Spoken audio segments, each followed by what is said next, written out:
Unto the breach. Alice is waiting patiently for the return of certain scion, not least of all you. Alright. Good news, Tenon. Thancred and Urianger have finished their tour of Garlemald, and are on their way back here even as we speak. As we still haven't heard anything on the towers from the Alliance, I am hoping they might be able to shed some light on things. They're due to arrive any moment now, so let's see what they have to say, eh?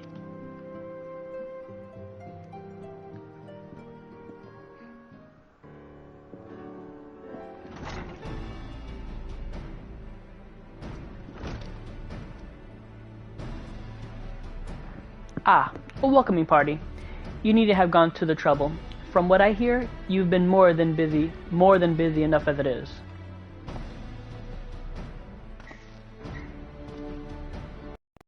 Honestly, you might have waited for me to return before discovering.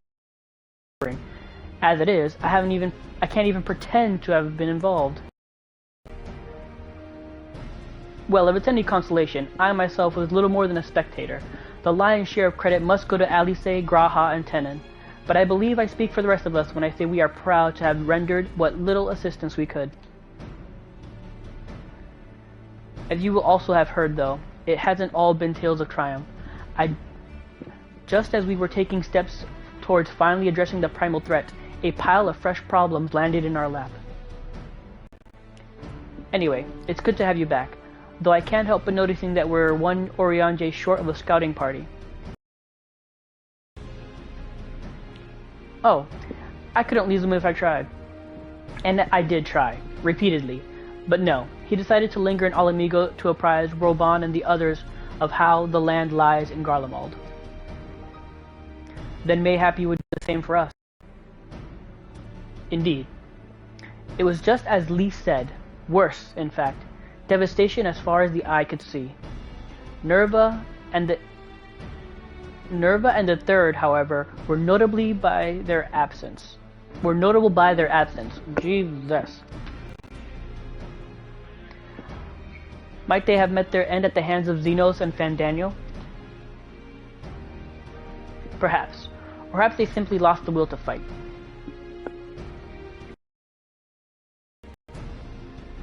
You see, the capital has been plagued into a deathly silence, with one exception, the Imperial Palace. It was a busy place before the war, but it has grown busier still, with throngs of soldiers and civilians working there day and night to rebuild, or rather transform it. Transform it? Into what? That is a difficult question to answer. The construction is vast and unsettling to behold, like something from a nightmare. According to Urianger, certain aspects are devised with the manipulation of Aether in mind. Magitech, in other words. Yet as unnerving as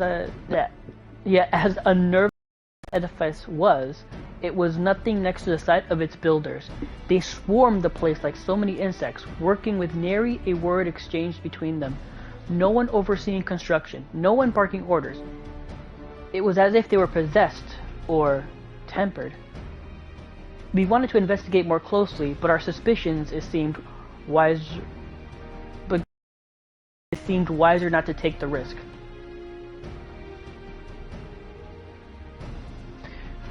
If Fandaniel could bind Bahamut to his will, might he have done the same to the people of Garlemald?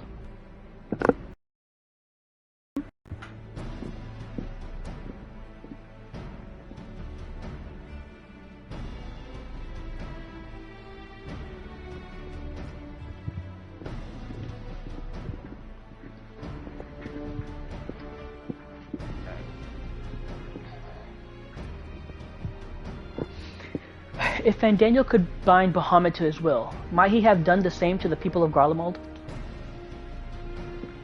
Whatever the truth may be, this information is certain to prove valuable. You have our thanks.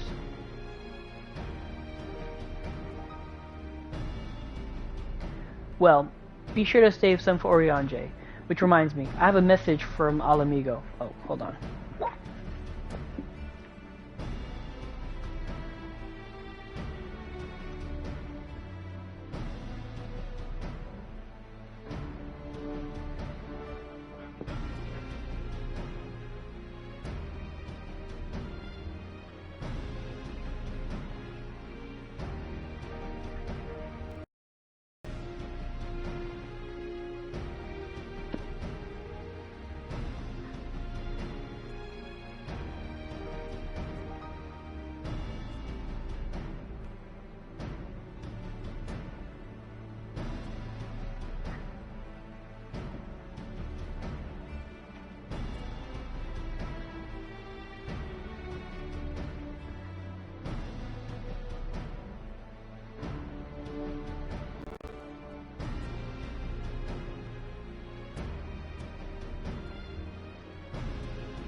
Hold on to the night.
Um.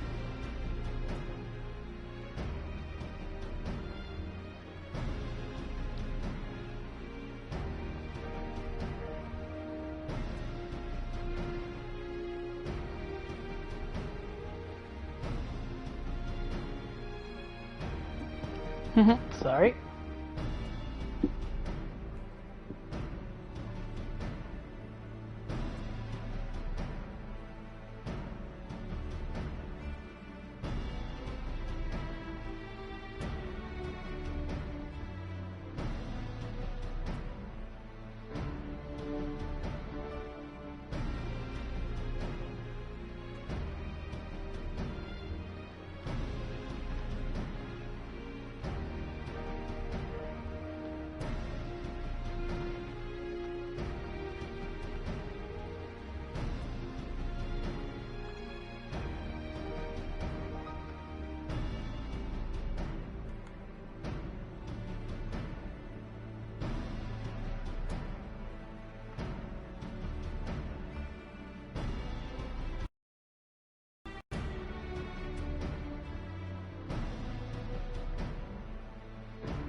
Okay. Yes, I read that already.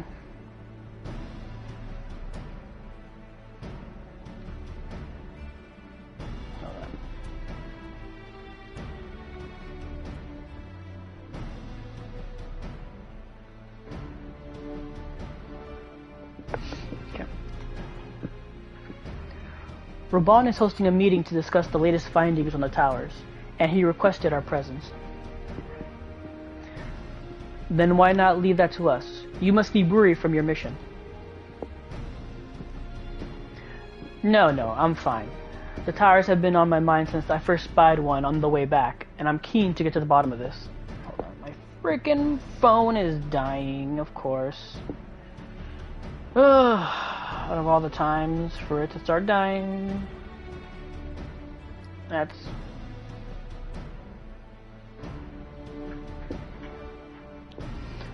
No, I'm fine. Oh, I already read that. In that case, I shall stay and begin looking into another matter. As I promised Kryle, we need not all attend.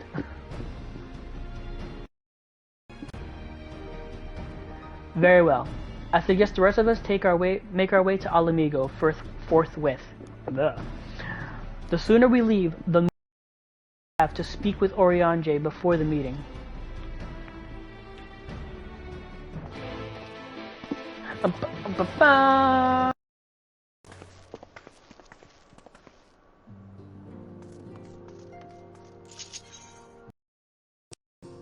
Oh wait, before that. I totally didn't go to the Golden Saucer and get more frickin' numbers.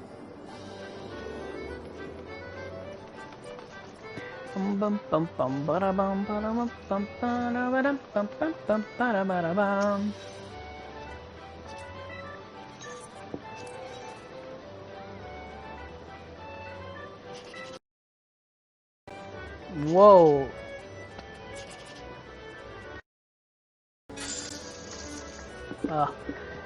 Okay, I'm hitting some lag.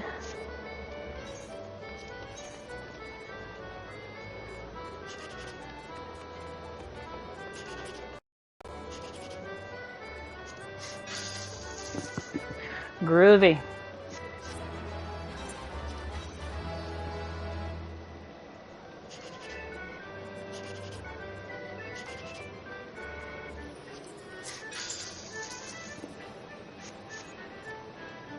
Okay. Now to the cacti board. Or cacti. Cactpot.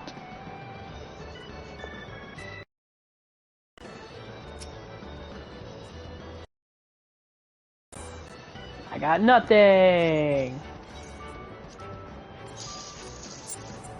I got nothing. Hey, I got the last match. Yeah, that was it.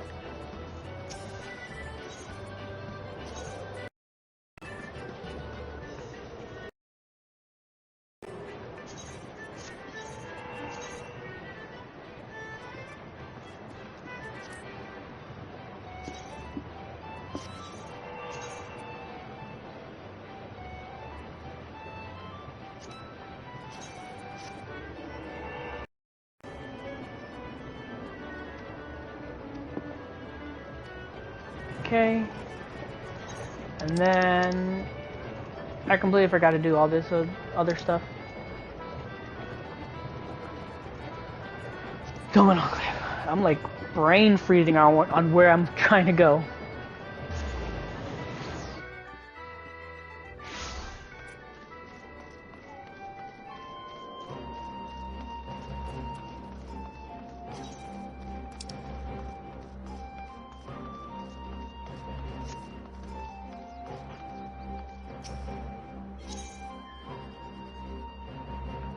Oh wait, I can't. I have to split it first.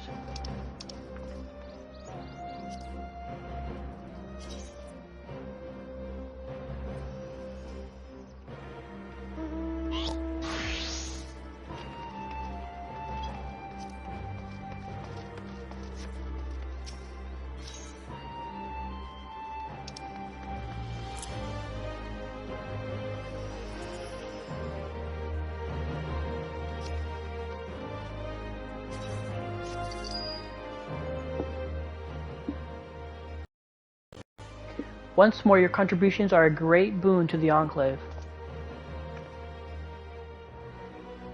Construction of the Watchtower has reached its conclusion. It makes me incredibly proud to think that such an impressive structure could could come as a result of our combined efforts. I believe that Ishibushi and the others should finish removing the scaffolding soon, so it'd be safe to take a closer look. Alright. Where is it again? Okay, all the way it's this way.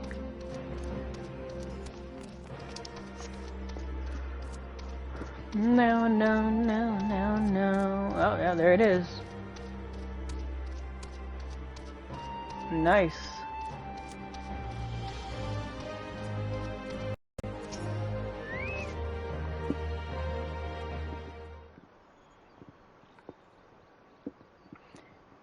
It is done. I think what he means to say is, due to your continued donations, the project is now complete, and we can all marvel at an example of modern domain architecture.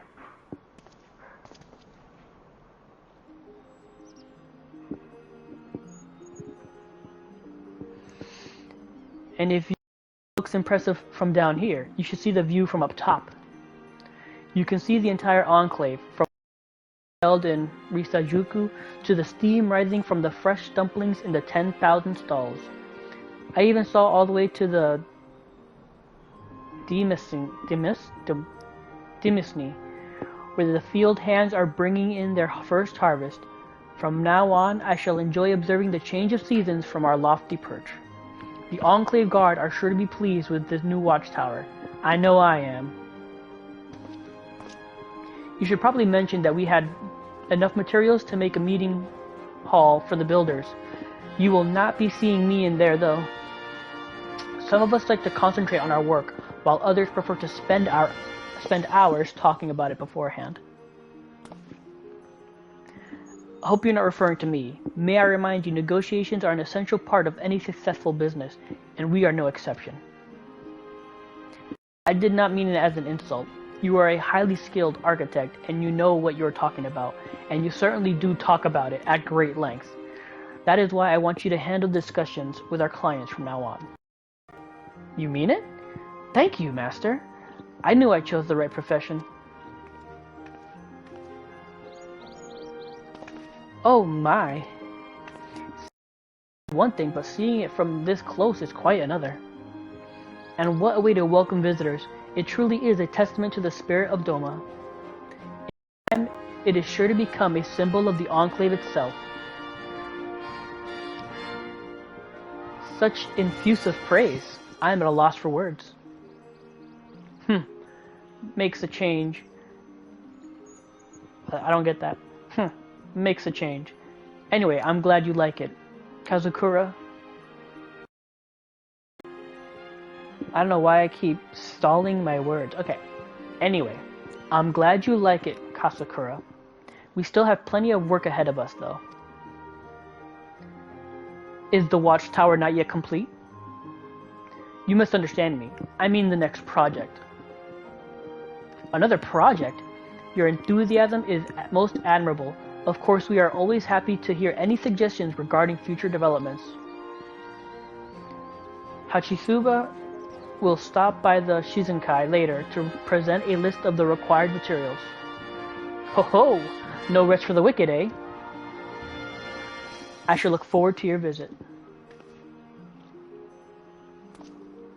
I dare say whatever this project is will require donations of some description. Can we count on your support? Wonderful. Although I cannot think what it might be. Well, I have enough money to find out, so let's find out. Watchtower complete. With the new watchtower rising high above the Enclave, the wheels are already in motion for the next project.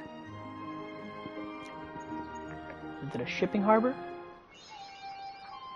Biodoma 4.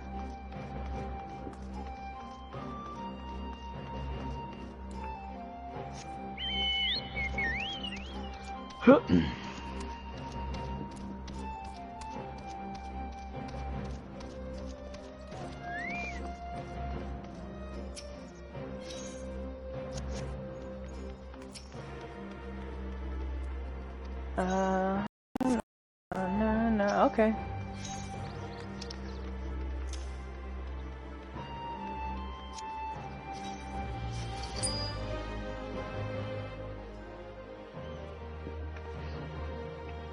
Your kind donations have helped us secure materials requested by Ishibushi.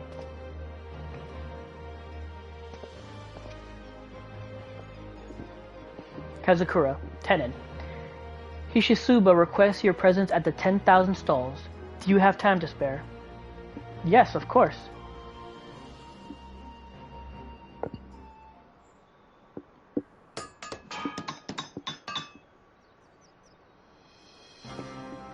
By the kami, what's all this? Was this all done the time you were here away?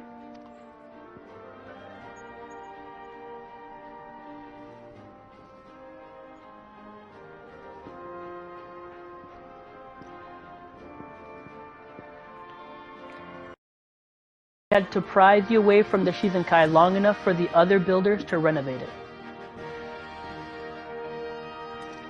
They certainly work quickly, don't they? It's truly remarkable. What can I say? They learned from the best. Me. That is far from an empty boast, I assure you. Having received the master's tutelage, even a novice could put something like this together in no time at all. You see, now that most of the construction of the new buildings has been seen to, we can afford to divert our resources to improving the existing facilities. The materials we requested were mostly for carrying out repairs, but we had enough left over to spruce up the Shizenkai. It is the least we could do to repay all the good you have done. Come now, our contributions pale in comparison to all the back-breaking labor you do on behalf of the Enclave. Nonetheless, I gratefully accept your generosity. Thank you. It was our pleasure. With that taken care of, perhaps we can have a well-earned rest. Does this mean that most of your tasks have been completed? For now, yes. Just a few odd jobs remaining. Then I think it is safe to say that the reconstruction of the Enclave is fit. Good day. Ah, Taoyoku. Taoyoku? Tayoku? Taoyoku. Tayaku. Tayaku. What can I do for you? I come to offer a proposal.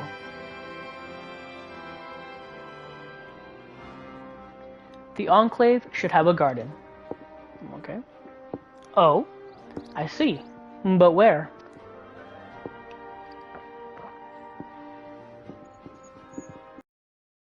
In mind. There is a pond beyond the 10,000 stalls, and the surrounding area is filled with a variety of trees and shrubs. The area shows much promise, but we will need the guiding hand of an experienced gardener, namely myself, for it to fulfill its potential. With a few carefully cultivated plants and new pavilion, tales of its beauty will spread throughout the land. Now I realize that, strictly speaking, a garden is far from essential for daily life, which is why I have waited for more urgent matters to be addressed before making my proposal.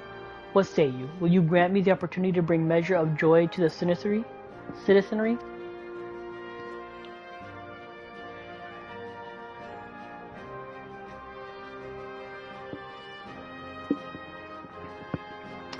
I certainly have no objections. In fact, I think it's a wonderful idea. We shall see to securing the necessary resources. However, this may require a few more donations. Can we rely on your support, Tenon?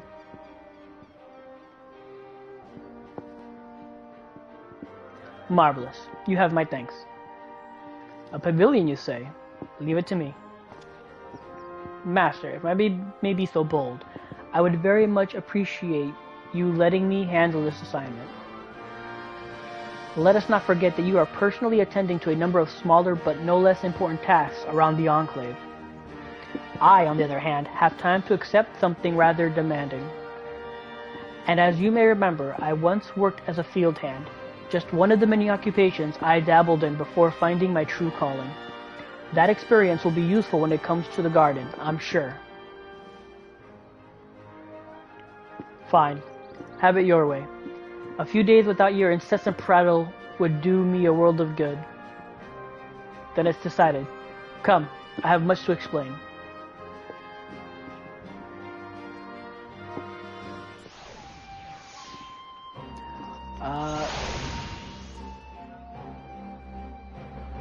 Okay.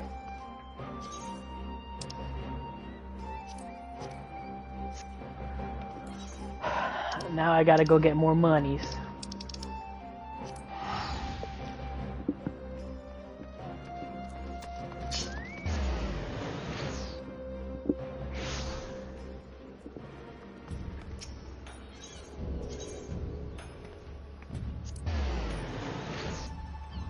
Bow, bow, bow, bow, bow, bow, bow, bow, bow, bow, bow, bow.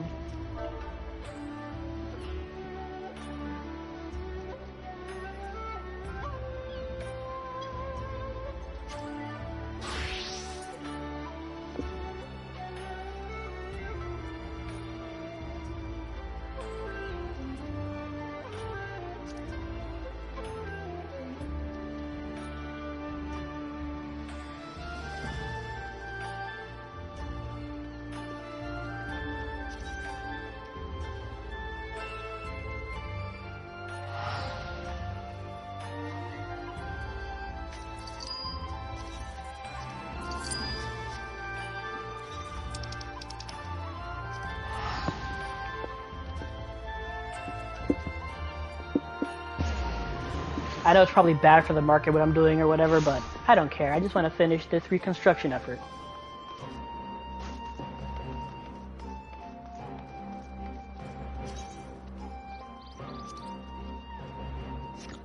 What's left? 9,000?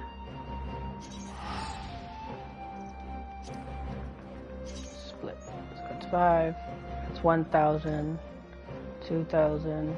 3,000, 4,000, 5,000, 6,000, 8,000, 9,000. I think I did that wrong. I think my math is horrible. Yes, it is. That's right, because I keep forgetting the gratuity. God, I keep forgetting the gratuity.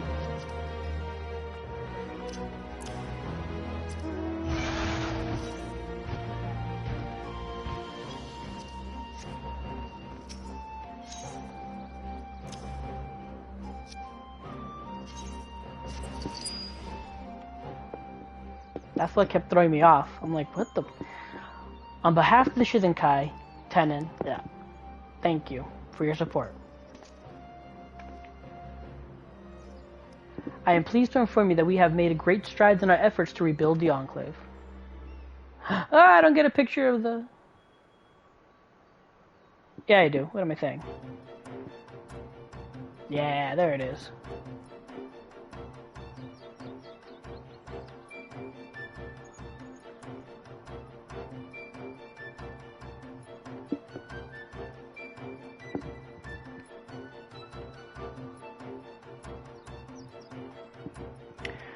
Owing to your many contributions, the One Garden has seen further development. As you continue to contribute, blah blah blah blah blah. Yeah, we know that one.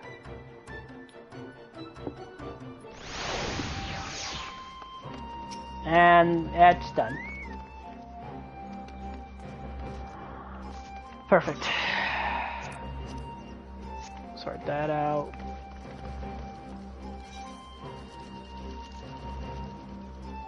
Trying to make sure what else.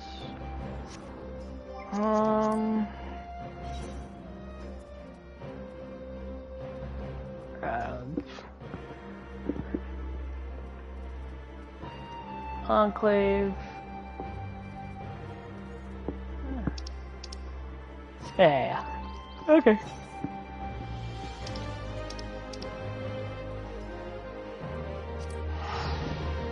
Wait,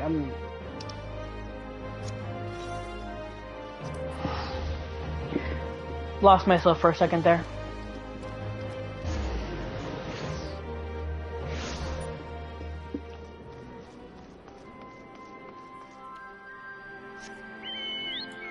Actually, what?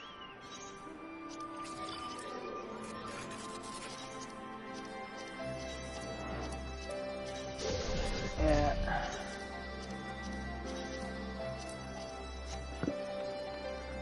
I knew I had some stuff from last time that I hadn't repaired yet.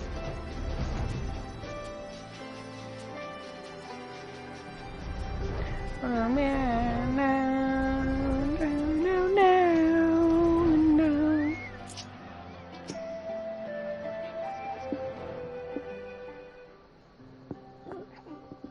My friends, much and more have I heard of your travails in our absence. Heartened am I to see you all hale and whole, as we are to see you safely returned from your mission, Arianje. I trust Thancred made you feel welcome. Well, well, if it isn't Alphinaud and his merry band. Okay, I made that sound way more condescending than I meant to. Arnvald, whatever are you doing here? When we spoke via Link Pearl, you told me you'd be away on a mission. And who's to say this isn't part of it? But enough about that. It's good to see you looking so similar. I thought you'd have grown a bit taller after a whole year in another world, but apparently not. Yeah. Well, I'm sorry to disappoint you. While my soul may be a year older, my body has hardly aged, as you are well aware. Damn, that's gotta suck. And may I remind you that we Elezen are known to be late bloomers, especially in terms of our height. Mark my words, the day will come when even a great Aurochs, such as yourself, will crane your neck to meet my eye.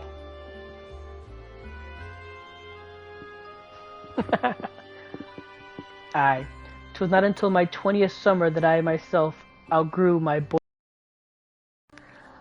Though Moonbrita towered over me nonetheless. Oh, Moonbrita. Oh, man. That cuts me.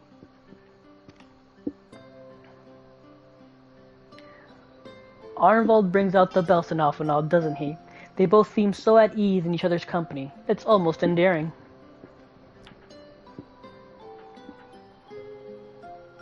So what exactly brings you here? Oh, Fordola mostly. We need to go over a few things before we set out. Set out? Wait, does this have something to do with the towers? Eh? What gave you that impression? Actually, tell me later. You've got a meeting to go to. I'll see you afterwards, alright? Because Fordola can resist tempering. So obviously, if Fordola is going with him, that must mean... My apologies. As Ehrenwald rightly pointed out, we have a meeting to attend. Let us be about it. Yeah, we got it. They're going because they can resist tempering.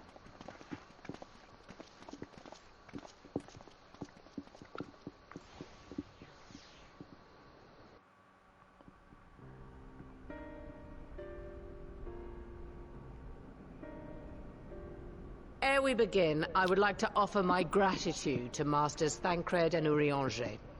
'Tis no small feat to infiltrate the Imperial capital, and live to tell the tale, much less in times of civil war.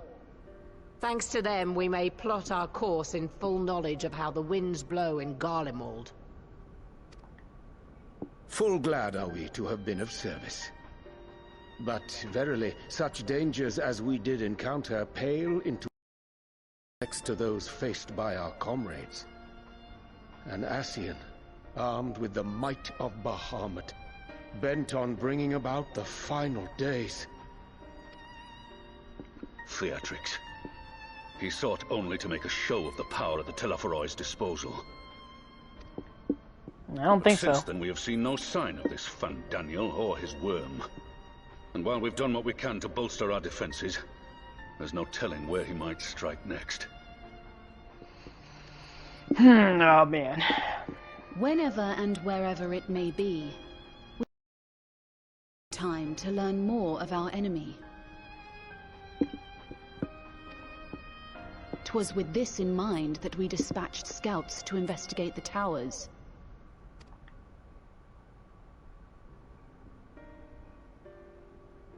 Our advance party took longer than turn, and when they did, they tried to kill us. Luckily, I'd seen that sort of thing before, and we were able to restrain them before they did any harm. Then it was just a matter of letting the Porksies do their work. Are you saying they were tempered? Once they'd come back to their senses, they told us everything they could. It seems that just as they were getting close to the tower, they heard an ear-splitting roar, and that was the last thing they remembered. But what worries me most is what they were saying right before they attacked. Be to Garlemald. Oh, Fandaniel, you piece of shit.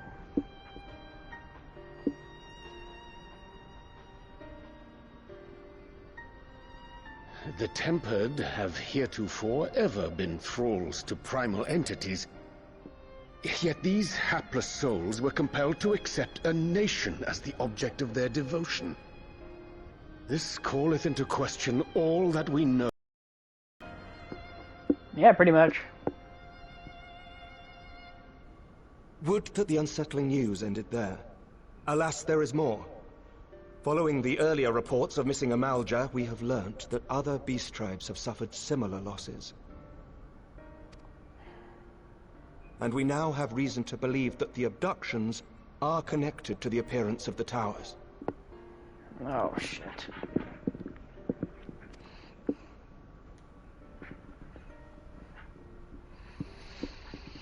Our scouts sighted black-garbed figures leading shackled Ixal in the direction of the tower in Dravania. The Temple Knights were able to intercept them before they could reach their destination, liberating the Ixal and apprehending their captors, each of whom was found to be equipped with Garlean arms and armor. So the Empire is the common thread. With the support of Xenos, it seems likely that Fandaniel has rallied a faction of the splintered Garlean army to the banner of the Telophoroi. Lord Hien reached the same conclusion when I shared our findings with Doma. The plan had been to march on Garlemald from the east and west in order to force a peace treaty. But the situation has changed. Dealing with the threat of the towers must come first. Yeah. Unfortunately, we know that it doesn't happen until Endwalker. Given the nature of the enemy and the proven risk of tempering, I could think of few suitable candidates to aid in this task. But I am confident in my choice. Are involved in for Dola.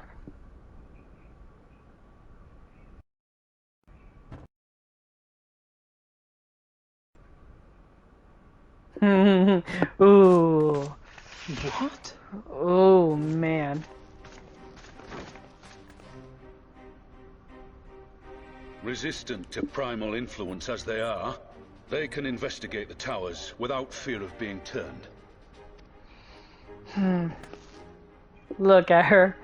We're That glad choker. to put our gifts to use, Commander.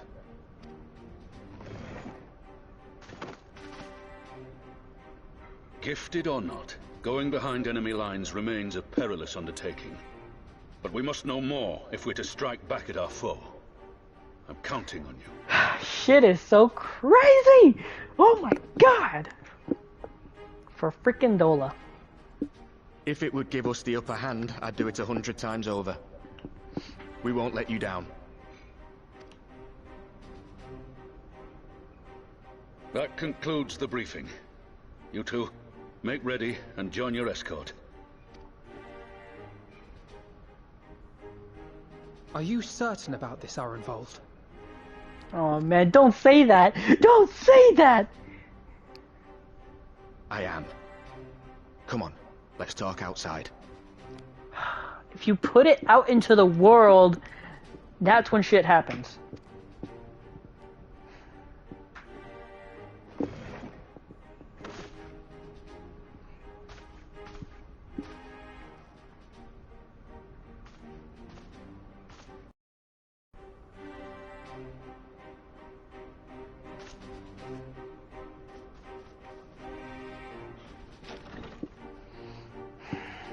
Oh man.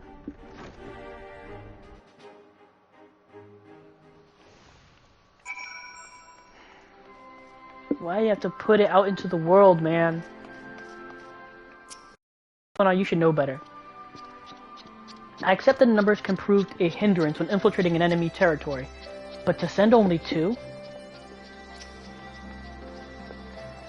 Now that it's out in the open, I don't have to keep it under my proverbial hat anymore.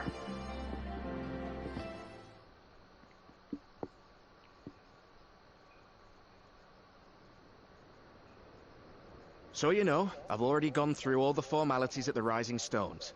Made sure to inform Jamolva and Vmar at Ralga's Reach as well.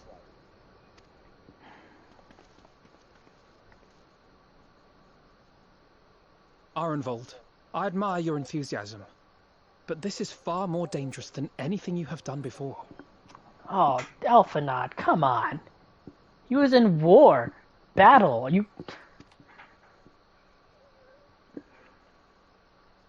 I know the risks. And I also know what's in store if we don't stop Fandaniel from carrying out his plan. Alright, hold on. I just realized these shorts I'm wearing are like way too tight. I need to change them.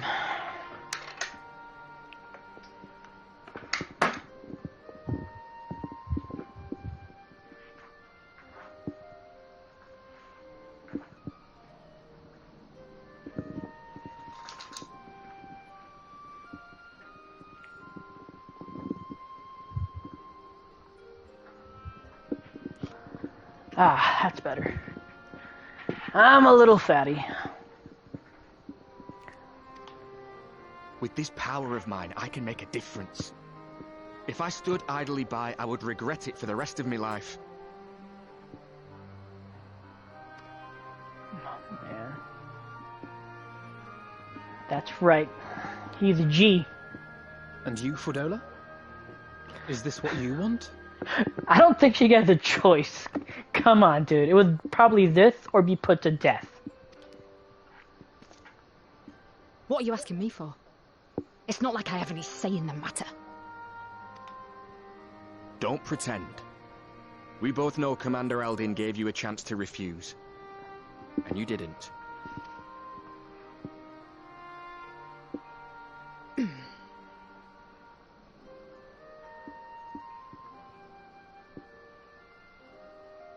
So the Empire's finished, is it? But that's what they're all saying. That the great and glorious Garlemald slit its own throat. And now, from out of its twitching carcass crawls the Telophoroi with bloody Xenos at its head! I fought for Garlemald. Killed for Garlemald. I need to know. Whatever it is, I need to know. That's rough. That's a rough one.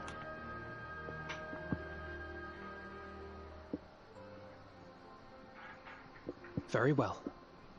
If your hearts are set on this, I shall not stand in your way.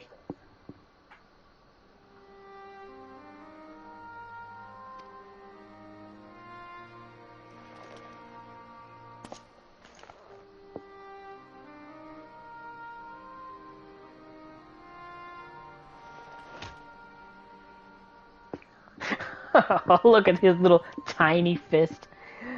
If you've finished with your touching display of camaraderie, I have a question. Which tower are you planning to investigate, exactly? Well, the one in Girabani is said to be tightly guarded. It's patrol after... apparently. We'd be spotted before we got anywhere near it.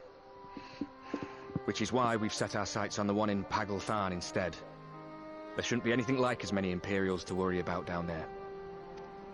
Even so, I doubt the local Amalja will look kindly on it if they catch you sneaking around in their territory.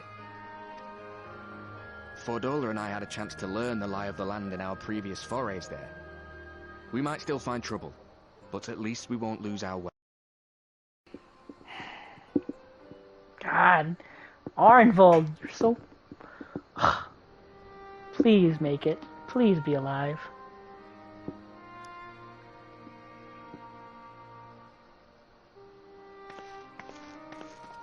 Well, we'd best not keep them waiting any longer. Mayhap when all of this is over, we could take another trip to Loxeld. I would have you know I've become a rather capable swimmer since our last visit. I'll believe that when I see it. Though, to be fair, getting into deep water does seem to be a scion's lot in life. Take care, eh? Oh man, you said it.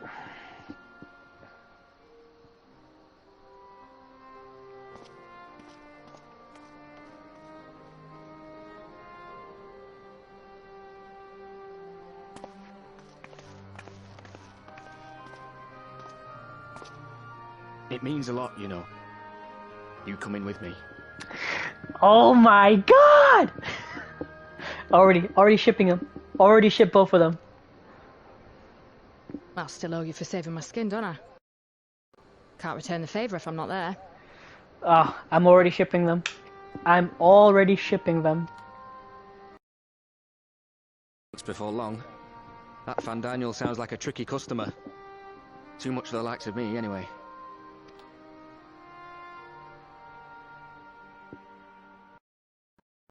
But we both know I'd just be another soldier if it weren't for my gift.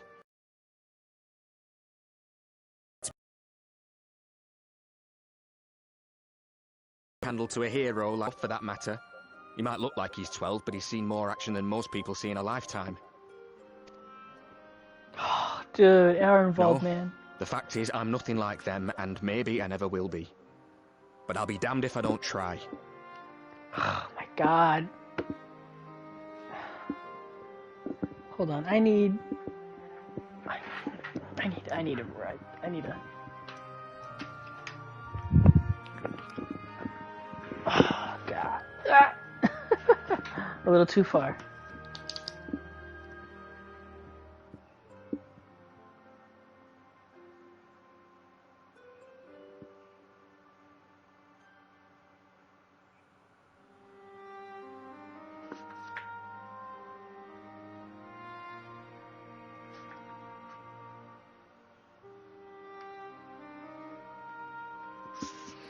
Write that down. But damn, Arnvold, dude, please make it. Please be alive. You're such a G.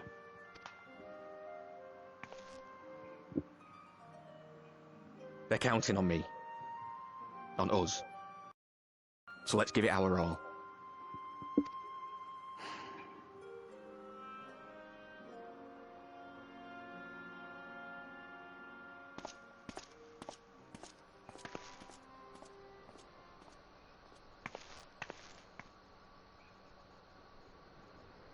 He does not want for conviction, that much is certain.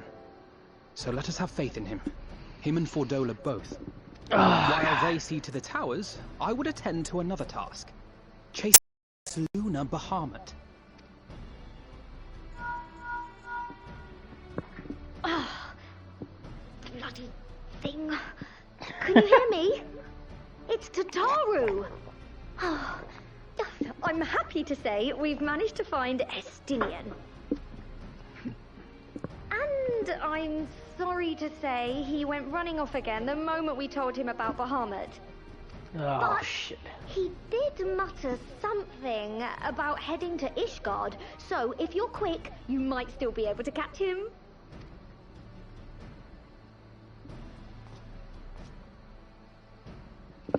Tell them. Even if we set out this instant, he may already have left by the time we arrive. Have her send the Bonanza to Ishgard. It may prove useful should we need to give chase.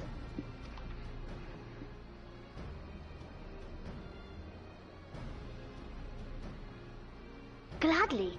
I'll see to it as soon as Kryl and I get back to the Rising Stones. Good luck. While you go off on your dragoon hunt, Urianger and I will return to headquarters. We have much to tell the others. Okay. I wish you every success in your search for our elusive friend. May we all meet again ere long.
Yep. I know, 1 week till the expansion. But hopefully if anything, I'm gonna pre-order it tonight. I'm gonna pre-order Endwalker tonight. That way I can hopefully maybe get into the early access. Hopefully it's not too late for that. I don't think it's too late, but just in case.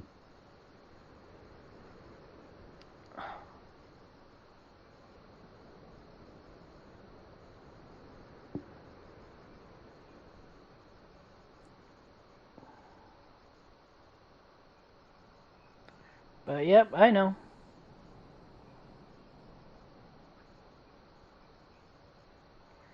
I know there's only 1 more week to the expansion. Alright. Dun, dun, dun, dun, dun, dun, dun. Alright, so let's see. Who's Tilda? I do wonder what will become of us. We have been under Imperial rule for over 2 decades. What are we supposed to do now? Okay, I do not remember who Tilda is. Alright, Graha, what's up? Astinian Wormblood, the Azure Dragoon. His was another name that featured prominently in the history books, and it will be fascinating to meet the man in the flesh. You are going to be sorely disappointed. I get the impression Orenvold is a lot more apprehensive than he lets on. He will have been grateful Alphanod was there to see him off.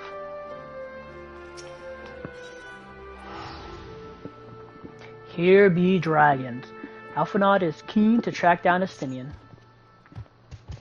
So, Astinian was bound for Ishgard. Whatever it is that brings him home, we must hope it will keep him there long enough for us to find him. Come, there's no time to lose.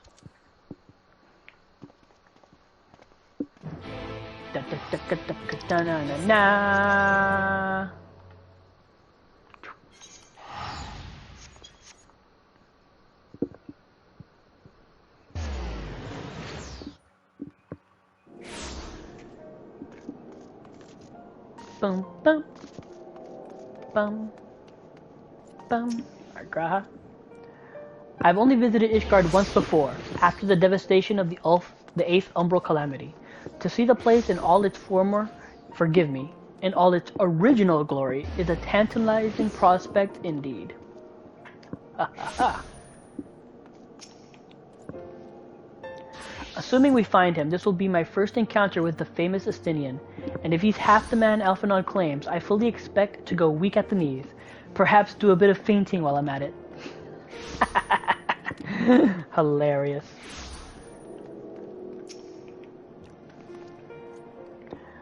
Alright. I already screwed up. All present? Good. Let us split up in a search for Astinian. Since we're relatively new to this place, Graha and I will look around the open spaces, the squares and the market and whatnot. You and Tanan can delve into the nooks and crannies. Very well. Let us reconvene at the airship landing later, with or without Estinian. Good luck.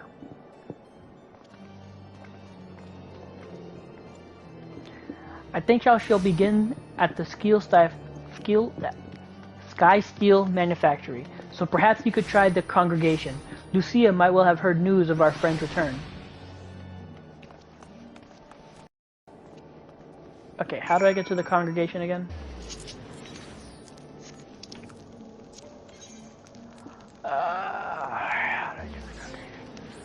What's the closest one? Forgotten Night, I should have known.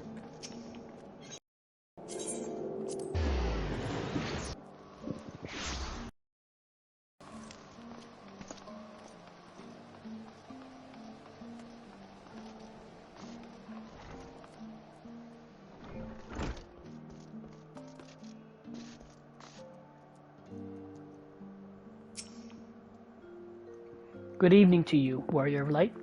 Lord Emmerich sent word that you would be attending the meeting at Alamigo, so I gather you have not come in search of him. To then what do I owe the pleasure of your visit?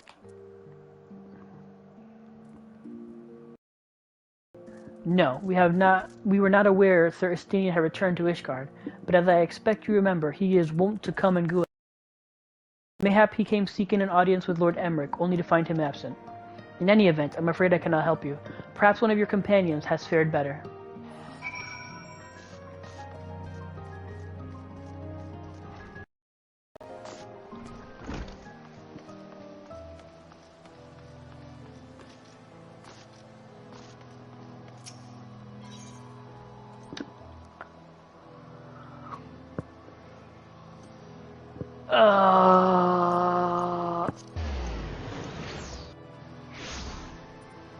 I think airship landing's here?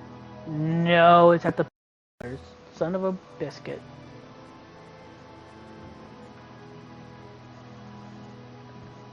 It was that one. Whatever, Astronomicum, blah, blah, blah. The Athenium Astrologicum. There we go.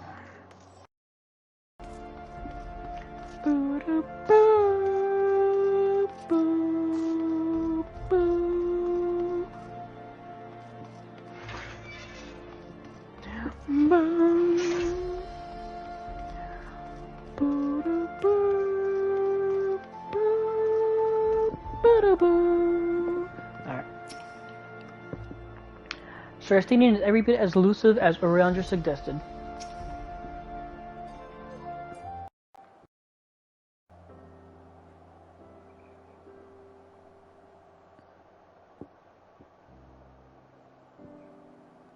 Alphinaud found him. No sign of him.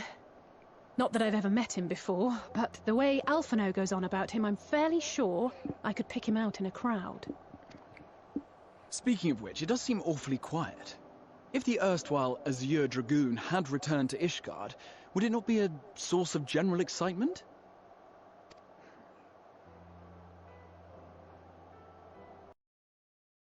Nah. First the Scion's Coinkeeper, and now you. I'm beginning to think these meetings are more than mere coincidence.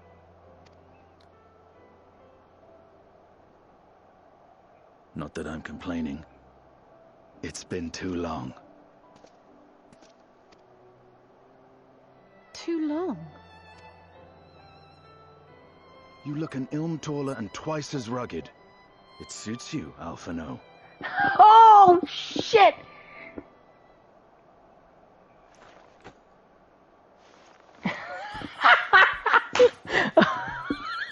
Quieter, though. Have you been giving him lessons on how to be the strong, silent type? Oh, shit. I am Alphinaud!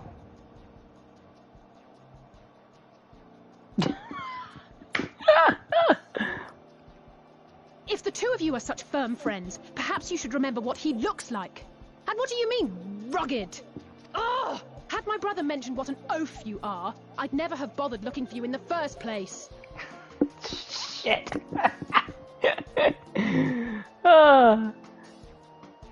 Estinian Wormblood. The Azure He who fought at the Warrior of Light's side. To think the day would come when I should see this living legend with my own eyes.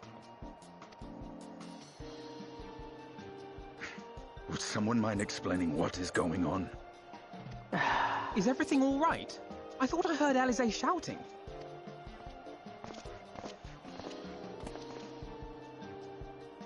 Estinian! It's been too long. Ha!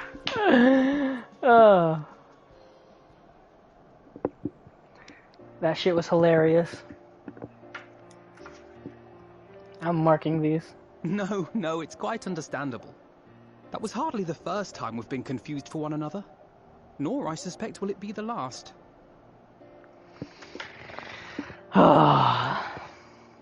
Well, I, for one, will not be making that mistake again.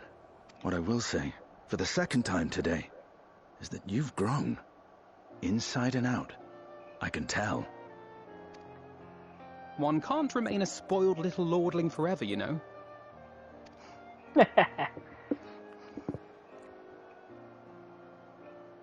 At least someone's having a good time. You know, when we were growing up, Alphino would never befriend other boys because he couldn't stand the thought of not being in charge. But maybe that's changed.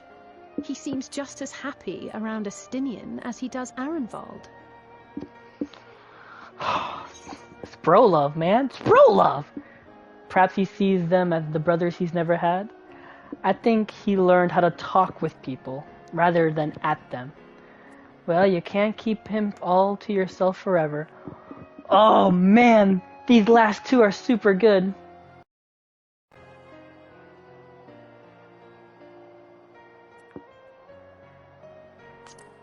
I'm gonna go that one. Keep him to my... You're joking, aren't you? I'd be glad if someone would take him off my hands.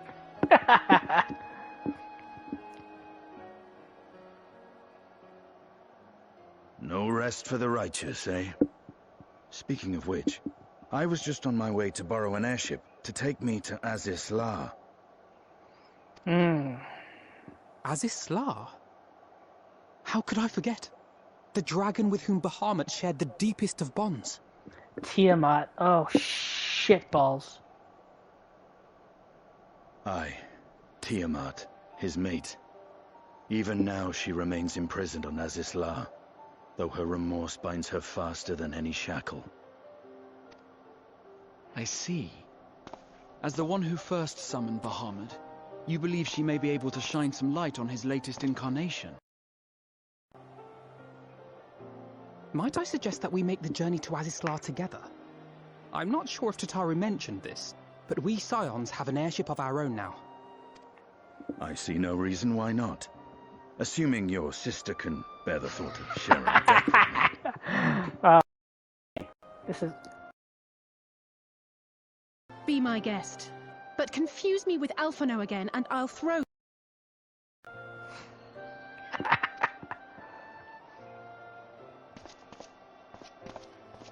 Ugh!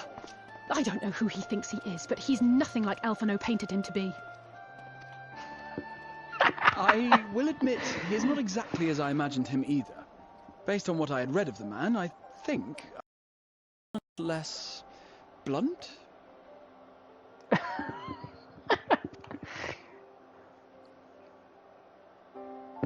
Never meet your heroes, kids. Never meet your heroes.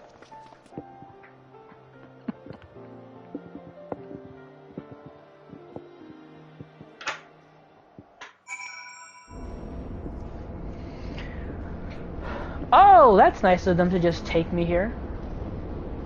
Alright. Not to complain, but I didn't expect to find myself here again quite so soon. When were you here? Oh, yeah, I remember now. So this is the Delta Quadrant, where countless dragons yet lie imprisoned, the great Tiamat among them. Tiamat summoned Bahamut once before. She may have again, willfully or no. I doubt that. No. Get it.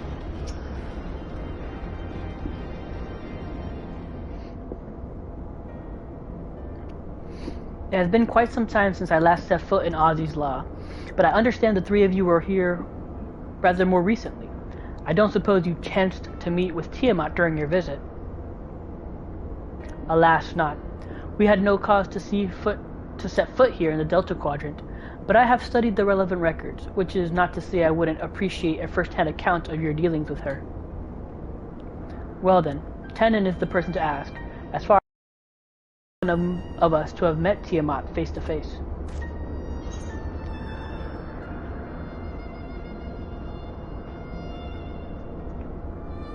Oh, that's right.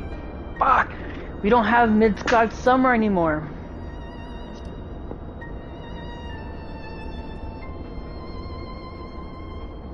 Ah, yes. You were a friend of her father.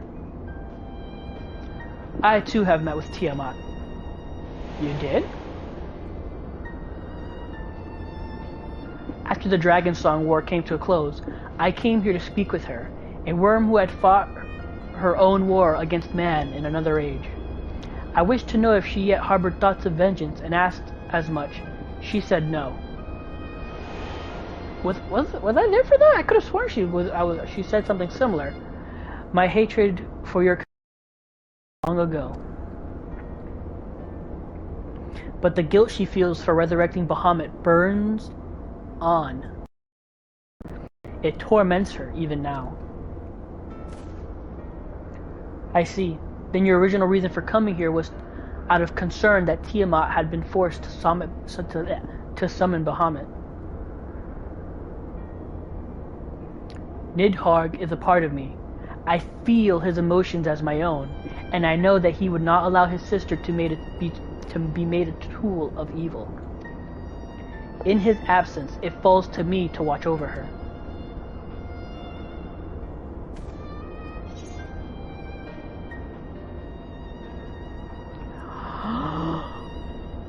Should I just grab this for...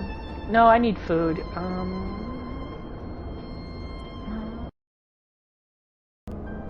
go back.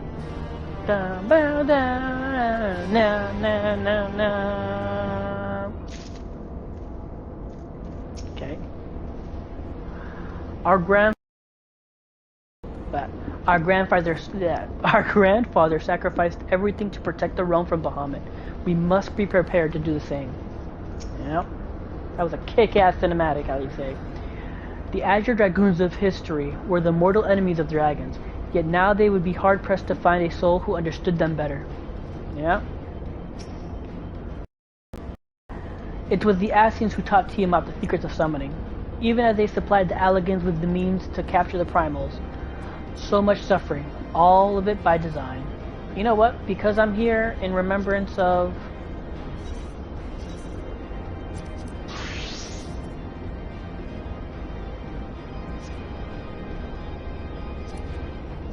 Ah, I can't put a glamour plate on. Bummer.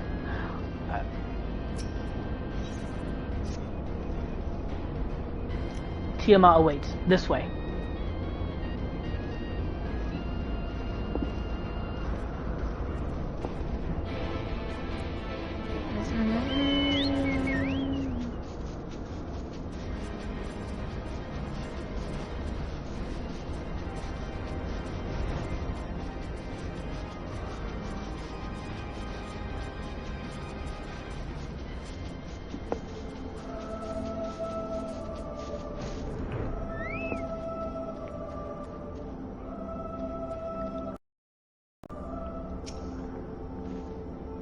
To think that man is responsible for all this, and so much else that dragonkind has suffered. Yeah. Resigned to her fate though she may be, I cannot help but feel that we may be able to help Tiamat, which she only let us. Yeah. So this is one of the 7 great worms. Even thus confined, her presence is overwhelming. No words.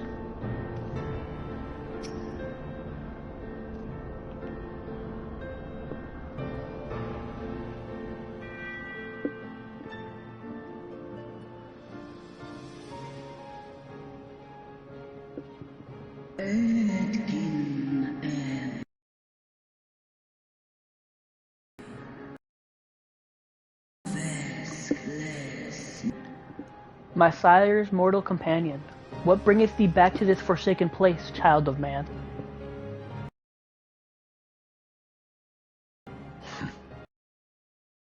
Knows naught of recent events.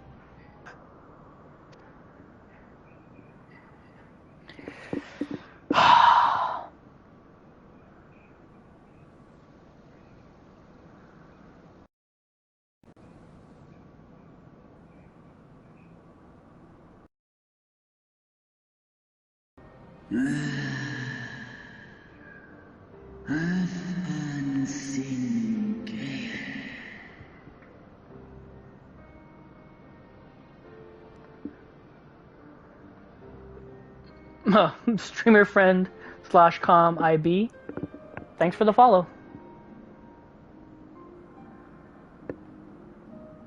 2 more and I'll unlock the chapter 14 or repost it to Wattpad for you to read.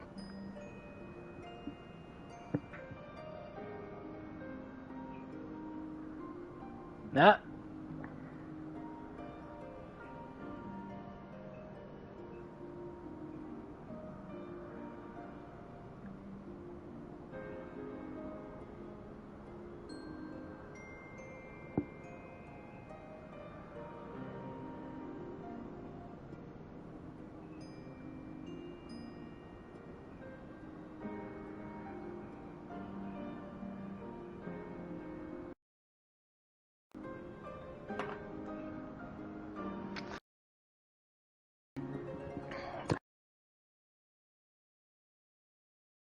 That my sin should be repeated. I faintest stirring.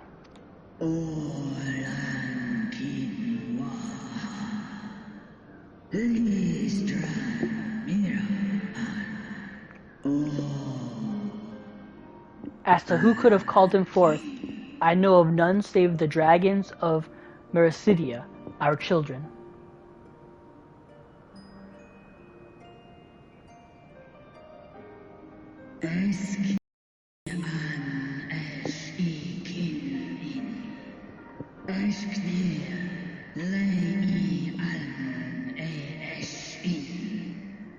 The icon claimed their souls when he first manifested, and robbed of their will, they became tools for the Allagan's dark designs. I've seen it with my own eyes. Captives of a lost empire, neither alive nor dead, existing only to preserve Bahamut's corporeal form. Yep, the coils. You were there. This is probably... If you didn't do coils, I don't think you'd get this dialogue. Yes. The dragons of Mericidia are at the mercy of this Ascian. There can be no other explanation. Accursed Ascians, vile minions of darkness.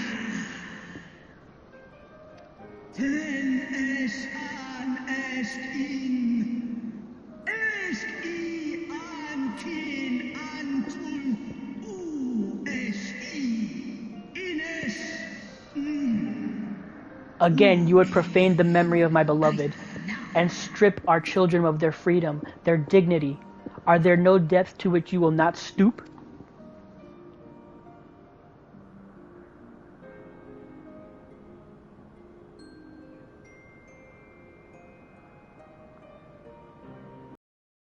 Your children's pain means nothing to them.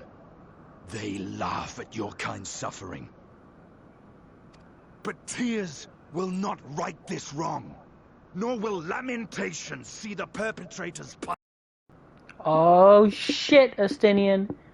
Oh shit.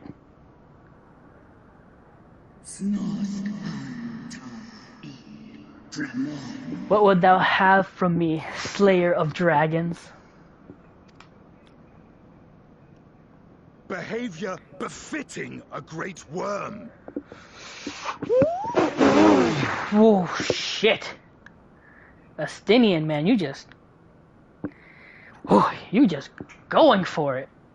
We came here to ask mighty Tiamat of the First Brood, consort of Bahamut, mother of the dragons of Mericidia, what she intends to do about the crimes committed against her children. Oh man, Estinian. Oh shit.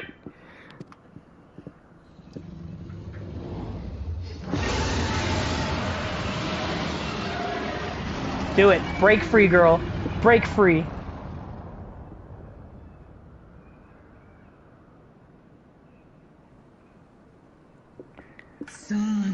Were I free, I would answer thine insolence with fire, but words shall have to suffice.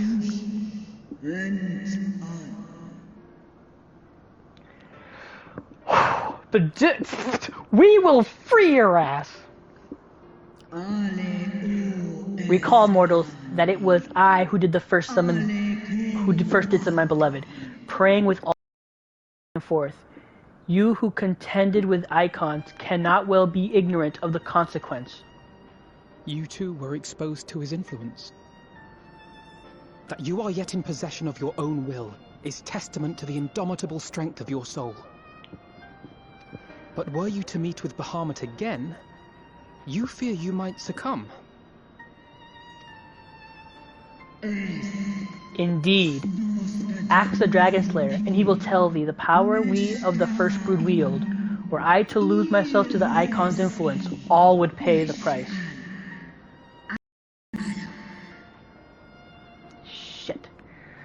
Come on, there's gotta be a way for us to, like, give her some of our bloody...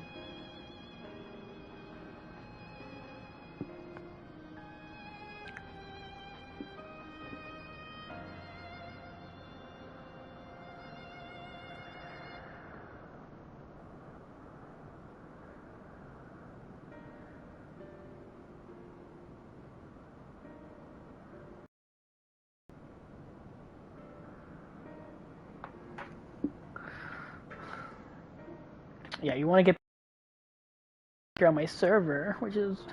Why aren't you on my server, dude? Come on. Anyway.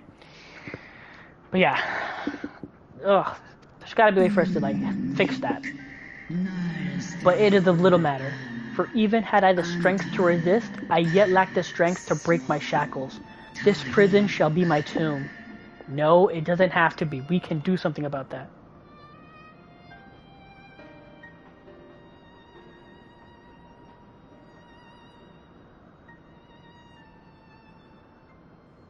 On the matter of Bahamut's influence, at least, I believe we can be of some assistance. If you're afraid of being enthralled, don't be. We have a cure. And while we've never tried it on one such as you, its basic principles are universal. Oh, shit.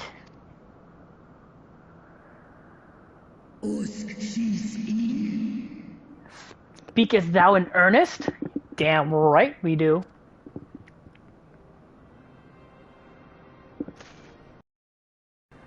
There is no future for those bound to the past. Oh my god, this is so fucking amazing. That you committed a terrible sin, I do not dispute. But if you feel remorse, you may yet make amends. We offer you that chance. Take it, or you will forever remain not of these cruel shackles, but of your own guilt. Oh my god, if we actually are able to set her free, oh shit. A chance to make amends, to lay Bahamut's memory to rest.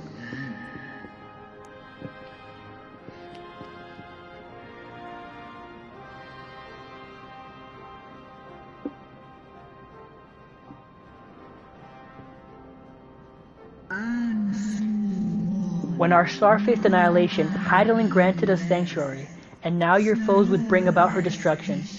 This I cannot allow. For the debt I owe Hydaelyn, and to all of you who suffered for my sins, I shall fight with you, children of man. Yes!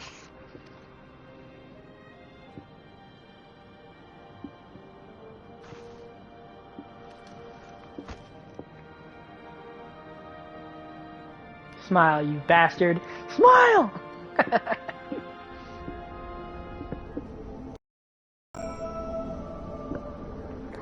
Alright. I won't make up for what she's It won't make up for what she suffered at the hands of men, but if there's a chance we can free her, truly free her, we owe it to her to try. Yeah, like, actually free her, not physically, but mind and spirit. I confess, my heart was in my throat when Estinian thought to berate her, but it appears to have had the desired effect. Yeah, seriously. It would seem she still has some pride after all. Let's see if she's as good as her word. Come on, Graha, use your Allegan blood. While perk have shown to be effective in curing the tempered, Tiamat must be considered a special case. She is far, far larger and immeasurably more powerful than any subject treated thus far. Were we to remove her restraints only to find that the process has failed, we would be hard-pressed to contain her. Then, before going ahead, we should learn as much as we can about the exact nature of her condition. Do you suppose we can find that information here? Why, yes, we can. We can indeed. The Allegans kept detailed records on all of their notable captives, and I know exactly where to look.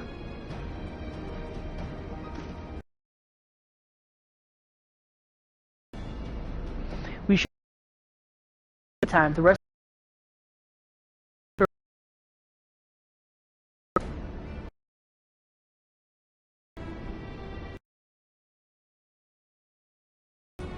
I know Alphanot and Tenon well enough, but not you.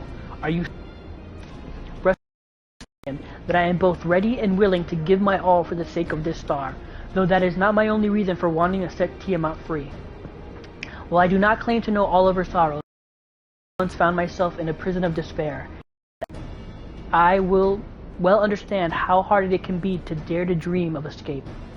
It took the encouragement of braver souls than I am to make me take the first step towards a brighter future, and now I would help Tiamat do the same.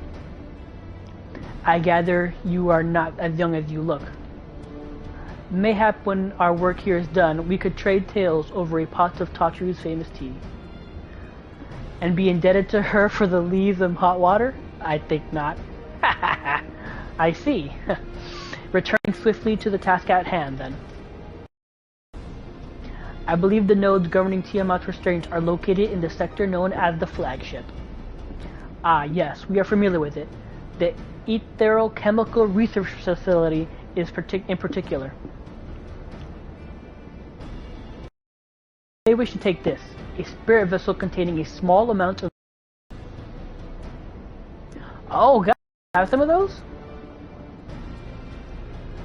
Which you just happen to be carrying around with you? I suppose that could seem rather odd. To explain, Rambros, Uriange, and I are researching the use of spirit vessels in the transference not only of memories and bloodlines, and so I keep one that's ready, opportunity to test our theories arise. As for its use to you, you know that during our previous visit, the node here granted access to restricted functions, having identified me as being of royal blood. And armed with the spirit vessel, I posit that it will do the same for you, even in the absence of, well, the rest of me. It seemed worth a try, at least. Agreed. We will take good care of it. To the flagship, then.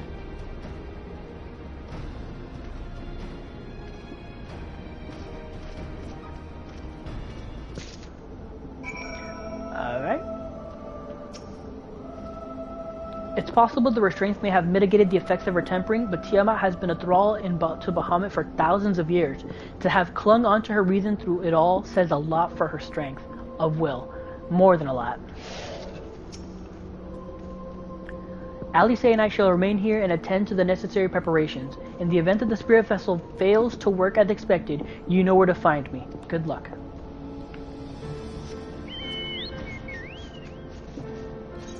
Where? Alright. Huh? On my way up.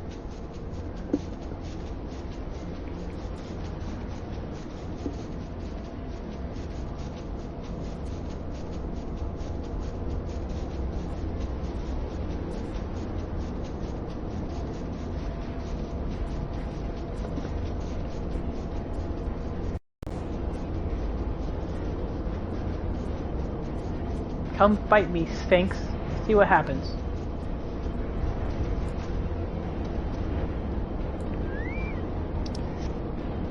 There, hold on.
Yeah.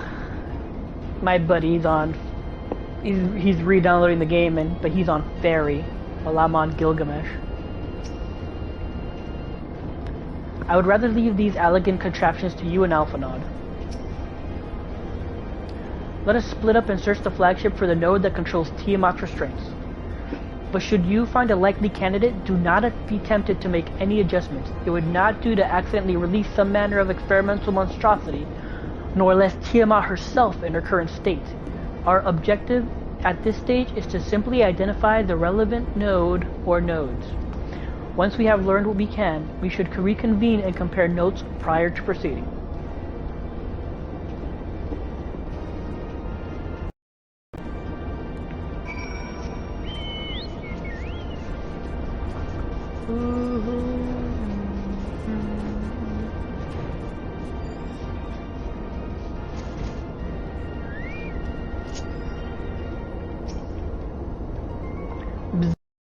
Friction between metallic components detected.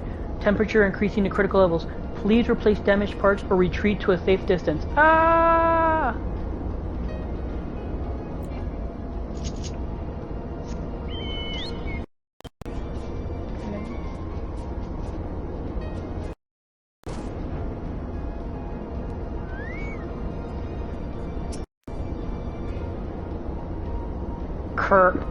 Data link with the Delta Quadrant broke. Possible cause, intruder interferes. Advise deployment of automated combat units. Proceed.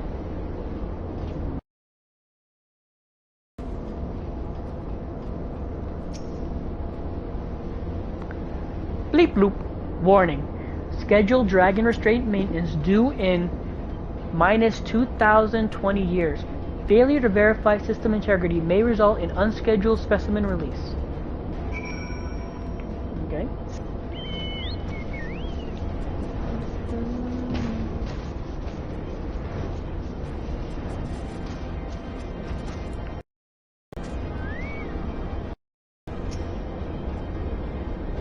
Infernal things. One of them sent a swarm of mechanical Vilekin to plague me. I must have angered it. It happens. It happens. I'm afraid Estini and I have little to show for our efforts. Did you find anything?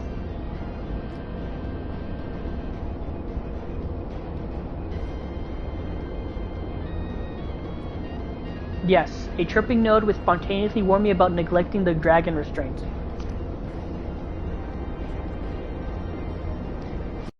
You say, well, that does sound promising, almost suspiciously so, in fact.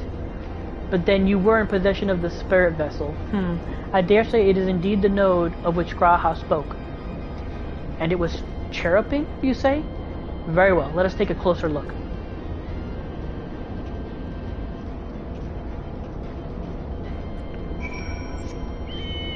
you.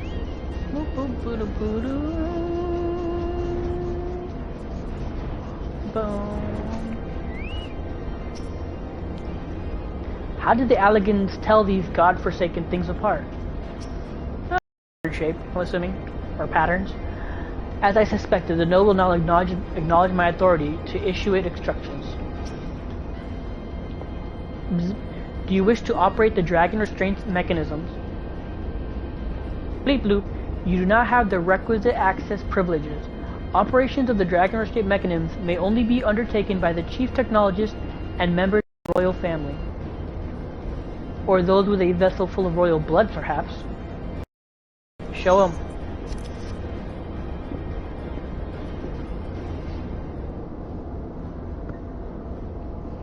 Bleep. New user detected. Commencing biometric authentication. Bloop. Authentication complete. User identified as a member of the royal family. Please state your name.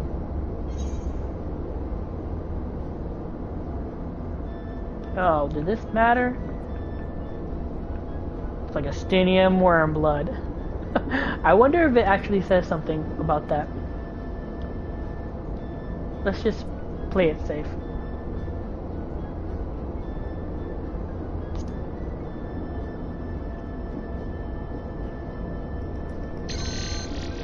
Welcome, Tenon Dracos.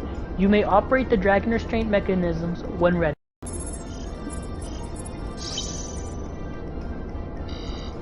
Bleep bloop. Error. Unable to disengage the restraints of the specimen Tiamat. A system update is required. A system update? What do you suppose it is asking of us? I could hazard a guess.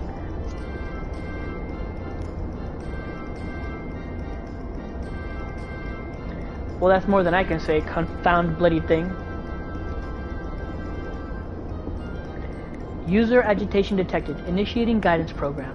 In order to operate the restraint mechanism, I require access to the central control system.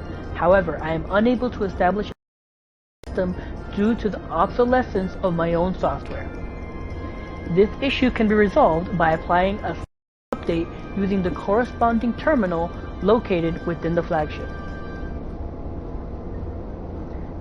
So can this thing release the restraints or not?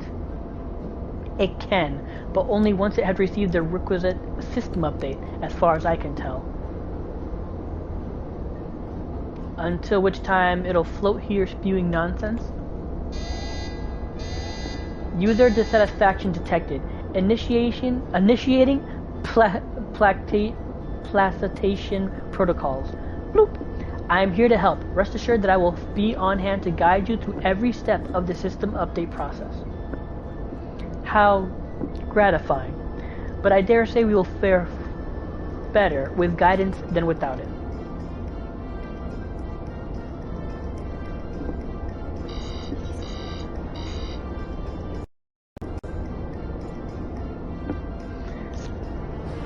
Boom, bam, bam, bam.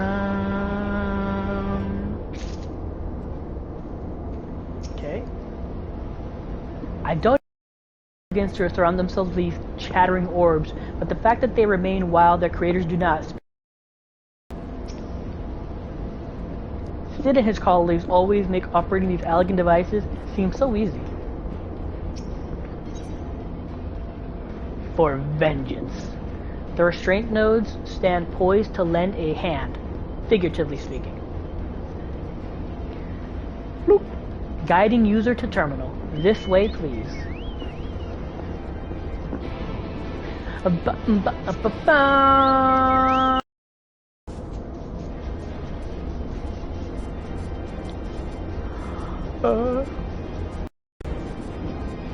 This a dungeon? No.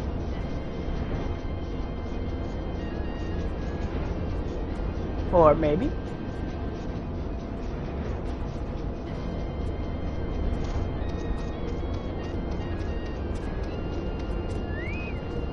Okay, I am...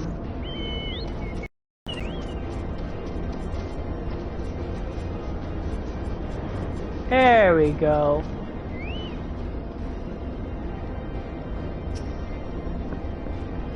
Don't look at me. This task is for you and Alphanod. The terminal appears to be similar to the one we encountered when we first set foot here. Let us hope it will be equally... Bloop. Access granted to user Tenon Dracos and his adolescent Elysian companion.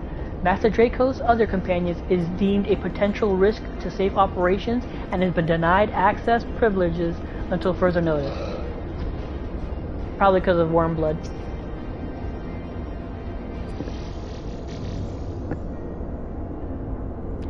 Let's see. According to the terminal, the central control system is presently employing software version 56.135. Dare I ask which version you are employing?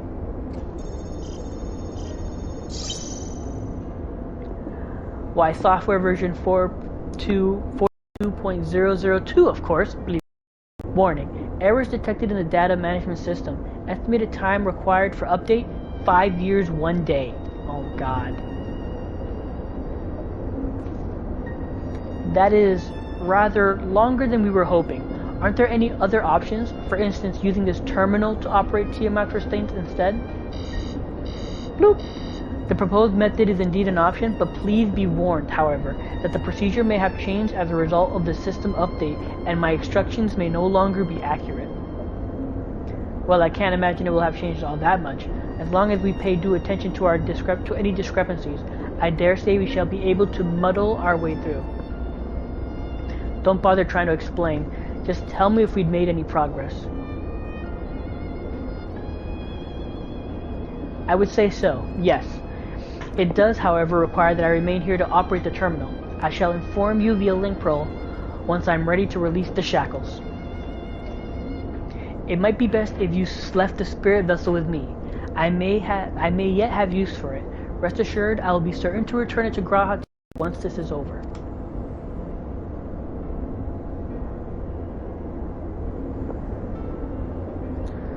Just a little more work and Tiamat will be free.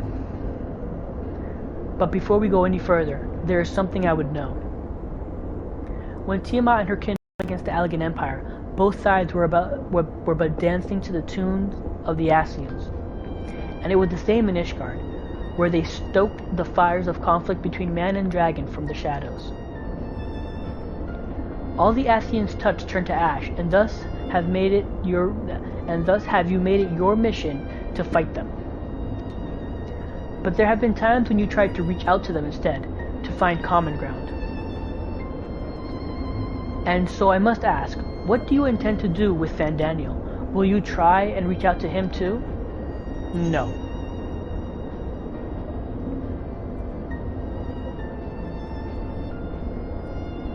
Animir, no. I want to understand him. I would say no. I will try, yes, and if that fails, I will remember him. Certainly, after I've wiped the smile off his face. I kinda like the last one.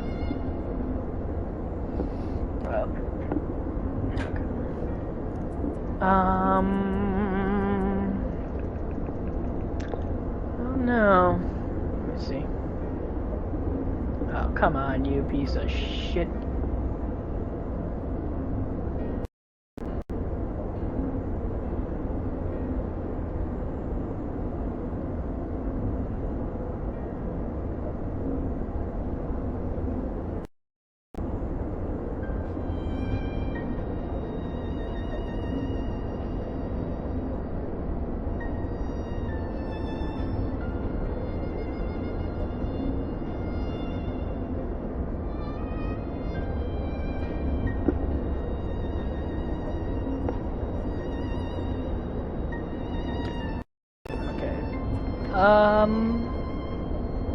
Because this one, it wouldn't make sense to say to Estinian. He wouldn't understand that. I mean, Alphanod would, but...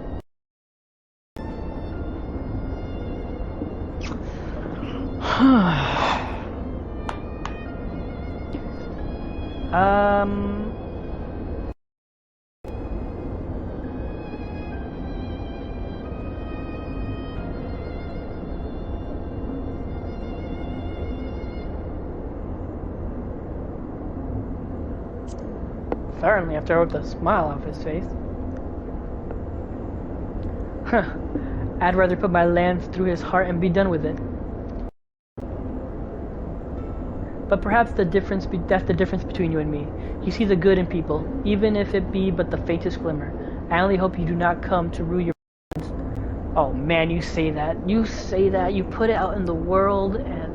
I mean, actually, it's already happened with the ending of Rome Reborn. So, yeah, it's already happened. It's already bitten me in the ass. You think us unwise for viewing the world thus? Far from it. That has ever been your way, as I learned when we journeyed together with Iceheart. Yet the fact remains that there are some who view compassion as a weakness to be exploited, and there may come a time when you extend the hand of friendship only to wish that you had dealt the killing blow. So, save your mercy for those who deserve it. Yeah, I'm gonna hopefully be able to just stab his ass in. Well, we should be getting back to our task. If Alphinaud has things in hand, he suggest we rejoin the others.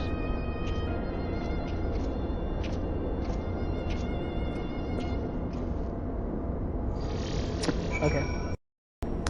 I'll be right back. I'm gonna let my dog out.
If this Fandaniel truly is without reason or creed, he is no better than a rabid dog. Treat him if you must, but be ready to do what is necessary. I'm already ready. I don't want to even give him the chance. So the spirit vessel proved useful after all. Excellent. Them.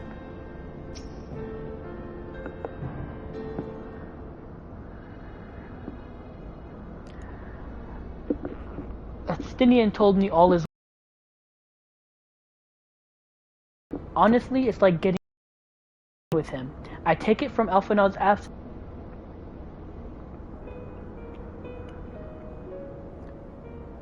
Well, that's all sounds rather frustrating, but you got there in the end.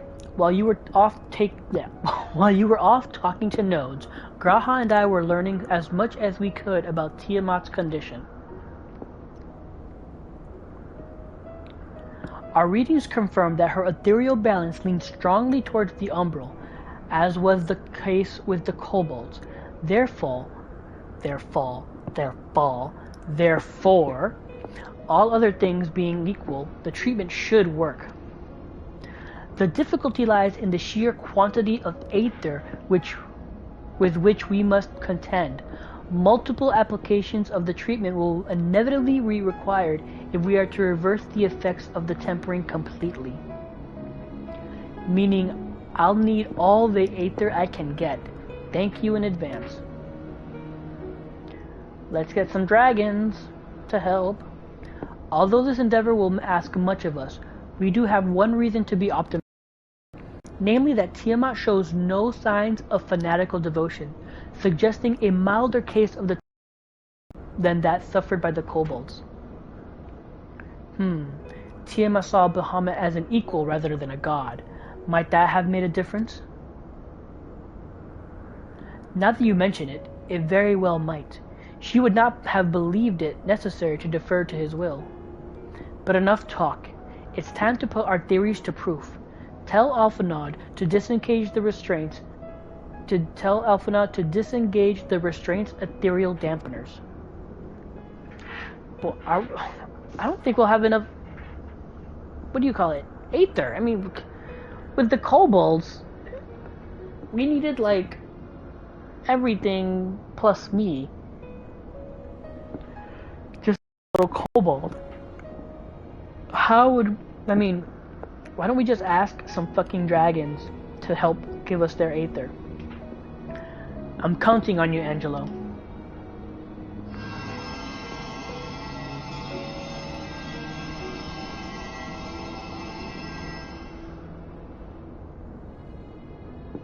Ah, such warmth! The frost that shroudeth my soul doth begin to thaw. But what are these? Visions of days long forgotten, of war with the men of Alag. Wherefore do such baleful memories return to me now? Could it be that the process of restoring her soul to its pre-tempered state is awakening ancient memories? Or might the opposite be true? If so, by helping her to recall the past, we may be able to speed her recovery. Tenon, speak to her. Ask her to tell you of times past.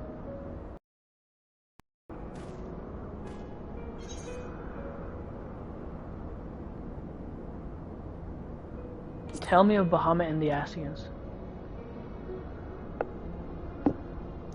Ah, Bahamut, my beloved. Would that the peace we found in Mericidia could have lasted for an eternity. But alas, it was not meant to be. The Ascians saw to that. In all creation, I know of none more wicked. It was at their behest that the men of Alag first came unto Mericidia, unto our home.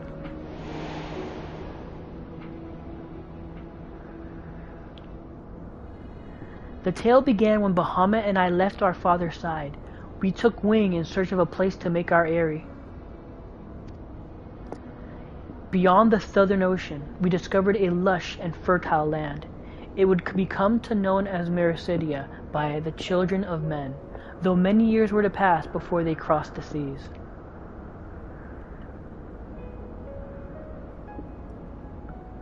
Upon our arrival, we were welcomed by a peaceful people of the forest, kin to the trees, surrounded by nature's bounty. Bahamut and I found a place to raise our young. Holy shit, that's Tiamat free, I just realized. For some reason I was kept thinking you were showing Bahamut. Fascinating. This correlates with the writings of the Charlian scholar Rurusha. She posits that the man first settled on the southern continent towards the end of the Second Austral Era, correctly, it would appear. If only she were with us to hear the tale from Tiamat herself. Again, Angelo. But what if we're returning her memories to how they were, won't she re-have that hatred for men?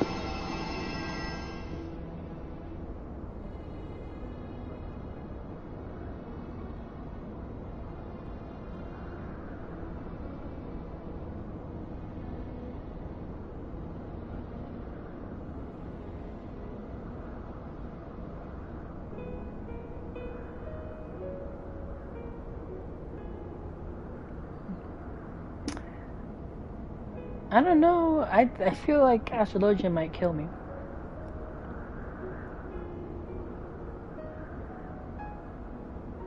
Yeah, Dragoon for life, baby.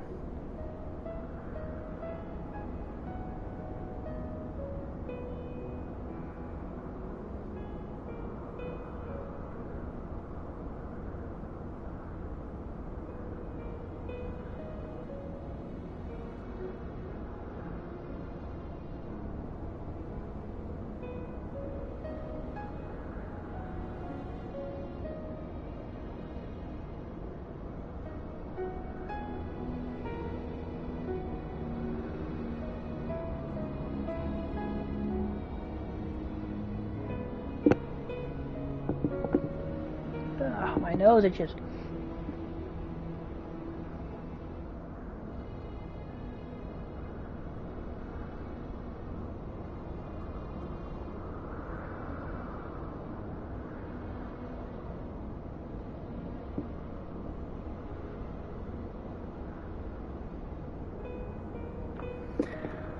Okay. When first the children of man arrived on our shores, no foot did they set in those places over which we held dominion. Such was their fear of the dragon kind, and as they kept their distance, so did we let them be. Wait, what the hell? I see that man there. What the hell is that on the right?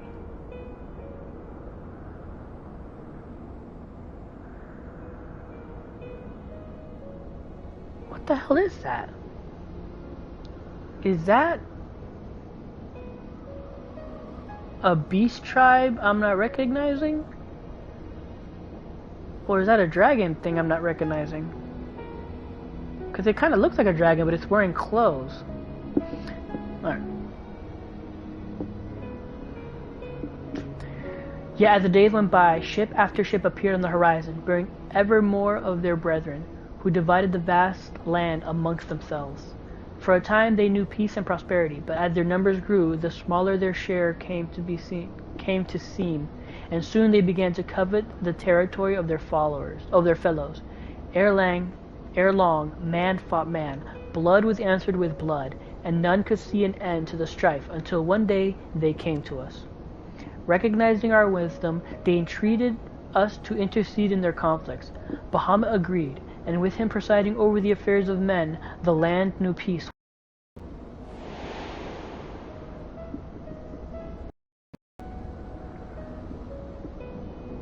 Alas, those golden days of harmony too were fated to end, for the men of Alag slew my beloved, and I, in my heeded the envenomed words of the Ascians. The rest thou knowest only too well.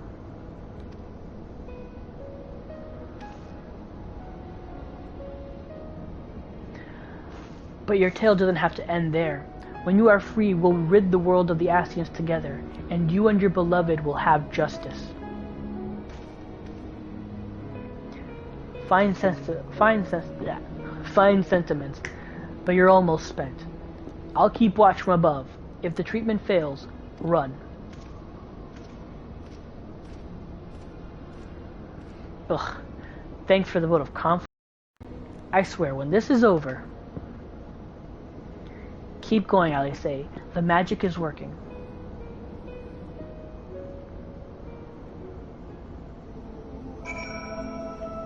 Where does Stinian go?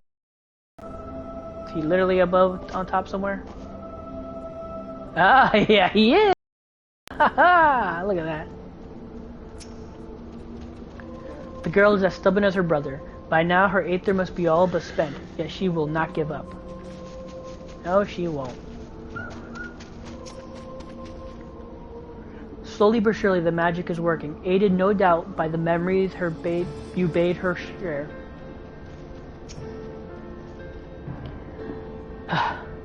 While I knew this wasn't going to be easy, no patient could have prepared me for treating a great worm.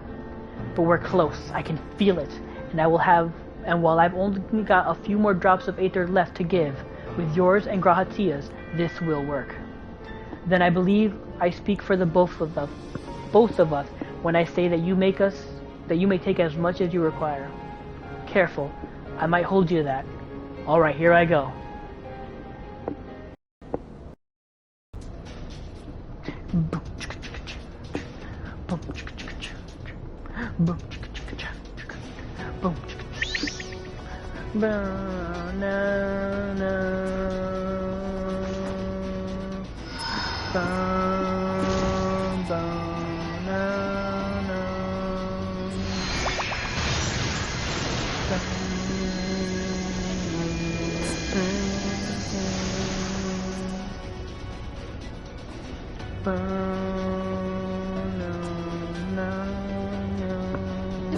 No. I'm almost there. Come on, Estinian.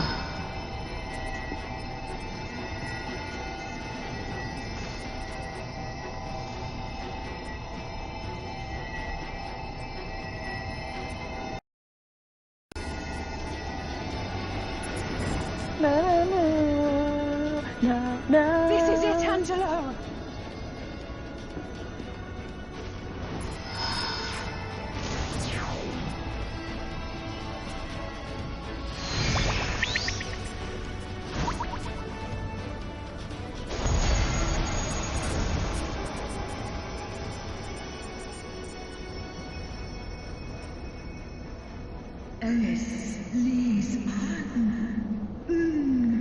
Yes, I feel it. The icon's grip groweth weak. Did it work? We won't know for certain until the shackles are removed. No shit, here we go!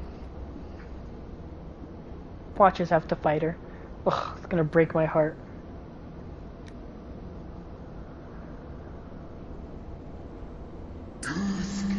Answer me this, children of man. Can my kindred be saved in like manner?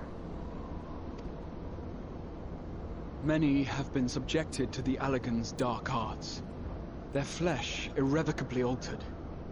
For such tortured souls, I think there can be no salvation. Oh man, that's a bummer.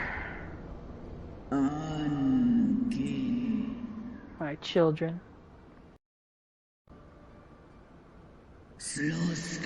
Should you hearken unto my call, you shall fly together once more. But should you not, I shall grant you peace. Whoa. Better to die than live as tools of evil. You too should win this, I know, and I shall do as I must. Oh damn, I cut it off. When that time comes, we'll stand by you. Damn right we will.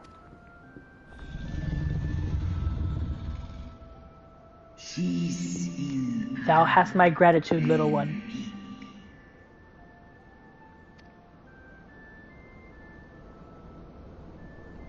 Alphino's ready. It's time. Oh shit! Oh, let me put my feet up. Put my feet up. Oop, that's on the camera. I do that.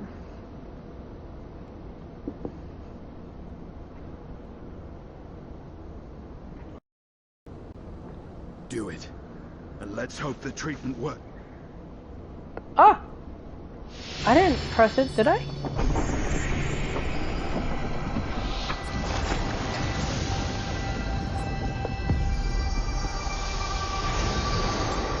Oh my god. I can't believe we're actually freeing her.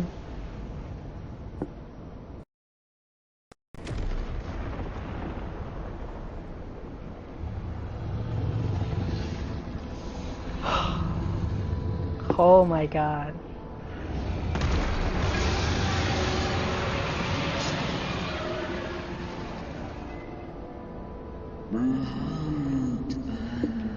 Bahamut, my beloved. For vengeance and atonement, I rise.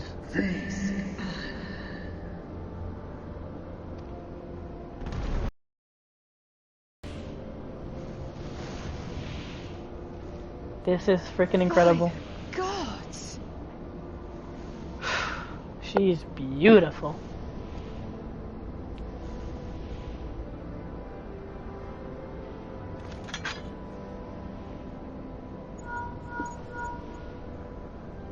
Urianger, your timing could not be better.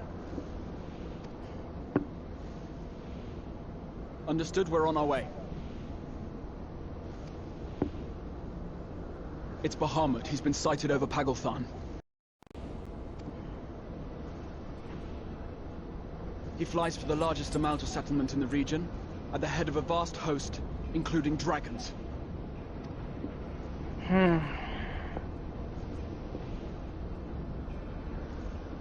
Did you hear all that, Alphino?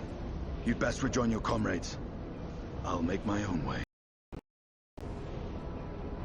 Our enemy awaits. Shall we? Oh!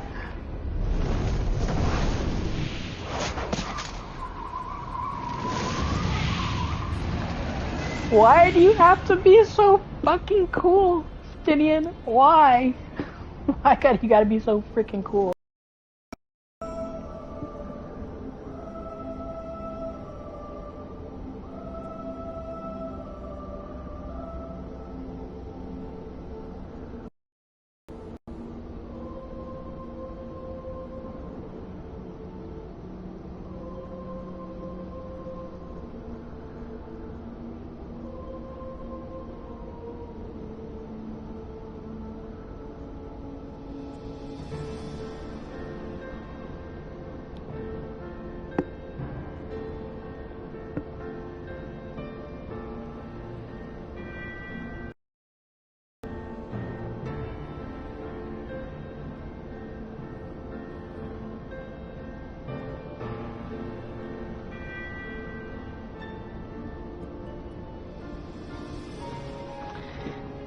How dare you say dragoons are boring?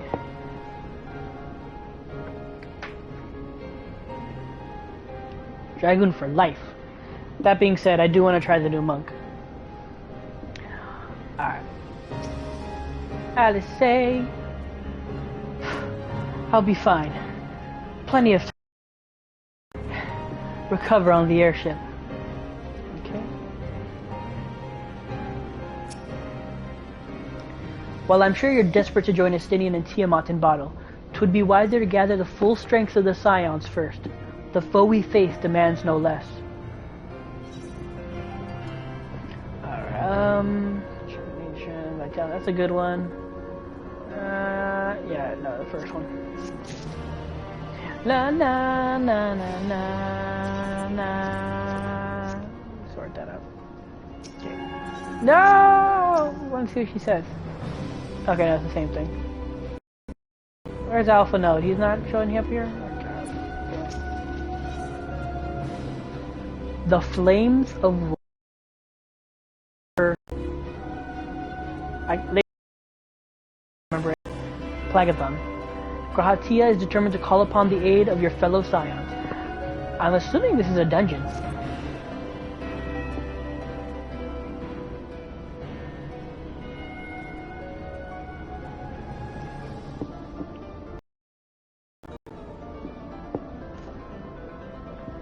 I've already sent word to the others. We are to rendezvous in Ul'dah at the Hall of Flames.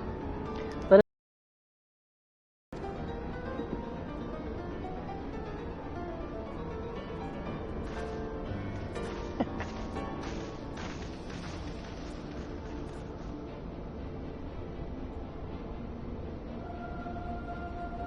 Oh, that's a great shot showing it's empty.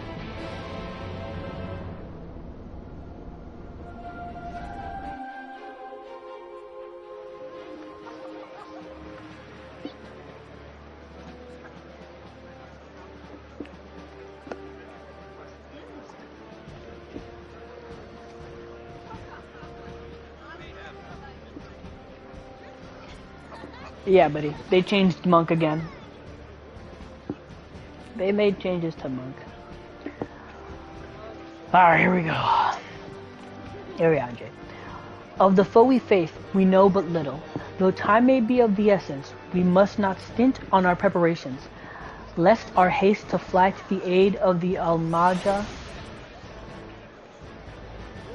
cost us our best chance of victory. By happy coincidence, Kryle and I were in the process of concluding our inquiries when the news reached us of Lunar Bahamut's return. There is much to discuss, but it will have to wait. As I am sure you recall, Arnvald and Ferdola were bound to Paglathon. I pray that they have not come to any harm. Yeah, me too, buddy. If you're worried about me, don't be. I got some rest during the flight, and I am ready for anything. I feel ready for anything.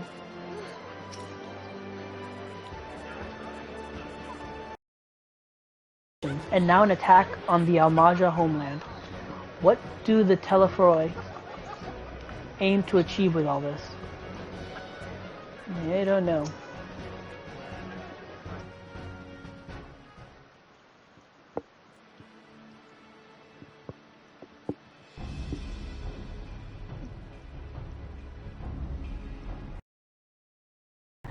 Now I know some of you could do with the rest, but I'm sorry to say the Telephoroi have other plans. Paglathon is already under siege. See, you just had to put it out into the world, Alphanod. Because you said shit, that's why it's happening. Happily, the immortal flames arrived just in time to join the defensive effort, with Marshal Tarupin at their head. Well now, given the failure of the peace, I'm uncertain how the Sultanate would respond. 'Tis good to hear that Ul'dah has not abandoned the Amalja. Abandoned? Profess to be their friends?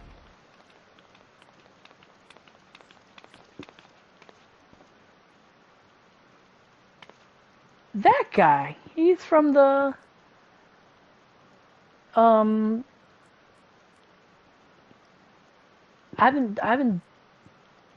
He's from the Paladin questline, if I'm not mistaken. I'm pretty sure I've seen him. I haven't played Paladin, so I'm not positive about the quest, but other people I've seen play the Paladin, I'm pretty sure I've seen him in the questline. Your Grace.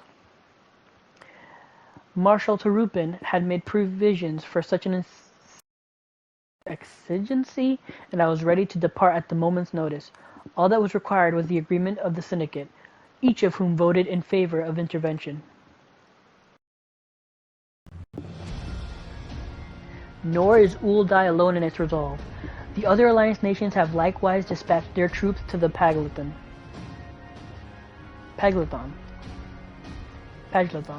Yeah. Yet even with our combined strength, we shall be sorely tested, for we face not only the might of an Imperial Legion, but Lunar Bahamut and his draconic hordes besides. Tiamat's children. Fight as we may, victory is by no means assured. But not all of the omens are grim. Our forces report that despite their proximity to Lunar Bahamut, none of the Amalja show any signs of tempering. What primal would turn down a chance to claim new thralls?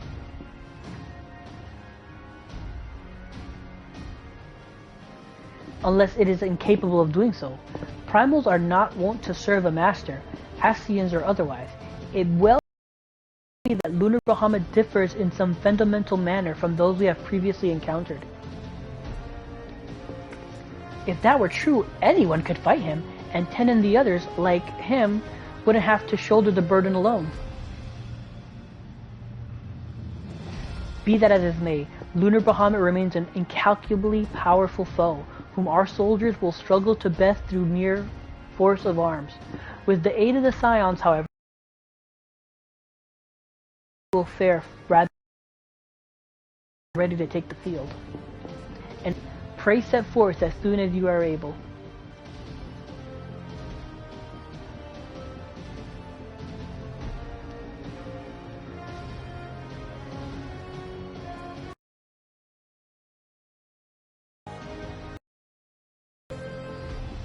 I, meanwhile, our forces. Till next we meet, may the 12 bless you. Bless and keep you.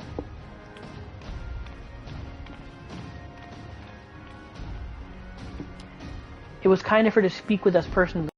You may be certain she has no shortage of other responsibilities. Well, I, for one, am inclined to do as her Grace requests. Lest we forget, Arnvald and Fardola are in Paglathon on reconnaissance. The sooner we save the day, the better their chances. Indeed. To the airship, then. Yep, this is the dungeon. Boom! Come on. Boom! Pop. Pop. Ah! I didn't pop. I'm wrong. Right, I'm gonna go, obviously, as a Dark Knight. And take off the mask. This stuff has to be shown.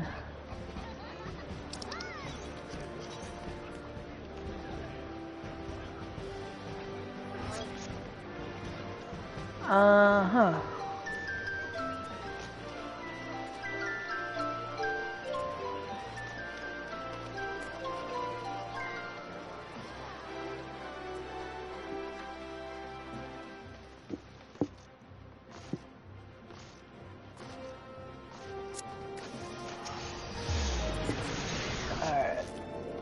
Airship landing, make things easy. Woo! Everyone's here. Lest thou wonder, I have attended to Thancred's ammunition and completed my own preparations. I trust thou canst say the same of thine.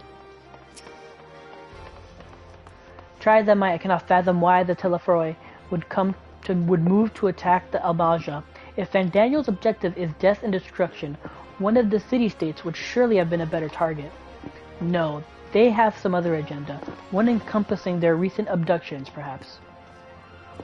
Alright, my guess is they're using the Beastmen as like antennas to broadcast. That's my guess. Do you think Estinian and Tiamat have already reached Paglet? I can't. They've said the name like 3 times already. I can't say it. Pagleton. Ah, but I should know better than to speculate on the whereabouts of the Azure Dragoon. Forgive me. It is not impossible Telefroy redirects some of the troops stationed at the tower to the front line. If so, this may all turn out to have been Ehrenvold and Fardola's benefit. If so, this may all turn out to have been Ehrenvold and Fardola's for benefit. There we go. Given what we know, some, or perhaps even all, of the Imperial soldiers have been tempered. If we can subdue them, we should be able to do something about that. But they would still see us as enemies even then. That said, they wouldn't be deaf to reason, which is better than nothing. So the Telefroy have constructed buildings capable of tempering, and primals which are not. What secrets are they hiding? Greetings, we have been expecting you. But say the word, and we shall depart for the Paglathon at once. Pop. There it is. Alrighty. Yeah, there they are. There's the whole crew. I could basically turn it into anybody I want. Let me see. What do you do again? Oh, Graha is an all-rounder. He can do anything. Because he's just so bloody cool. Anyway. Let's get rid of some of this lower food.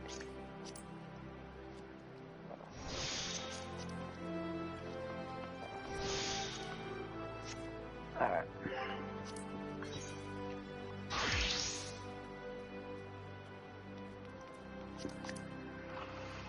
Oh, buddy. Oh, before we do that, let's just get this out of the way. Hey. First time. Put that there. So I have access to it right away. Oops.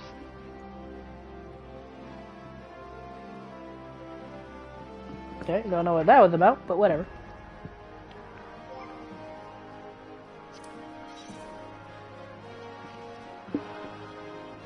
Oh god. Less than 5 minutes. Oh god. Here's to hoping I don't screw up.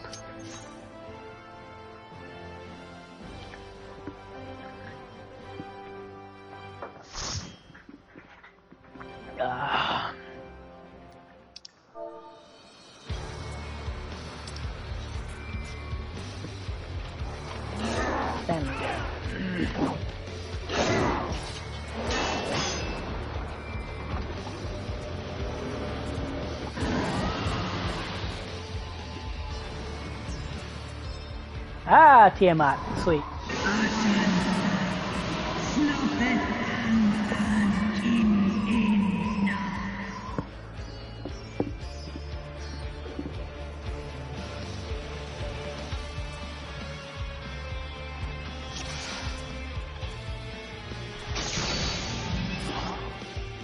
Okay.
Okay, I am.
Okay.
Okay, I am about to die.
What took you so long? Oh, Astinian, you beautiful bastard.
Duncan is cool.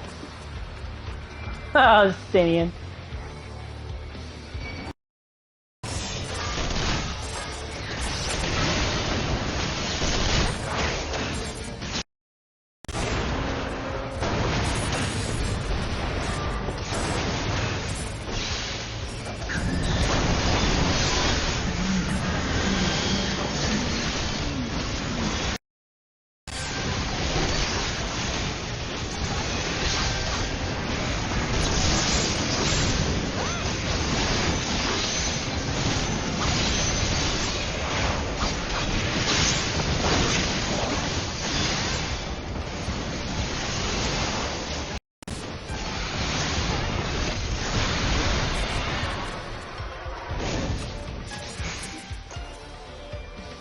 Tiamat, you're so cool.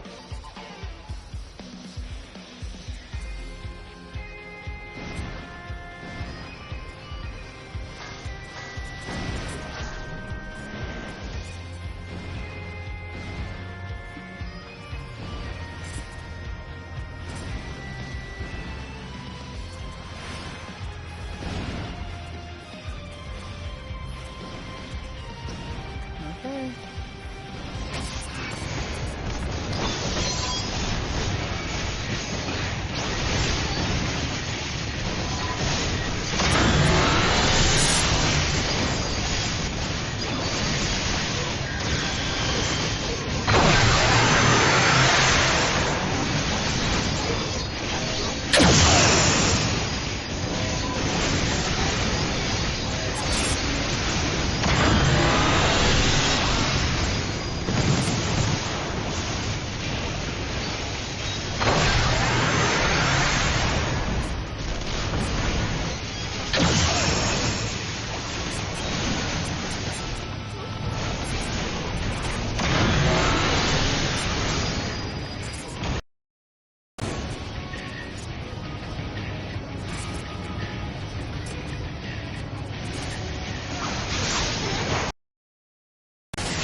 Alright, that was cool.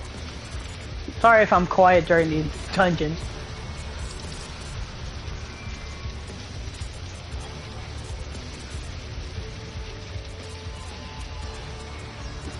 Ah!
Oh wow.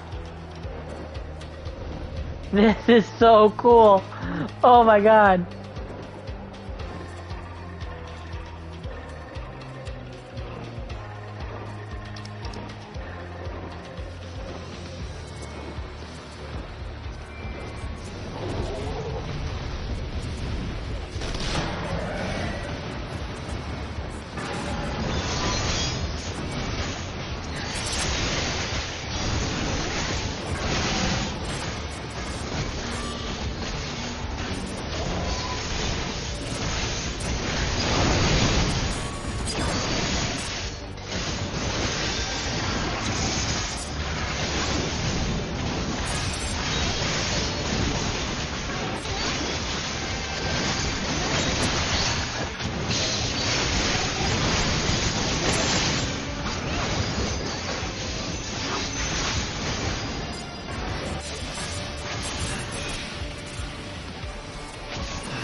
Teletherium, Lunar Bahamut.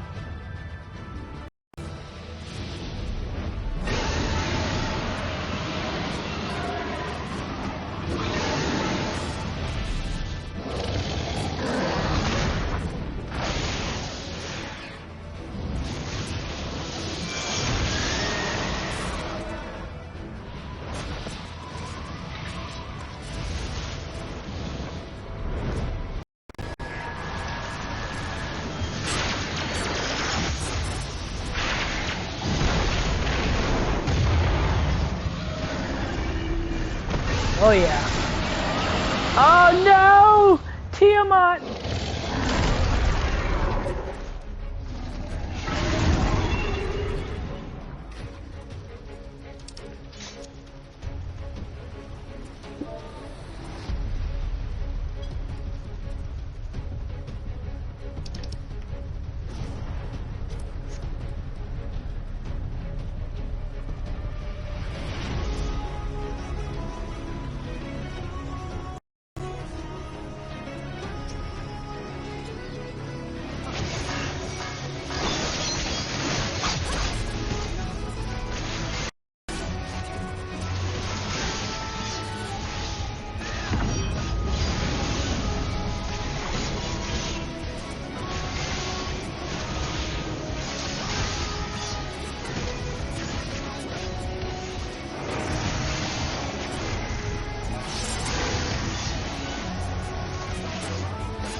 did that?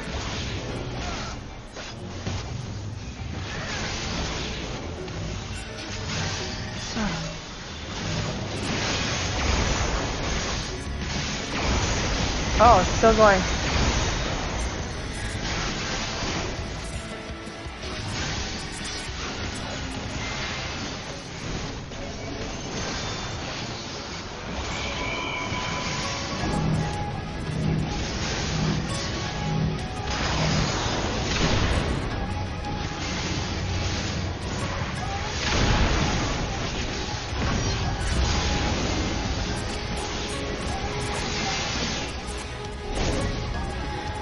I got two.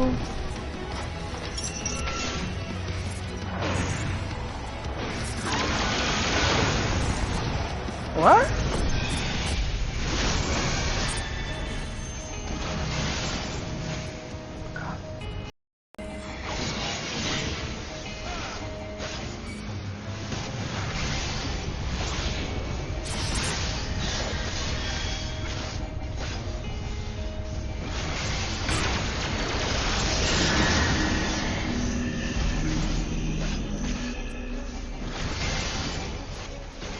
Where am I supposed to stand?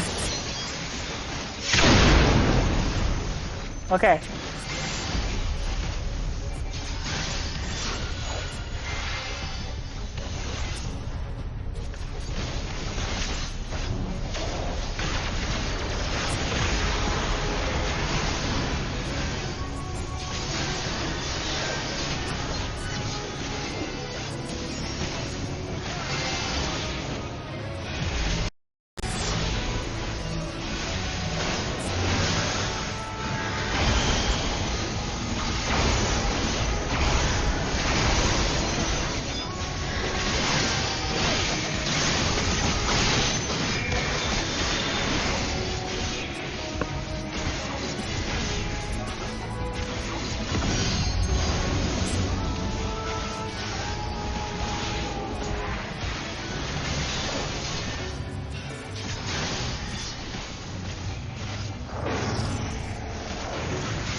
Nice, nice, nice. That was cool.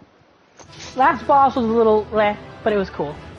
The whole dungeon, beautiful and awesome.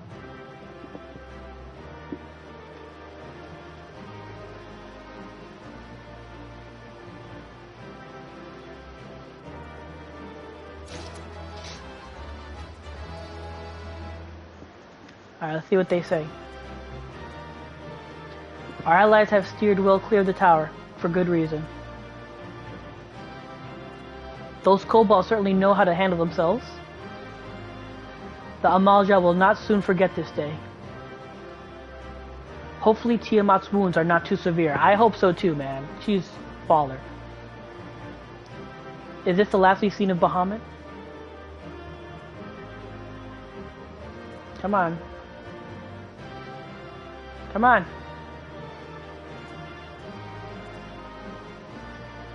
Our efforts may have helped Arnvold and Ferdola escape. Cool.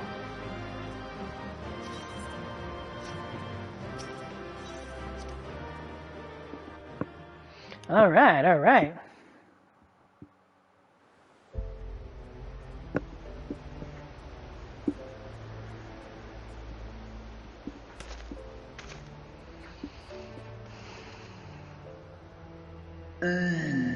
Children of man, the shade of my beloved is no more, and I shall be forever in your debt.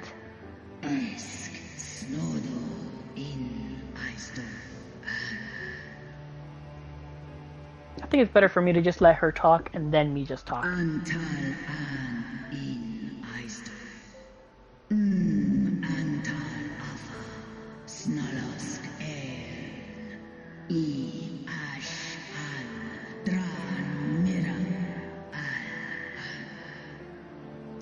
By your deeds we are set free, and free we shall remain as long as I draw breath.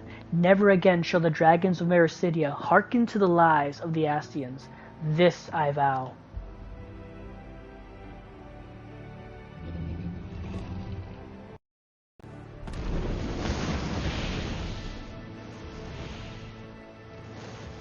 So cool. Noble warriors, the dragons chose their friends well.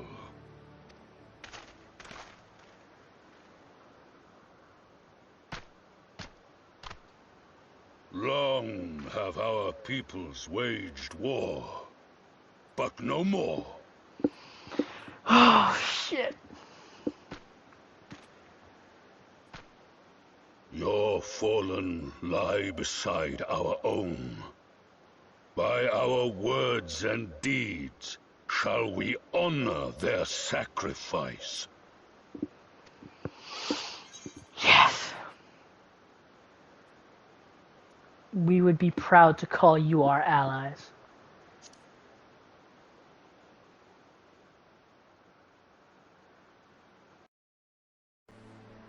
The enemy of our enemy is our friend. And you have proven yourselves worthy of our trust. It is the Garleans who are deserving of our fury.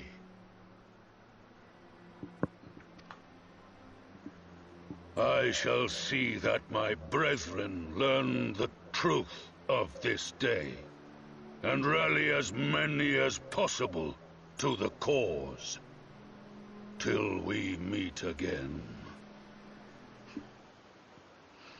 Till we meet again, friend. I kind of regret... I'm pretty sure I started the Amalja Beast Tribe quest, and I never finished it. And that's one I always regret. I mean, I can still do it now, but I regret not finishing it up to this point, because maybe it would have given extra dialogue here. And thus did we make allies of the Amalja.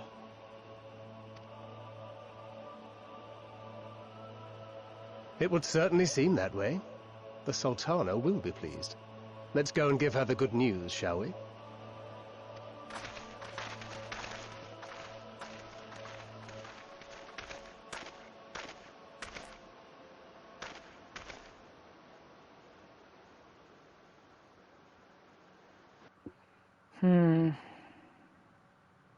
Sometime earlier, inside the Paglin Tower. Paglin Tower.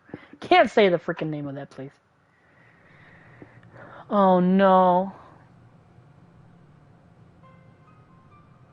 I knew it!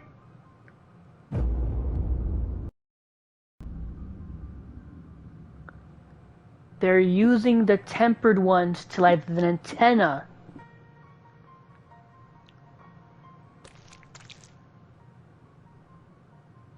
What in Ralga's name happened here?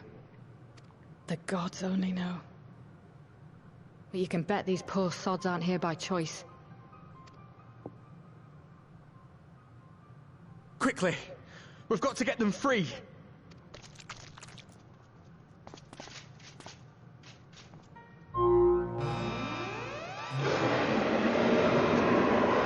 Get back!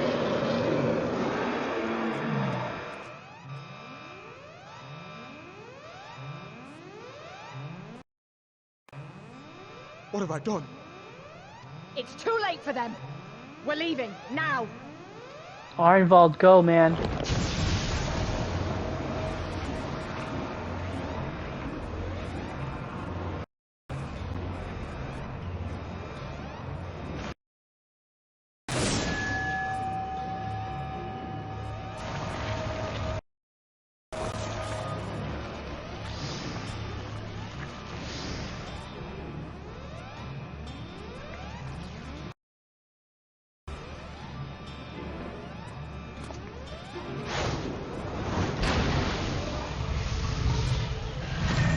Oh. No! God!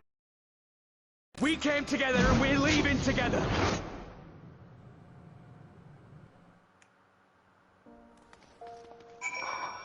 Arnold, no!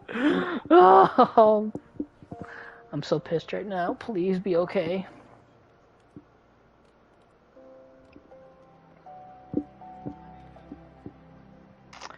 Oh.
Boom, boom, boom. Alright. Stinian, you bitch. Come, Endwalker. You're gonna be in my team. I should have known you'd be the one to end it. Mayhap now Tiamat will find some measure of solace.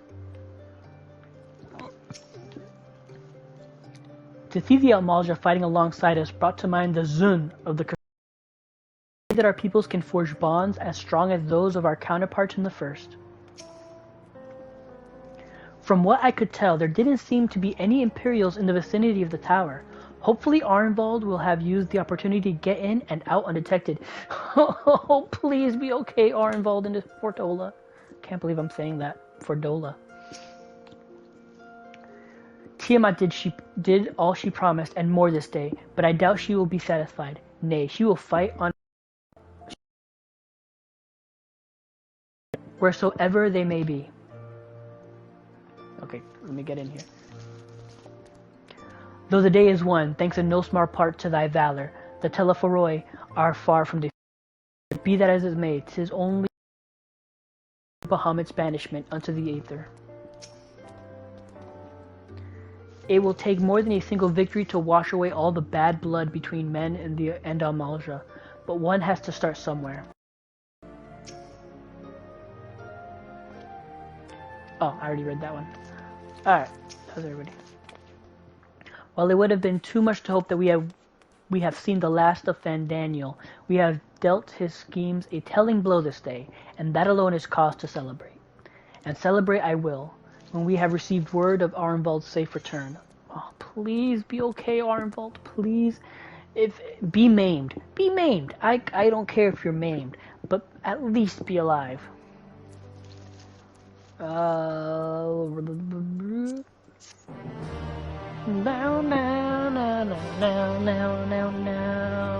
You may now enter. Yeah, I know. Alright. Any new thing? Okay, no, they're the same thing. Yeah, they say the same thing. Alright. When the dust... Alphinaud is minded to share his account of the events that unfolded in Paglithon with the Sultana. The Paglithon. I can't say it. I can't say it!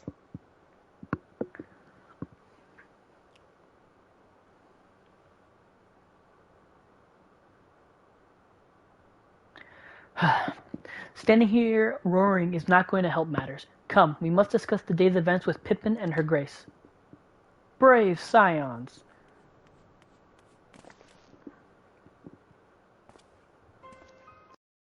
Would that I could treat you to a hero's welcome, but I bear urgent news from the frontistery. Your grace, whatever is the matter? As our troops were due from Paglithon, they came upon 2 scouts sent to the nearby tower. I have yet to hear a full account, but it seems that one of them, your friend I believe, had been wounded, and was being dragged away by the other. Oh no. I must go. Forgive me. No, it was more like, let me redo that one.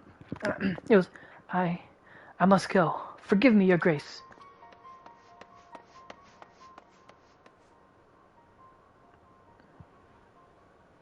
Oh, God. Can you tell us aught of Arnvald's condition, Your Grace? The wounded scout. Not save that it is grave. The Charogians tend to him even as we speak. Oh, please. The infirmary must be inundated with all the wounded.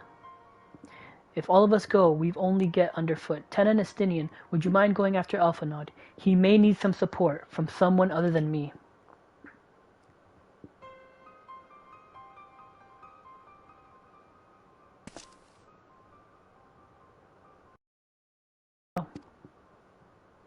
Thank you. The rest of us will see that the relevant people know what took place in Paglethan.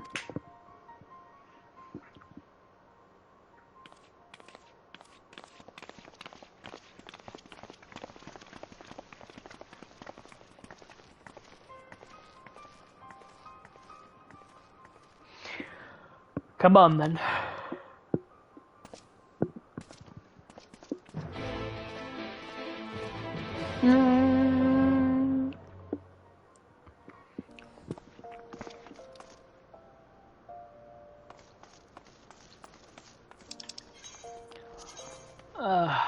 Map. Okay. So I'm gonna go. Wait, I'm in.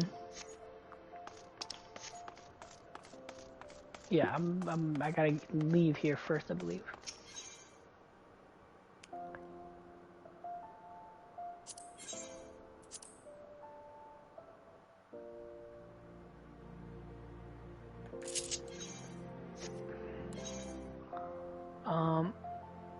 Yeah, here we go. Alright, where is it? Alchemist Guild Scholar's Walk.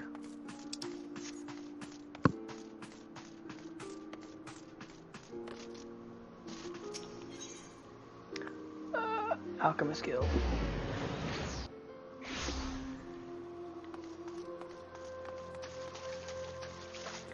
Walk through the water, I don't care.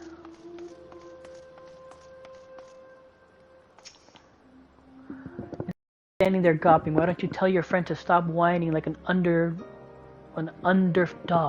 People are fighting for their lives in there. Please, tell me something, anything. Another one came to see the lad in silver armor. Master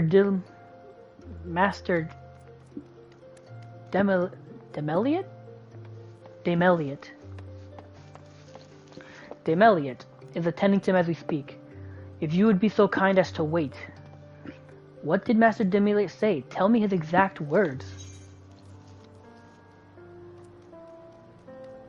Yeah, scold him. Enough, Alphanod. This isn't helping. But you're right. Forgive me. When we said our farewells to Arnvald, I was afraid that something like this might happen. But now that it has, all we can do is wait. Yeah.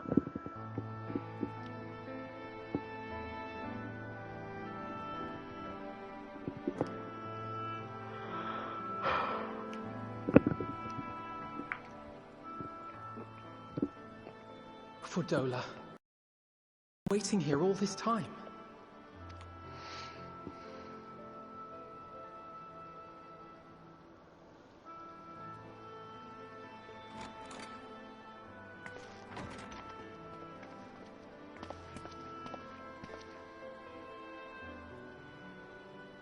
We have done what we can. The rest is up to him. Oh, that's the shittiest news to always give. The rest is up to them. May we see him? I do not think that wise. You must let him sleep.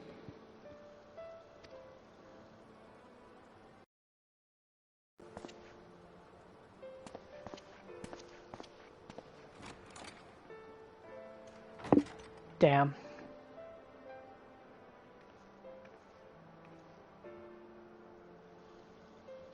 Thank you for bringing him back. He owes you his life. I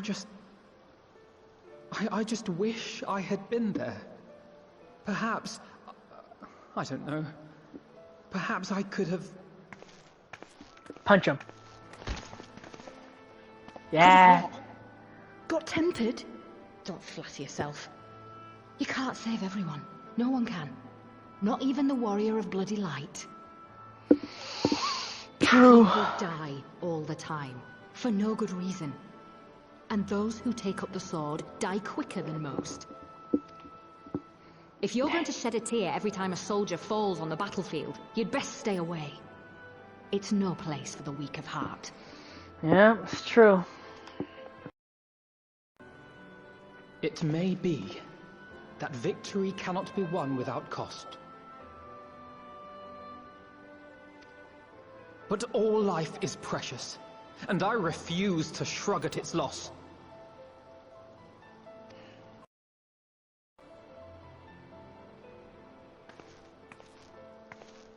All life is precious! Oh, you need to grow up, little man. Before your sparkling ideals get everyone...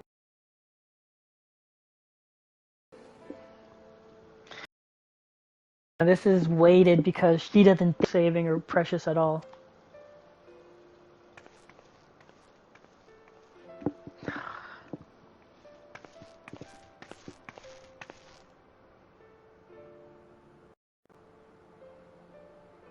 You're right.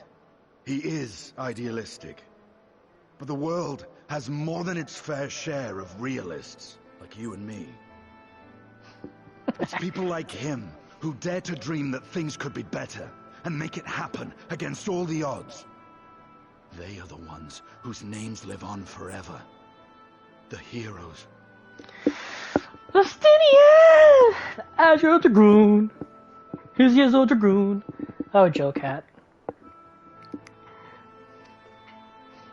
The battlefield's littered with would-be heroes. At this rate, you'll lot will be next. And what'll become of your precious dreams then? They live on in the others who They'll be gone. On the way. They'll go on with the others we've saved and left behind.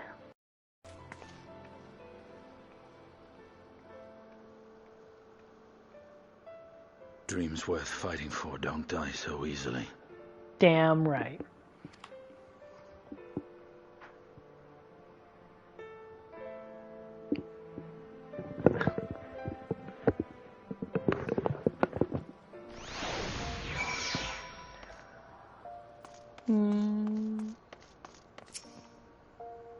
That woman. She plays at scorn, but her eyes are filled with sorrow.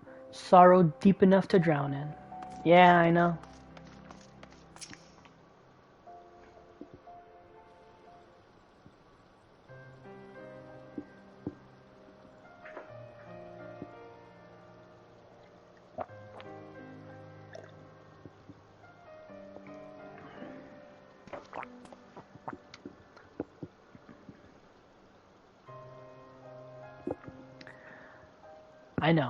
I know. There is nothing more I can do here. Come, let us rejoin the others.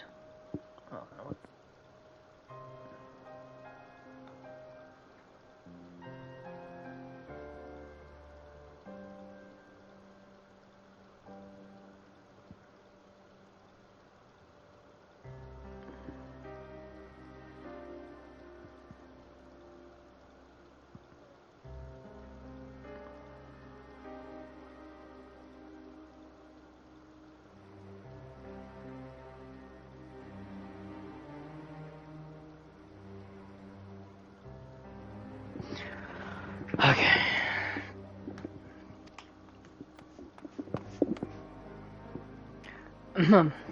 Her Grace invites the Scions of the Seventh Dawn to join her in the fragrant chamber. Your comrades have already arrived. Will the three of you be joining them? We will.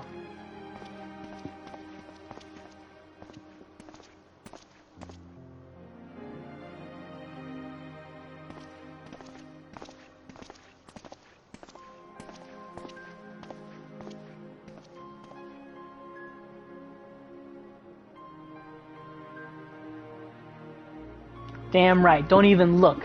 Just nod like, I know.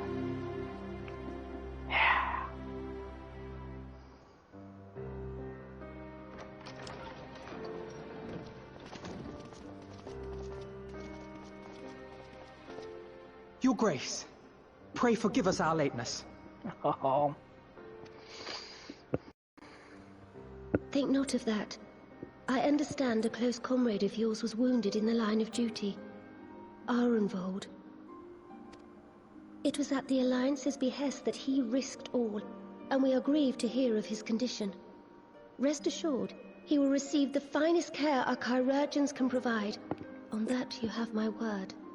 Okay, I gotta remember how to say that. Chirurgeons. Jesus. Now, we would share with you the findings of the mission. Pippin, pray relate to our guests the details of Fordola's account.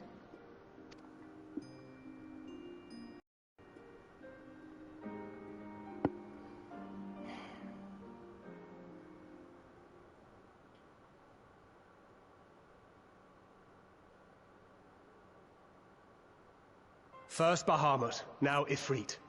Or Lunar Ifrit, as Fan Daniel would doubtless have it. 'Tis now all but certain that the towers were conceived to facilitate the summoning of primals by those imprisoned within.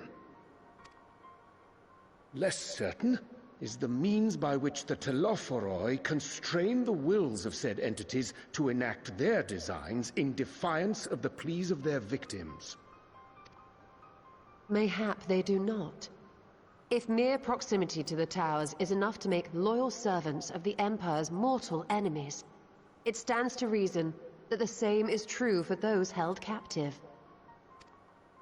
They invoke their gods for the good of Garlemald, and in their disturbed state of mind, summon a form reflects their own alteration. It all begins to make sense. Upon closer inspection, I realized that the towers bear a striking resemblance to a much larger structure which Urianger and I observed from afar during our visit to the Imperial capital. Assuming it too is capable of tempering those in its immediate vicinity, it would go some way to explain the swiftness with which the Telophoroi managed to rally so many Imperials to their cause. Telophoroi. Oh, God. While the situation in Garlemald is indeed troubling, I fear we have more immediate concerns. Ifrit was primal summoned. At approximately the same time, observers at several other towers bore witness to the emergence of further such entities.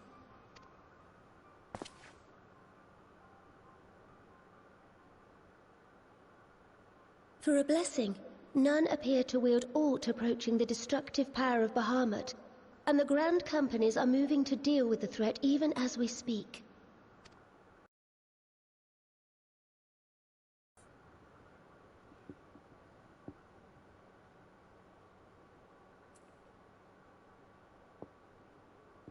The Grand Companies, Your Grace. Is that wise?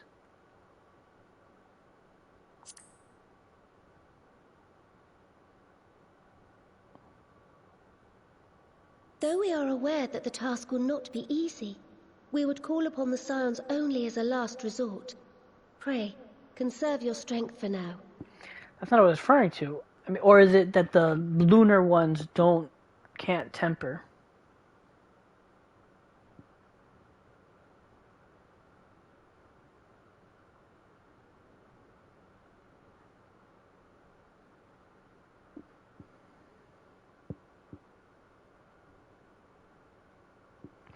Yeah. Because I'm pretty sure she said that Lunar Bahamut didn't temper anybody. It's only the tower, so maybe, yeah. After all, it was not so very long ago that you rid us of Bahamut. On which note, I am pleased to report that our talks with the Amalja have reached an agreeable conclusion. They have pledged their full support to our cause. It is our hope that this historic agreement will encourage other tribes to join us at the negotiating table. And I know that I speak for all of the Allied leaders when I say that we will welcome them with open arms at such time as they do. Of course, this was only made possible by the feats of heroism performed at Paglfan. Moreover, we shall not allow the sacrifices of those fallen in battle to have been made in vain. As hope leads to victory, shall victory lead to a new dawn for Eorzea. May these words ever be our guide, Your Grace.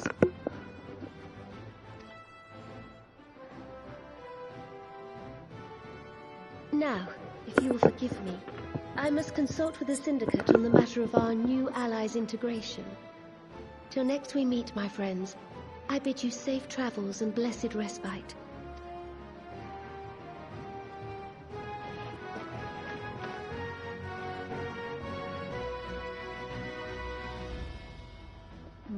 Okay.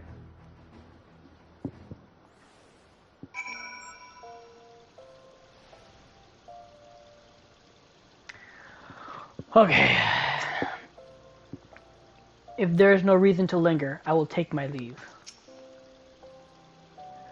Amidst this great push for peace with the beast tribes, we would do well to remember the old prejudices yet remain.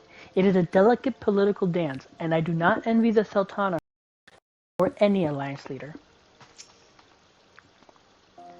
Alphonad knows only too well that sacrifices are an unavoidable part of conflict. But knowing something does not change how one feels about it. You yourself have shared adventures with Arnvald, have you not? Then I shall say no more.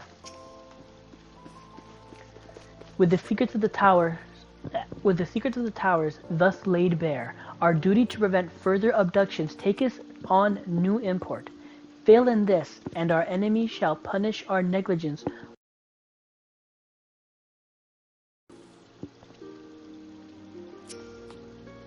Even without the threat of tempering to contend with, the Grand Companies have quite a task on their hands. So yeah, they don't have to worry about being tempered because those versions can't temper. Got it. Regardless of her Grace's protestations to the contrary, it may be best to dispatch a few of our own to assist the endeavor. Remind me to mention it to Totteru, would you? Though we have won our first battle against the Telephoroi, and made significant discoveries to boot, the war has scarcely begun. We must steel ourselves for what lies ahead.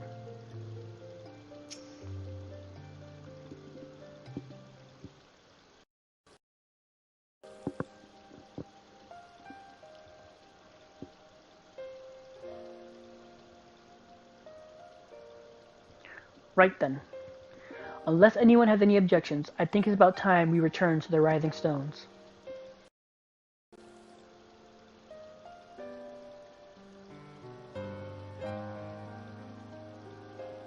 That includes you, Alphonad. Arnvald is in good hands here. Of course. He would doubtless mock me for pacing about the infirmary. Let us retire, then, that we may regain our strength in readiness for the coming challenges. If all in our agreement, then I shall let Corral know to expect us.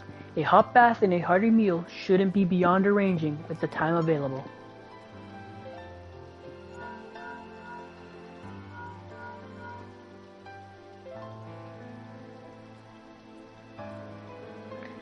It will be good to be home.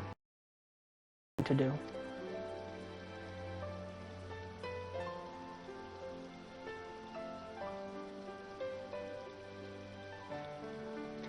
Yes, I'll try asking him, and thank you. I shall look forward to it. Our comrades eagerly await our return, and Kral in particular has a few matters she is keen to discuss, one of which concerns you, Estinian. Believe it or not, well, one of which concerns you, Estinian, believe it or not. You will join us, won't you? Fine. Really? I thought you said that you were avoiding that Baldasian woman.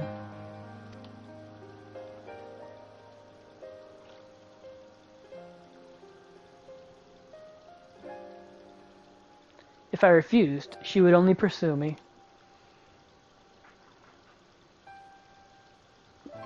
Let us get this over with then. Let's get this over with, shall we?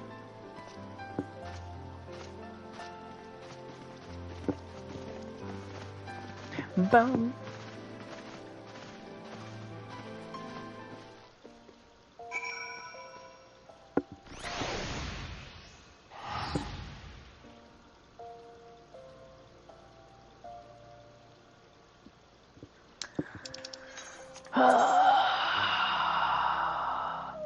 Come on, just give me...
Bum, bum, bum, bum.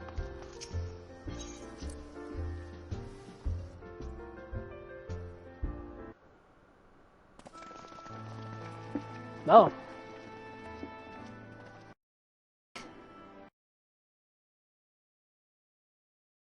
Must all be beg a moment of your time. Thanks to Arenvold's selfless efforts, we may now be confident that we understand the function of the towers. But many questions remain regarding the reason for the summonings, and what lurks behind the looming edifice in Garlemald. Until such questions are answered, we will struggle to devise an effective strategy for thwarting the Telopheroi's stated aim. Nothing less than the destruction of this star. And so, given the gravity of the situation, I move that we petition the aid of Sharlayan. Oh, screw those guys. 'Tis possible the ancient knowledge preserved within our archives may hide a clue to our enemy's methods. But given Sharlayan's established policy of non-intervention, our former colleagues are not like to aid us in its discovery. Oh, I well remember what they're like. The Forum's barefaced refusal to assist you in the days prior to the calamity must rank as Sharlayan's most shameful act since the Exodus. But were the final days to be reenacted, it would spell doom for us all. Surely even they cannot turn a blind eye to that. You'd be surprised. I know this because I saw the Endwalker trailer. Obviously I saw that they said that they would not do anything. So that's why I say assholes.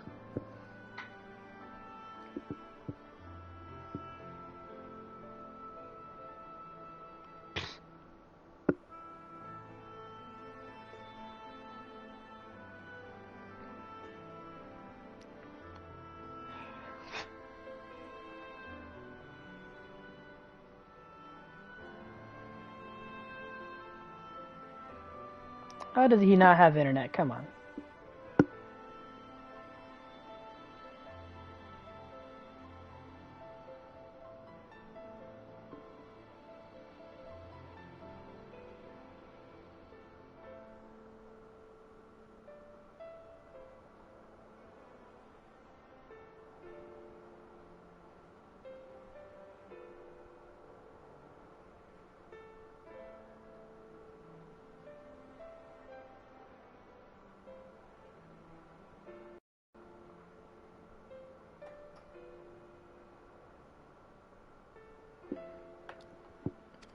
I trust we are all of the same mind on this matter. Urgent as it seemed, I took the liberty of petitioning the Alliance for leave to act as Eorzea's emissary, and have since received their blessing. I presume your role as a student of Baldessian will carry some weight with the Forum? One can but hope.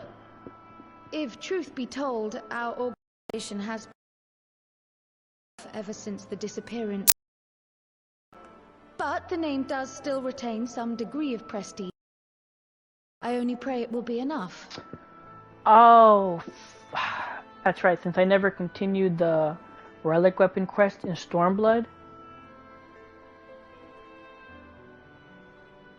Because I'm pretty sure in the relic quest, you find out that that island you're on for the relic weapon is the Isle of Val. And I bet money that if I had finished Eureka, that's what it was, I'm pretty sure it would have more dialogue for this. If there are no objections, I shall depart for Sharlayan at once. But before I do, I should also mention the other matter to which I would devote some time during my stay. After hearing what transpired in the first, I began to question the true nature of Hydaelyn's blessing. A topic I have discussed at some length with Y'shtola. We were wondering, when was the last time Hydaelyn spoke to you directly?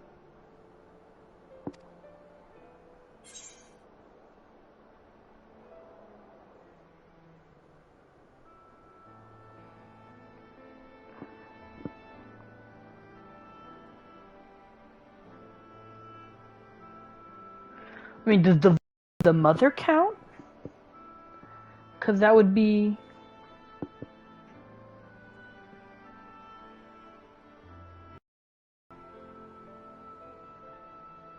I'm not going to say the Crystarium because she wasn't talking directly to me at that point.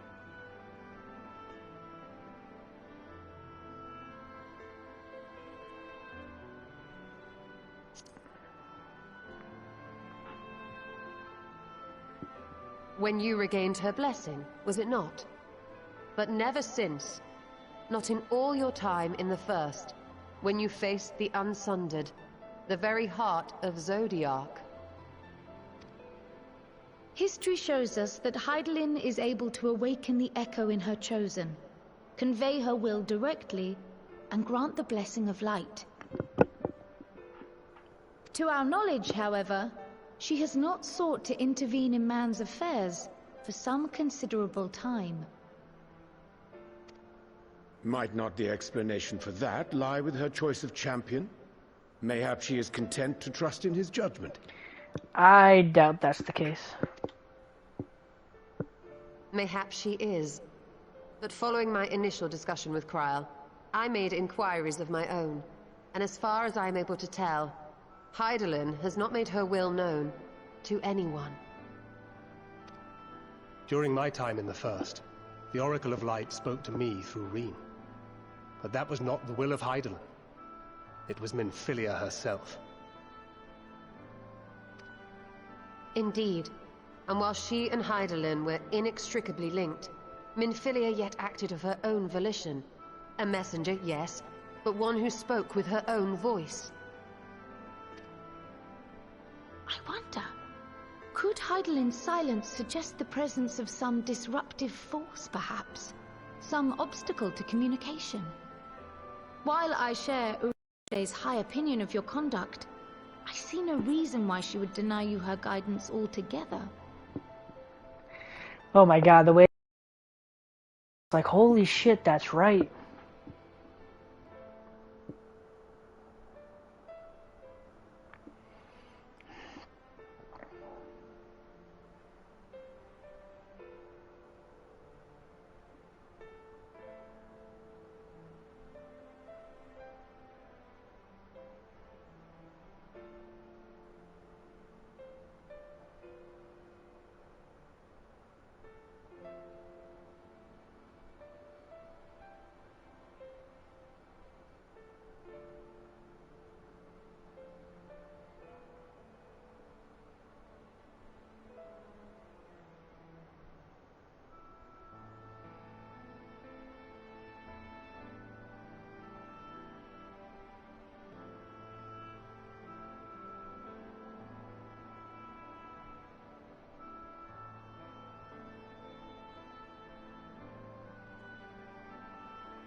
Then again, who am I to say? The fact is, we simply don't know. But if the explanation is to be found anywhere, I can think of worse places to look than the archives of Sharlayan, and their research on the Ethereal Sea in particular.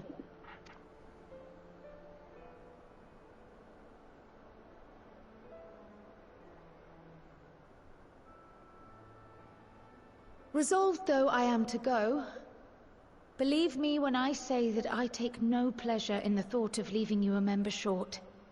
Now, of all times. Estinian, we stand on the eve of a struggle that will decide the fate of this star.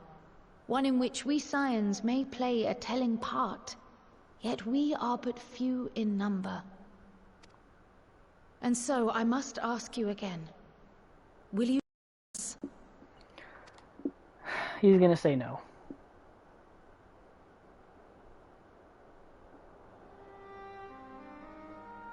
You see the world the way you want it to be. I see the world the way it is. You are fault. But I know you would never turn your back on those in need. Never close your eyes to their suffering. And somehow, your deeds lend truth to your words, giving the lie to my doubts in so doing.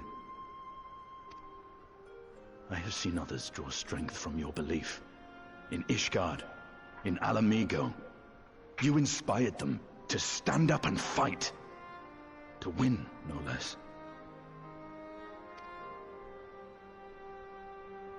And even when you lost those you carried their spirit with you, and made their memory your guiding light. The burden of so many hopes and dreams would be too heavy for most to bear.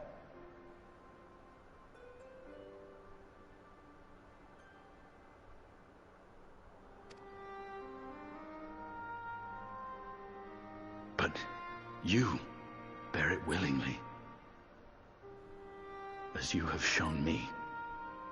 Some dreams are too important to let go. If you have need of my strength, it's yours. After all you've done, how could I refuse? Oh shit, I'm surprised. Thank you, Estinian. Whatever challenges await us, I shall not falter. You have my word.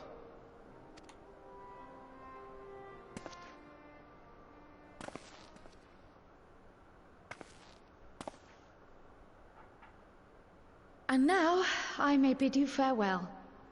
Safe in the knowledge that all is as it should be. In this little corner of the world, at least. Oh,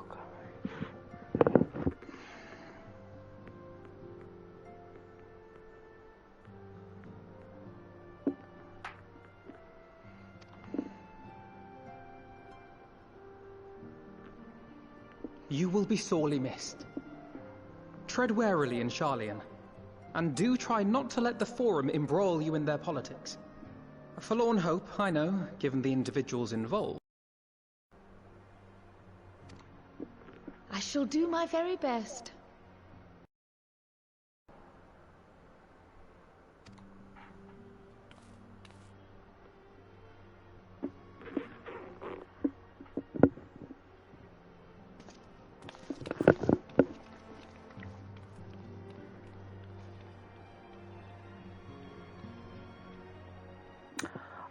Oh, you know what? I just thought of a... Meanwhile, in the Imperial Palace.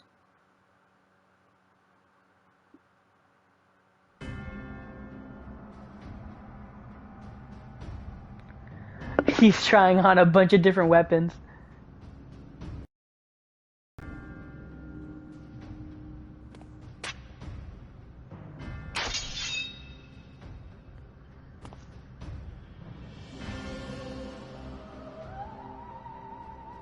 Well, does this one meet with your approval?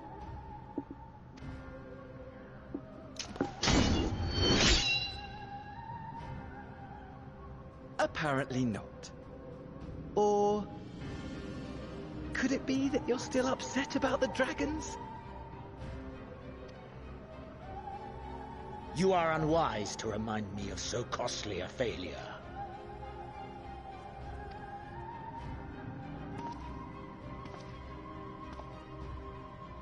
It will not affect our plans, I trust. Oh, hardly at all. Though, admittedly, the chances of us being able to procure any more Mericidian dragons are rather slimmer following Tiamat's reappearance. Good. Oh, but the seeds have been sown, my lord. We have only to wait for them to quicken.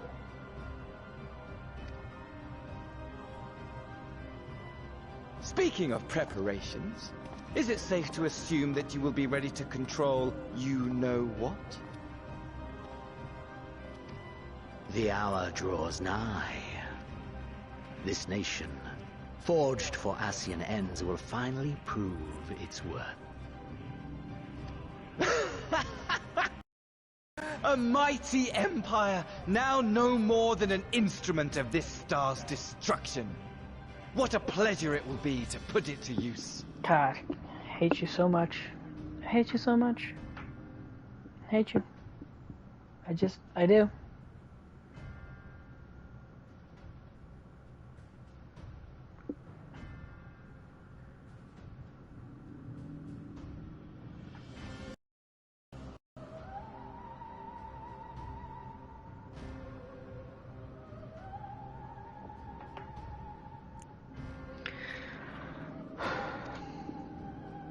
Which brings me back to our earlier topic.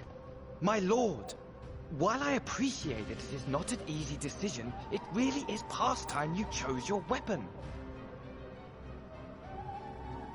Well, we know it's not any of these. There is one that I have been meaning to test.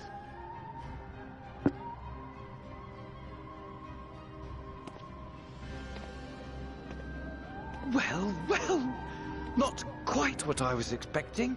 Though I will say, it does seem rather apt.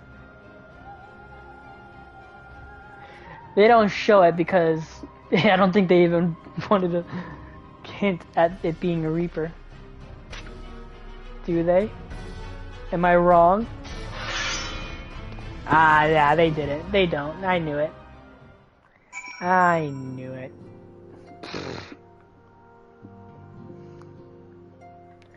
Hey! Oh my god. Okay, so I gotta talk to everybody here. Okay. If I am to pursue this course, I must be prepared for the hardships that lie ahead. If you need of my lance, I'll be ready. If not, I'll be reserving my strength in preparation of the next battle. Oh yes. Justinian, be sure that we will be running some of the dungeons with the trust system, and you will be there. But since you're here, I have a question. The Thyrans are in close contact with the East Aldenard Trading Company of Kugane, yes? I was wondering if they could place an order for some sun-dried squid. I don't seem to be able to find them in these parts. Really? That's your thing? You like squid? Huh. Who would have got... Though we know not the full extent of the Telephoroid's screams, preventing further abductions must take precedence above all else, for therein lies the key to depriving our enemy of its most potent weapon. I'm assuming by the thing they want him to take control of, it's gotta be Zodiark. To take control of Zodiark. That's gotta be what they're plotting. The sudden reappearance of the towers will surely not have escaped the forum's notice. I would like to think they would be receptive to Kral's request for cooperation in investigating the matter, but unfortunately, the situation would suggest otherwise. Yeah, they're a bunch of assholes. It strikes me as odd that rather than marching on one of the city-states, the Telephoroi have so far made only sporadic attacks. I doubt they'd go to the trouble of putting up if that was all they had in store for us. Yep. None can deny that Heidelind's blessing has been a great boon to our cause, but much remains unknown with regard to her true intentions. Given everything we have learned from our encounters with the Astians, we must keep our minds open to any and all possibilities. Amidst all the fighting, it's easy to forget what we've achieved, isn't it? I mean, we cured Tiamat. Tiamat, for heaven's sake! You will tell me if I become insufferably smug, won't you? Because the way things are going, it feels like a definite possibility. Hey, girl, work it. You did something really awesome. Well, it looks like I'm going to have a busy few moons. Not that they ever seem to be anything but. Thancred's got me dispatching troops to every corner of the realm, which is not to say I don't trust the Alliance, because I do. But when it comes to putting down primals, nobody does it better than us. Well, than you lot, more accurately. You won't catch me trading blows with a primal in the near future. Oh, they're hinting at that, and I think they're gonna do something with her in a primal. But for every fell fiend you vanquish, there's countless meals to arrange, baths to fill, sheets to wash, stores to replenish, and the list goes on. My wish, which is where I come in, and gladly, mind you. It's the least I can do to support the scions who risk life and limb, like poor Arenvald. I wish there was something we could do for him. We'll just have to settle for saying the odd prayer and keeping a roof over our heads. Got it. Hangnail. It wouldn't do to have him come back to a complete shambles, now would it? But that's enough of my rambling. Now off you go and get some rest. If there's any development, I promise you'll be the first to know. Na na na na na na na na. Alright, and if I'm not mistaken, that is the end of 5.5, and we're gonna keep on going to 5.5.5.5. Does they anything different? Yeah, no, they don't say anything different. Alright.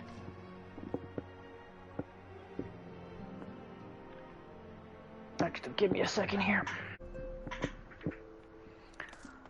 On to 5.55. Company we keep. Wait, hold on. The company we keep. Alice can tell you're itching to take the fight to the Telephoroi.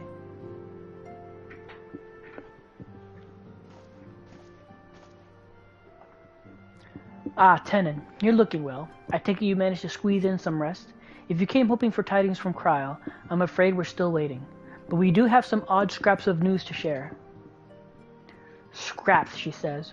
Lunar primals have been popping up all over the place, but the Alliance has the situation well in hand, thanks in no small part to Hoary Boulders and the others. Meanwhile, talks with the beast tribes are going even better than expected. Encouraged by Uldal's progress with the Amalja, Gordania has opened negotiations with the Exal, believe it or not. All of which is obviously very encouraging, but with the Telephoroi still out there, it's not as if we can afford to lower our guard.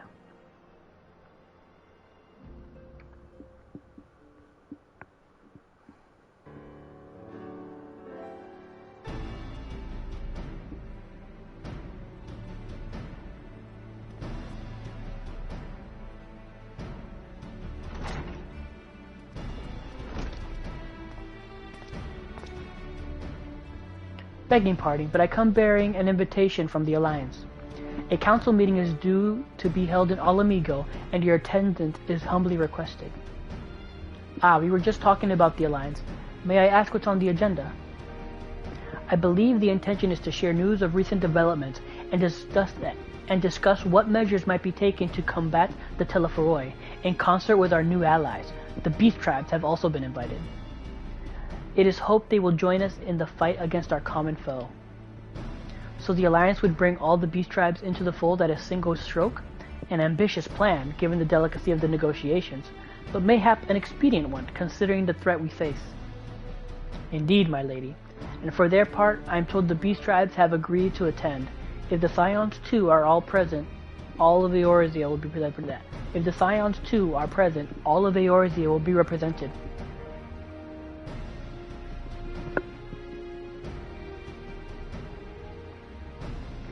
To arrange such a meeting must have been quite an undertaking, not only diplomatically, but practically. Pray inform the Alliance that we would be honored to participate. We shall make for Alamigo without delay. Then I will bear your answer thither with all haste. We look forward to receiving you at the Royal Palace.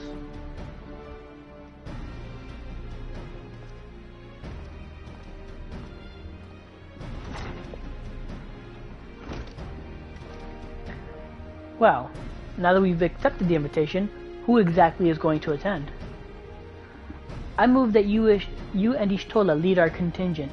Given how long you have worked to end summoning, it is only right that you be present for what promises to be a historic moment. I think we've all played our part in this little endeavor, don't you, Tenon? The thing I was thinking about now, but I don't think I can. I think I would need a Fantasia to do it. Is my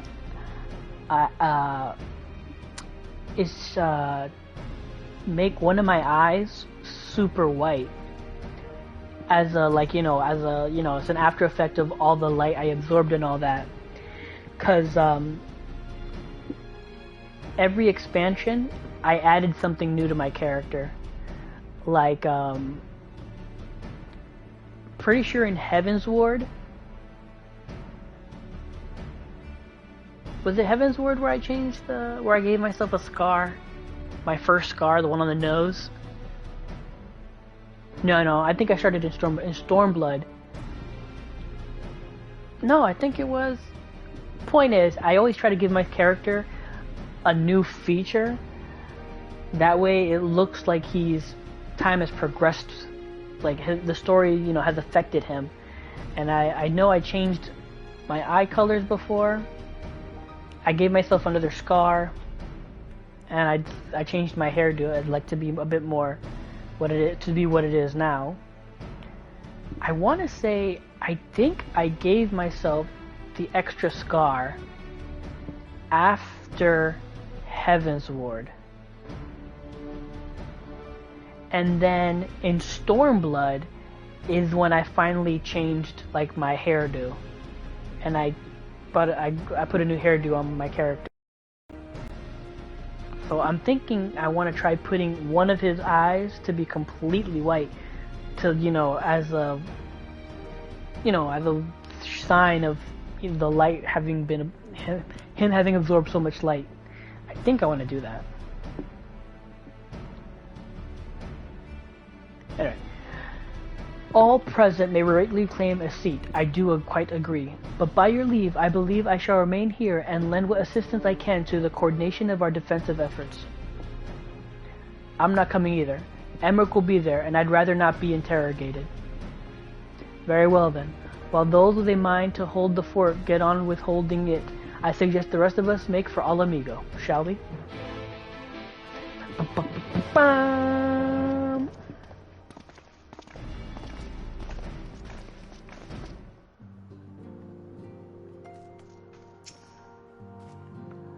Don't worry, I have no plans to return to roaming in your absence. I know you'd only chase me if I did. Damn right. I shall take this opportunity to gain a better understanding of Sir Estinian. Being Elizan of like age, 'tis possible we have interest in common. Mayhaps I shall begin lending him a favorite treatise or two from my collection. Yeah, that's not gonna happen, buddy. Don't forget to bring me something nice from Alamigo. Oh man, I wish I could.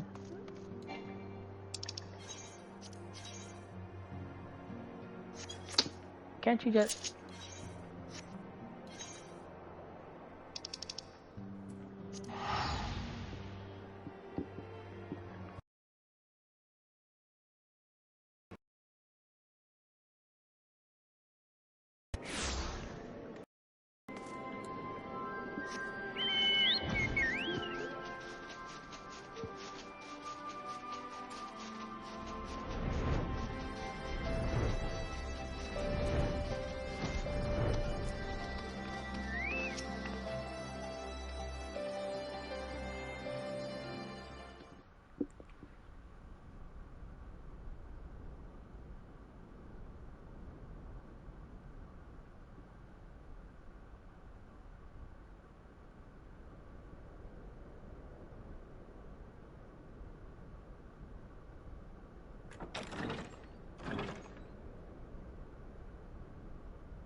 Esteemed guests, you honor us with your presence. As there is much to discuss, let us begin. Information on our taken brethren you have, yes? Hear it we would!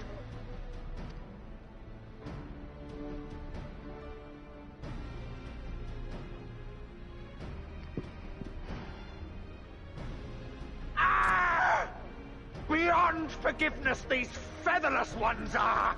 With rivers of blood shall they pay. Freed our people must be! We too would see your kin liberated. But ere we attempt their rescue, we must first find a means to negate the risk of tempering. Without that, we will be unable even to approach the towers, let alone contend with their defenders. Ugh, that's what I said. If all else fails, I've always found cannonballs quite effective. And what of the prisoners? Would you see them slaughtered? Think for a moment. Ponder, consider, think. If Merlwyb truly intended to bombard the towers, she would have done so by now. Remember, we came here to find a solution together, did we not?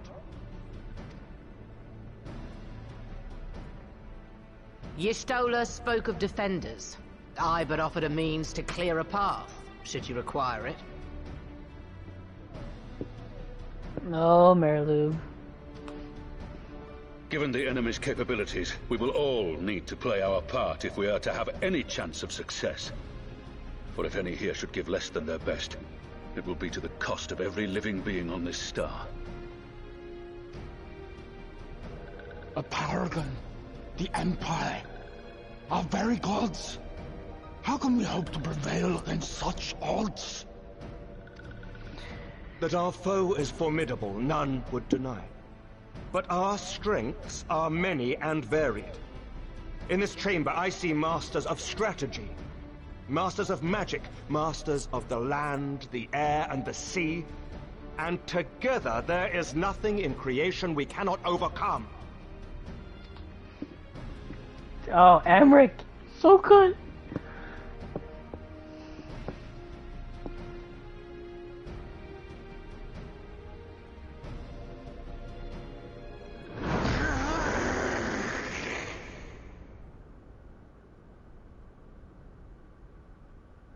I beg your pardon?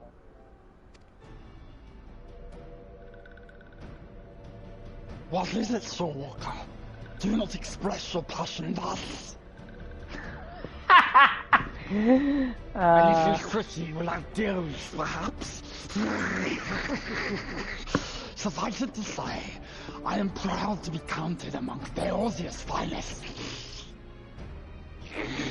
We, Sir Harding, will play our part. We kobolds have not forgotten the crimes the Overdwellers committed against us in the past.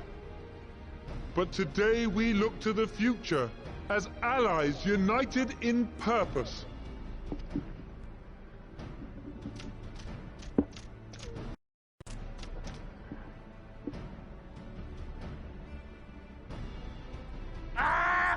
Make mock of the Ixal, the Paragon does! Turns kin into puppets! Pits brother against brother! Free them from his grasp, we shall! As Patriarch Zadar will attest, the Scions have granted us a means to free your brethren from their thraldom. This boon we will gladly share, that your people might never be enslaved again.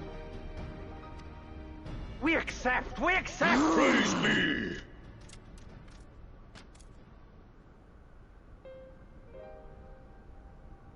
Damn, look at this.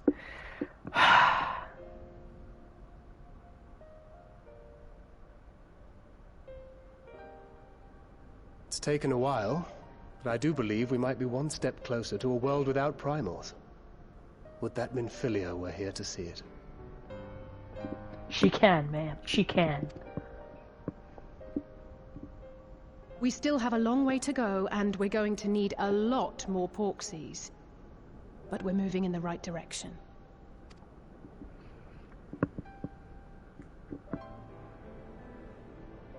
If I may have your attention, there is one other point I would like to raise. As we can all agree, freeing those held captive must take precedence over every other concern. But experience has taught us that none save those with the capacity to resist tempering can hope to enter the towers unscathed.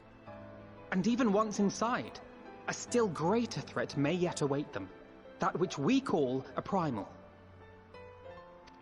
Needless to say, if we are to succeed, engaging with such foes can only ever be considered a last resort. And so I move that we seek to prevent them from being summoned in the first place.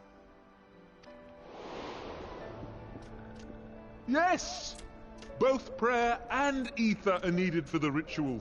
Should either one be denied, the summoning would fail. And so we must endeavor to discover the source of the ether on which the process depends. Do so, and it may present a way to halt the summonings, or perhaps even neutralize the towers entirely. Smart, Alphanod. Smart. A promising proposal. While you are conducting your investigations, however, we will need to remain vigilant, lest the Telophoroi commit further abductions and summon primals ere we have the means to prevent them. To stand a better chance of keeping our enemy at bay, we would do well to coordinate our defensive efforts, sending reinforcements to assist our neighbors when needed. We Amalja would have been overwhelmed were it not for our newfound allies. But say the word, and we shall come.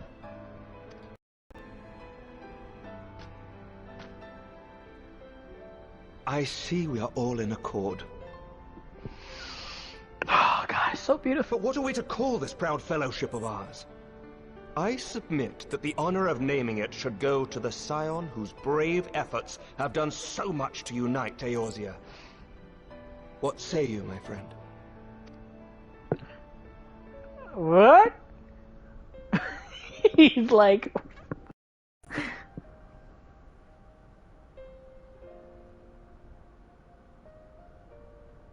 The Grand Company of Eorzea?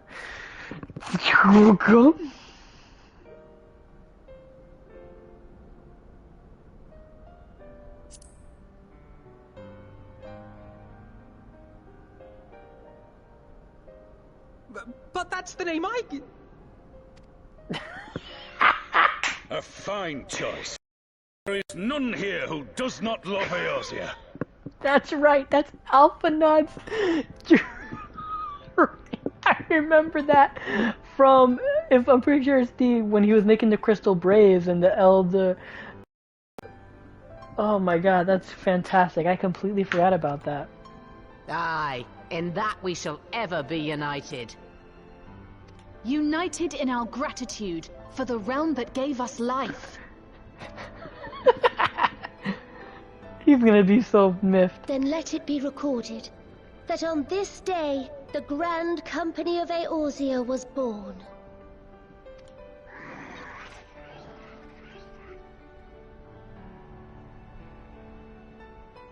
Okay, no, he's just happy.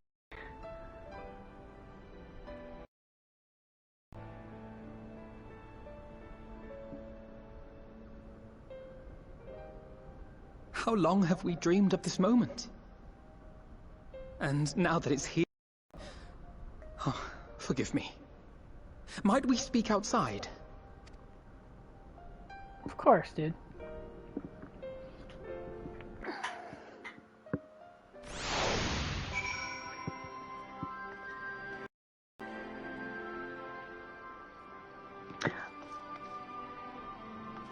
Actually, before that, I do, I do want to check real quick if I can change my eye colors.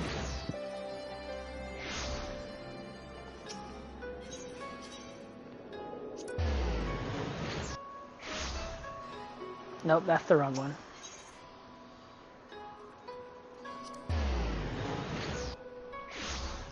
Here we go.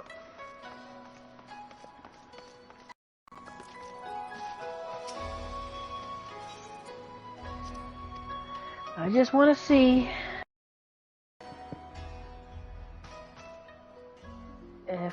I can... Crystal Bell.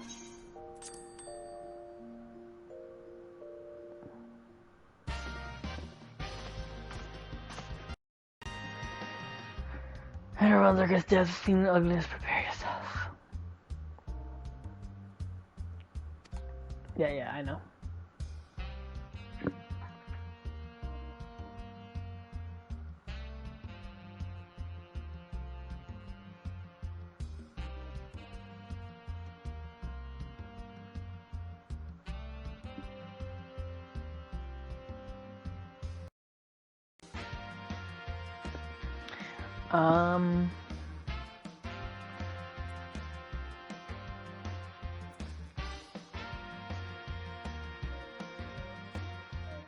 Yeah, you can't. I would have to use a Fantasia to do it. Balls.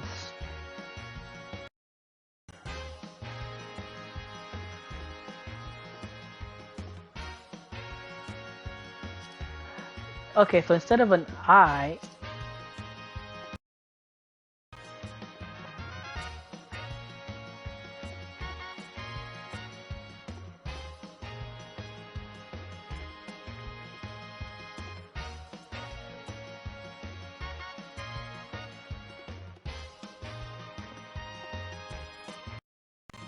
Yeah, maybe... Yeah, instead of an I...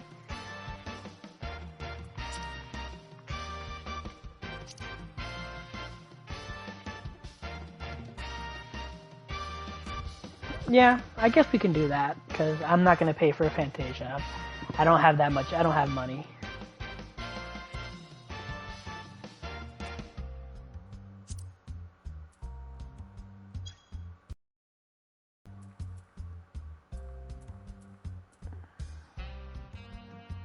Yeah, because originally I had the bottom, just the nose scratch, and then eventually I added the eye scar, and I believe I added that at the after Heaven's Ward, or before I started Stormblood, and then during Stormblood I eventually changed my hair to what it is. Pretty sure, or did I not?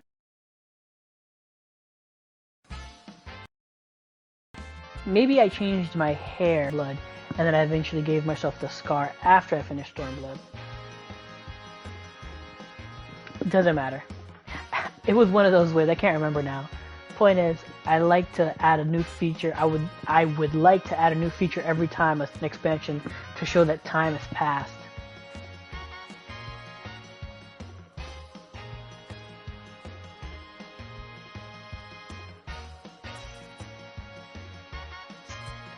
Okay.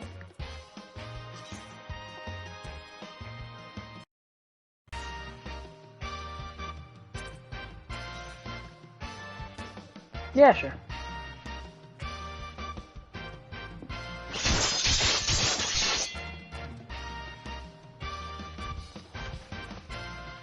Uh-huh.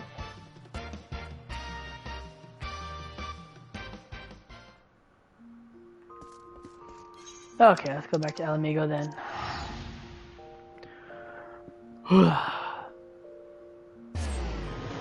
The immersion. Broke the immersion, I know.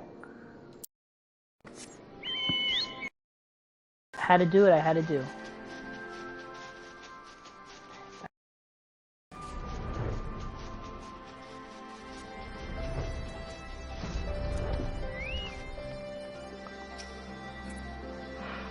Oh, there's a lot more people here than I thought. No. Forgive me for observing, but Alphinaud seems less brilliant. Might his thoughts still be occupied by the fate of poor Arenvald?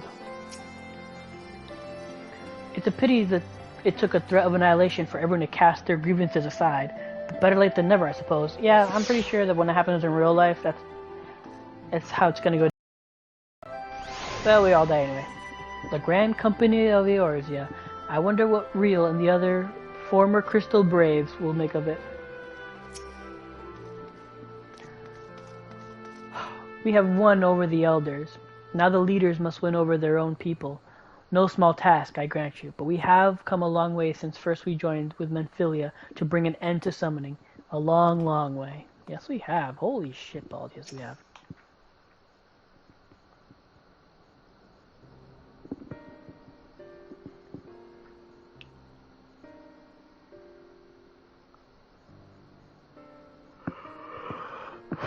Well, now that we're out of earshot of the other delegates, I hope you will forgive me if I speak my mind.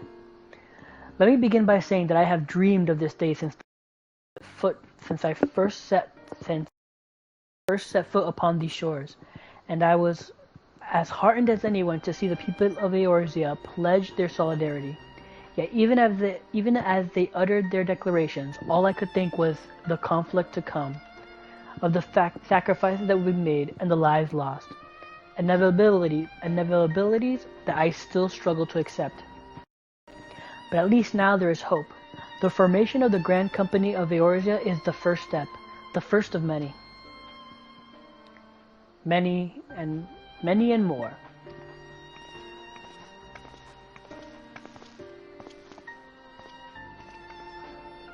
Elder Seedseer, may we be of service?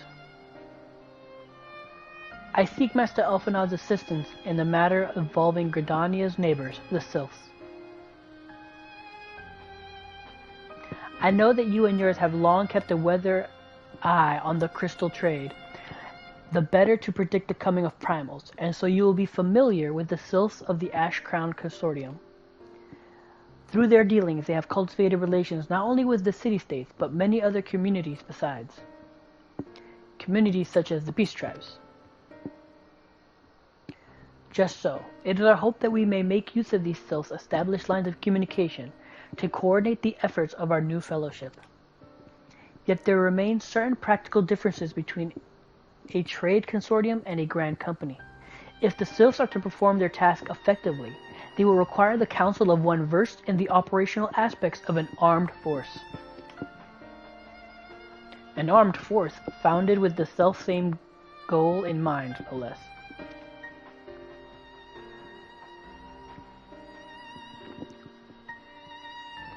The Crystal Braves, yes. Forgive me, Elfenod. Master Elfenod. Master Elfenod. I know that it was a painful chapter in your life, but the experience may yet be made to serve the realm.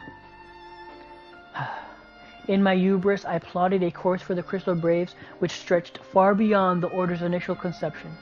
One intended to pave the way for the founding of what I intended to call the Grand Company of Eorzea. But my plan all came to naught. Built upon a frail foundation of lofty ideals, the Order was doomed from the first to collapse under the weight of more worldly interest, and I have no wish to see this new endeavor suffer the same fate. Mayhap I ask too much of you. Not at all. You may count upon my assistance, for what little it's worth. By your leave, I shall prepare a report, including a list of recommendations drawing on the lessons I learned from the failures of the Crystal Braves. You have my gratitude, Master Elfenod, and my trust. When your report is ready, pray share it directly with the Sylphs. With your guidance and the earnest efforts of every goodly soul gathered here this day, I have no doubt but that our fellowship will emerge from the shadow of the Telephoroi and flourish. Until next we meet, my friends.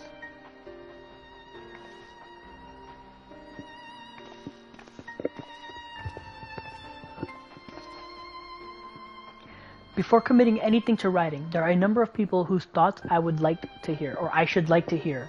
Former Braves, you understand. Might you join me in seeking them out?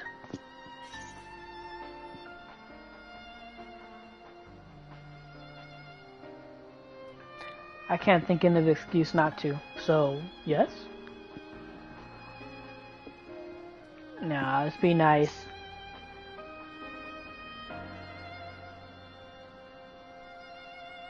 Thank you. As someone who witnessed the Order's rise and fall, yours would be a reassuring presence. I'll join you. If you're planning to canvass the opinions of your former comrades, it will be a lot quicker if we share the task of questioning them. Then mayhap Graha can lend a hand as well. I shall accompany Thancred back to the Rising Stones. Between us, I dare say we should be able to provide an accurate enough account of the day's events.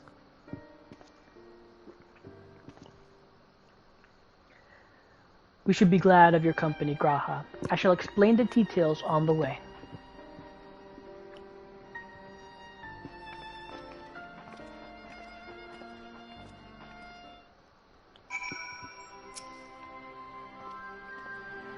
It will not be easy to revisit the past, but sometimes one must look back to see the way forward.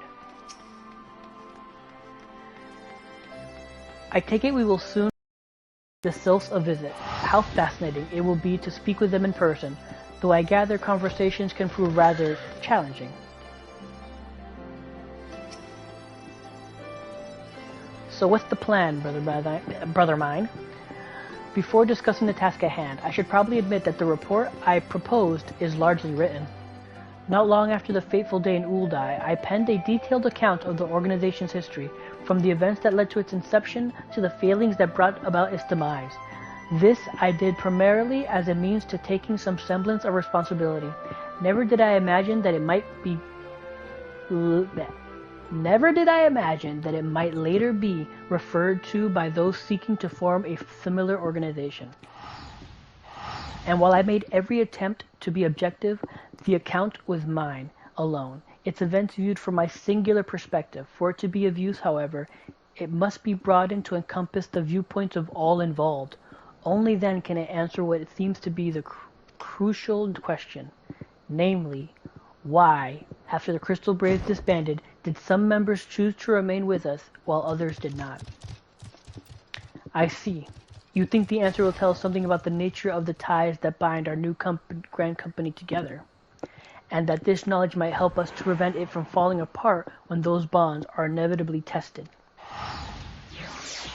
He nodded. That is my hope, yes. But the question I would ask, more uncomfortable to some, as the former comrade of the Crystal Babes, I doubt that... Okay, restart. That is my hope, yes. But the questions I would ask are uncomfortable to some.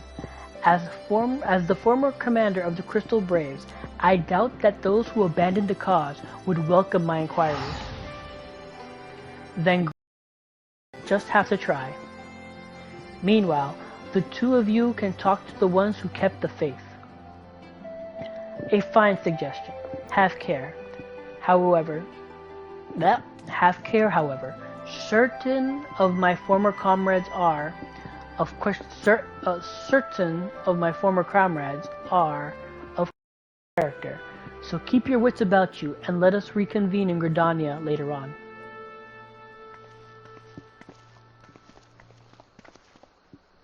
If you have no objections, I have a mind to begin by speaking to Riel and Ilian.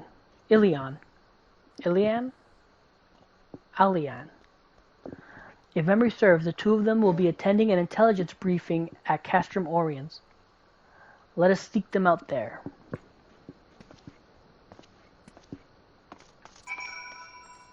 Let me make sure...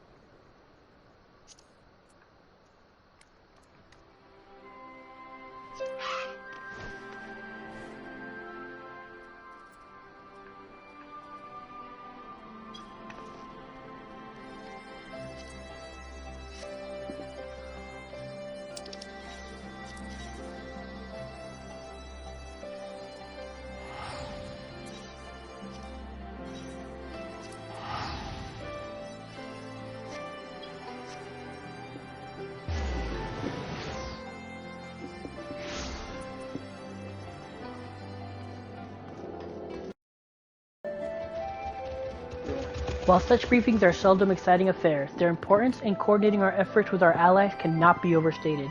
In that regard, Aliane and Riol have been most dependable. Oh, I didn't expect to see you here, Tenon. But if you enjoy intelligence briefings, you've come to the right place.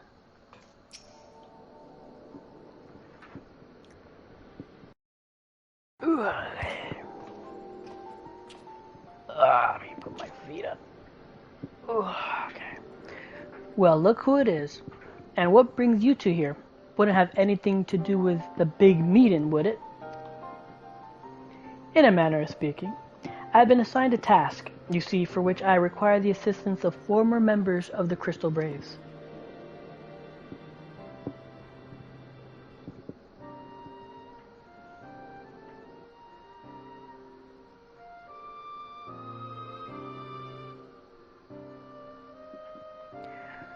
So you want to know why we decided to stick with the Scions, eh? Ain't an easy thing to put into words, that.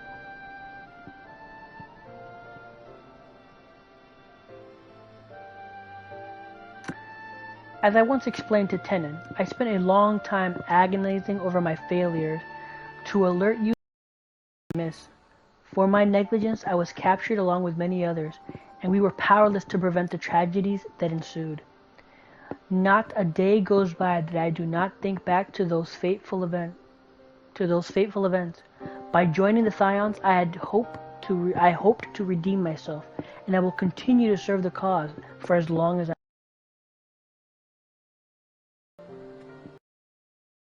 But that wasn't my only reason. At the Rising Stones, you refused to blame anyone but yourself for the fall of the Crystal Braves. And in spite of everything that happened, everything you had suffered, you took us back without a moment's hesitation. We would not have blamed you had you turned on us, but when you gave us your trust and said, what else could we do but try to repay it? Nothing, that's what. As for me own tale, well, I've always felt the Scions have something in common with me old crew. The duty of the strong is to protect the weak. That's our creed, and I still strive to live by it to this day. But as time's gone on, I've learned that strength comes in many shapes and sizes. For Hoary Boulder to Mr. Totteru, we've all got us something to offer. And not one of us is doing it for personal gain, because we believe there's more important things than that, things worth protecting, which is what being a Scion is all about. I'm at a loss for words. Thank you, my friends. To hear this from you means more than you know. Forgive me. Tenon, could you?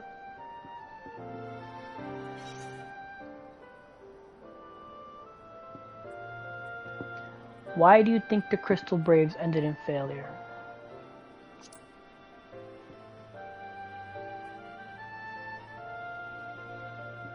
Well, its founding ideals were something to be proud of, but ideals alone don't make a crew. For every Schwab who signed up with good intentions, there was another who was only in it for the coin, the glory, or both. Ours was quite the desperate band.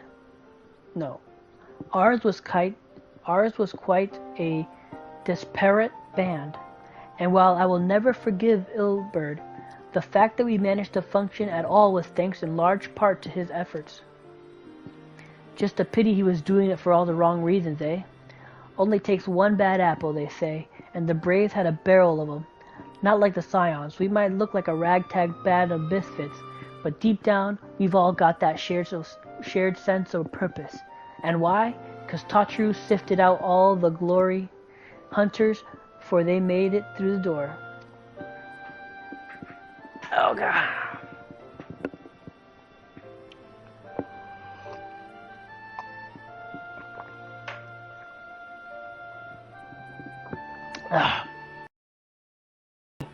So while our ranks comprised a diverse range of people, each with their own individual strength, we were all united in purpose. Thank you, my friend. With your permission, I shall make a record of our discussion and refer to it when drafting my recommendations. Until we meet again. Bum, bum, bum, bum, bum, bum. Okay. After the company of heroes went their separate ways, I did try working on my own for a bit, and I'll admit it was nice being able to pick my own battles, But if you want to make a real difference, you need to find a good crew and stick with them. Speaking of former Crystal Braves, I have not seen Artemis of late. Constantly away on missions as he is, I wonder how he fares. Hope he's okay. On official business, Alphinaud is keen to hear what Alice and Graha Tia have learned from the Braves who turned their back on the cause. Well, I think I have taken up enough of our colleagues' times, and I am conscious.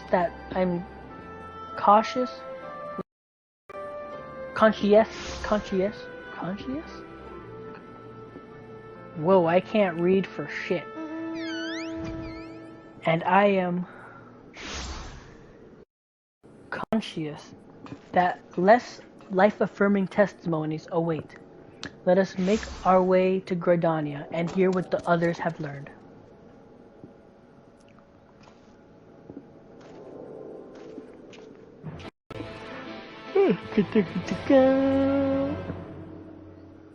Okay.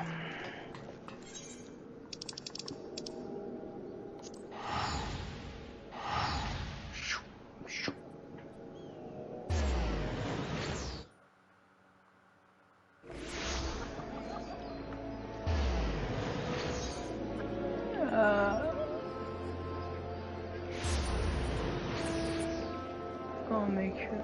Where is it?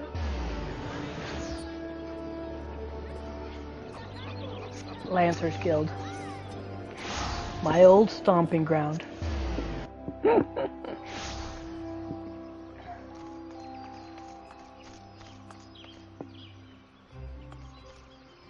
Alright.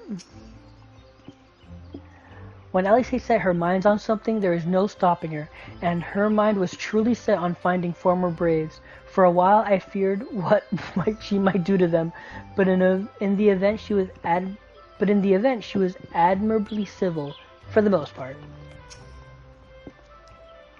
On the way here, I took the opportunity to write up my notes for our conversation with Alianne and Riol. All that remains is to add Alice and Graha's findings, whatever they may be.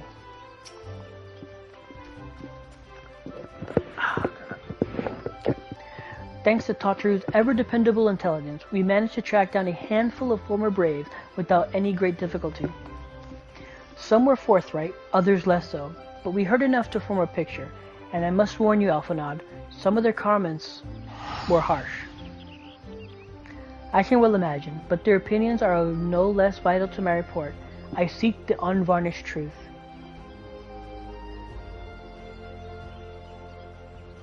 Thank you. I will set about adding our findings to my own at once. In the meantime, I pray go on ahead to Little Solace and seek out Elder Frixio. I will join you anon.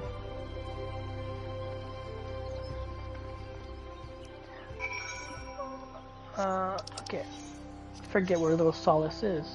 Where is Little Solace? Hawthorne Hut, that's where it was.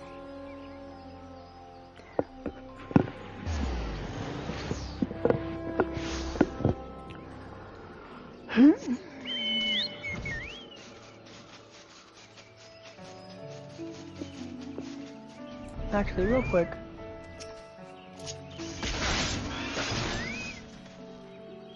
Oh, they don't even...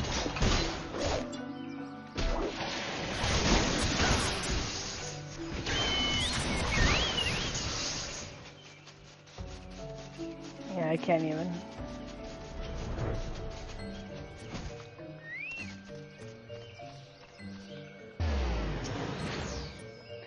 This one heard, this one felt. Walking One has been judged worthy by Lord Ramu.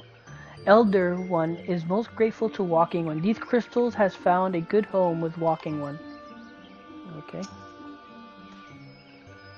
Though I had the honor of sharing table with Frixio and El Amigo, I did not have the opportunity to speak with him. I do hope my studies have granted me sufficient grasp of these people's customs. Yeah, I'm sorry about that, Graha. I meant to talk to Laxio. Walking One may think this one's home is small, but this one has biggest home of all. The forest itself is this one's home. What does Walking One think of that? Cool. That's what I think. Now that I think about it, of the four of us, only you and Alphinaud had any real experience in conversing with sylphs. Still, can't be that hard, can it? Nah. I mean, you dealt with pixies, and pixies were worse, so. Ah, welcome, Brave One and friends of Brave One. How good it is to see you walking ones again so soon after the meeting.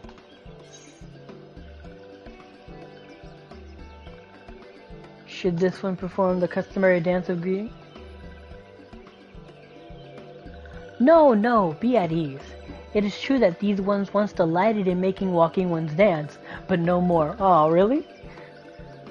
Horned One Kan Isena said that walking ones would be coming to Little Solace. Imperial ones also invaded Sylphlands and abducted many of these ones, so these ones will be glad to bear messages between fighting friendly ones. That is heartening to hear, Elder.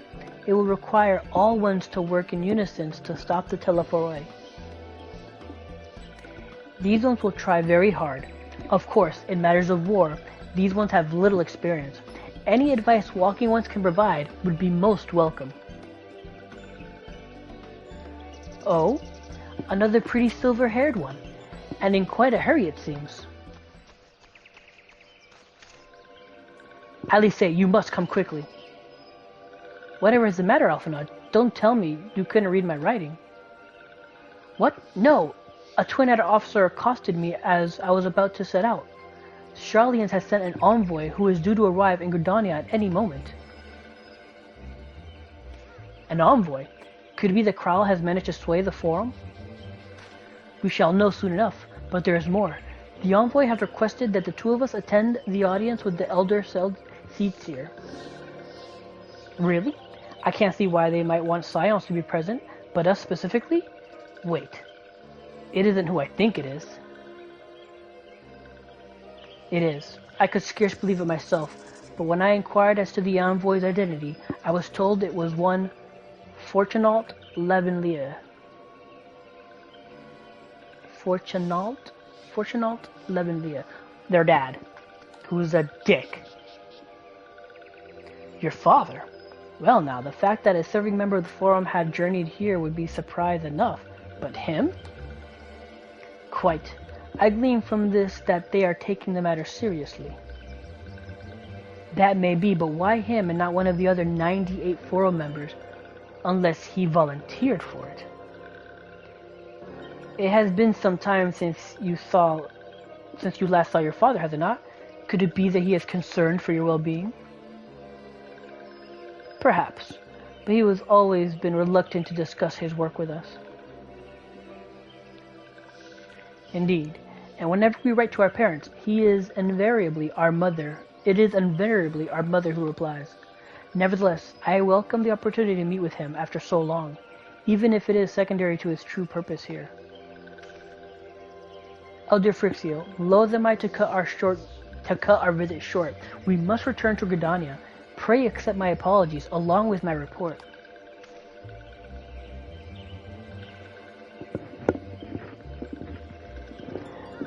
Never mind.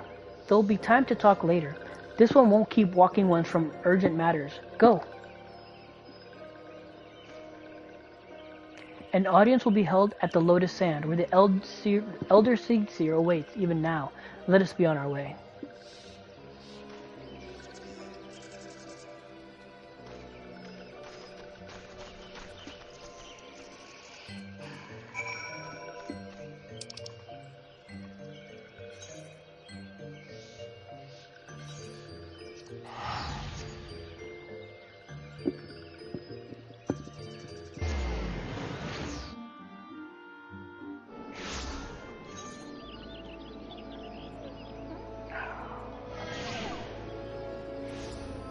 Yeah, okay, I'm pretty sure I said Conjurer's Guild.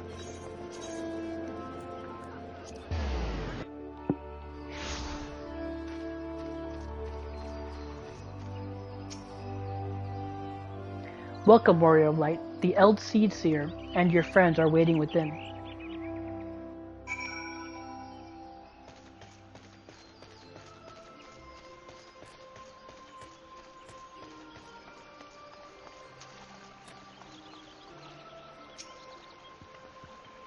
After all this time, it will be good to see my father, even if it is as an official meeting.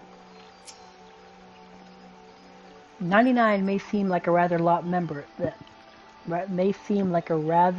members, but before the Forum was founded, every person of age in Sharlayan was given equal say in its governance.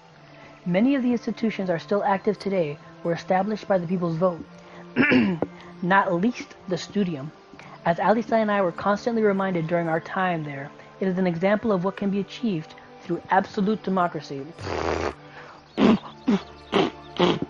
Oh my god, I can't wait for Endwalker to show how big of a bullshit that is. Can't wait for it.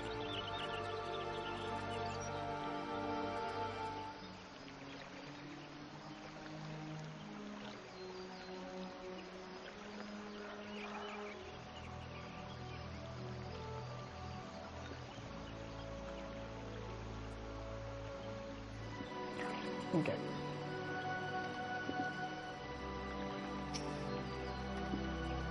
During my time in Sharlayan, I heard much of Fortunald Levenlia.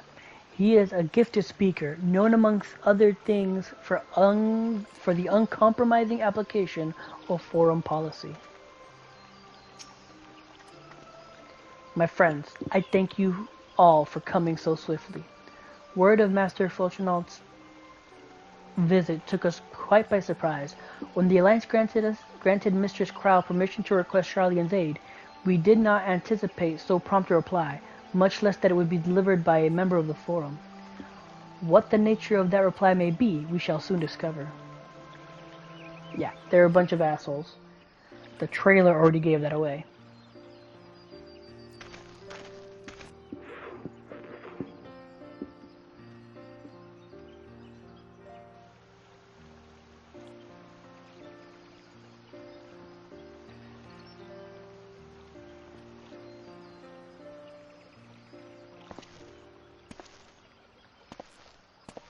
Elder Seedseer, I thank you for granting me this audience.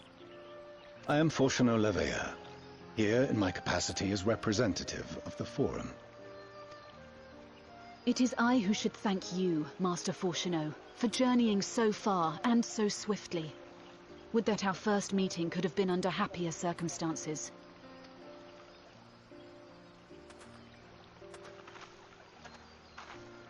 It has been too long, Father. You look well. As do you. Ameliance will be glad to hear that you are taking care of yourselves. How is Mother? She misses you terribly, of course, but is otherwise a picture of health.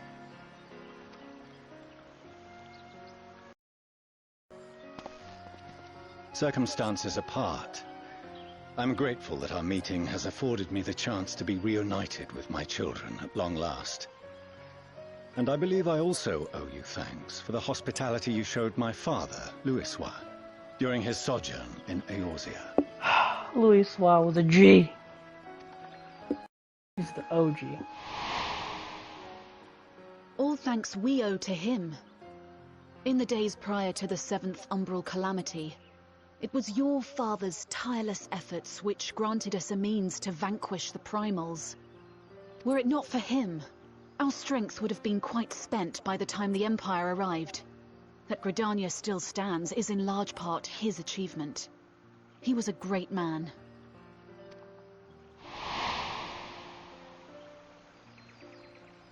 He would doubtless have been moved to hear you say so. I must confess, however, that I opposed his decision to intervene. And my position remains unchanged.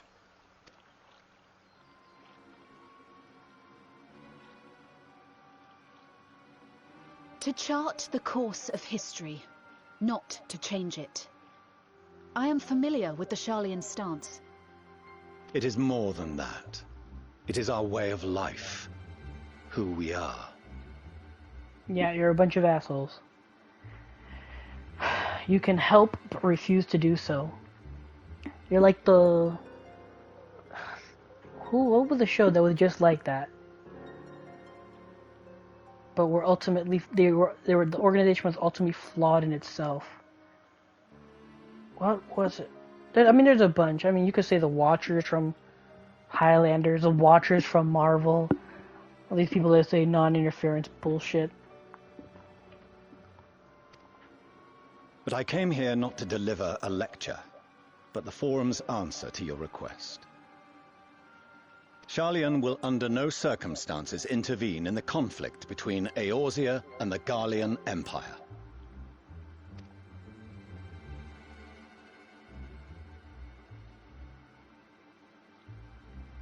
May I ask for what reason the Forum has come to this decision?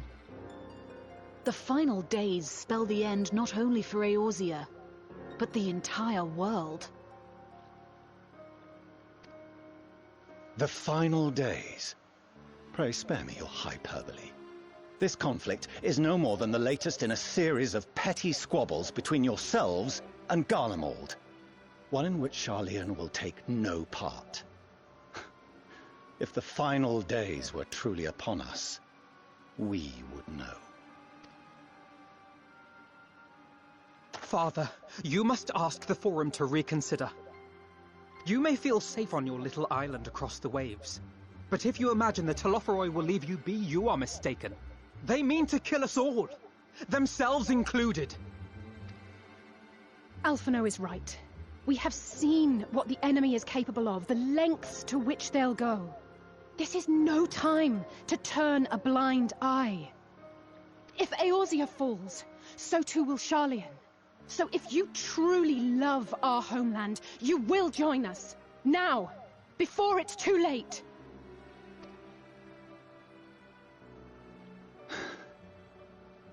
I thought you knew better than to raise your voice to your elders. It seems I was wrong.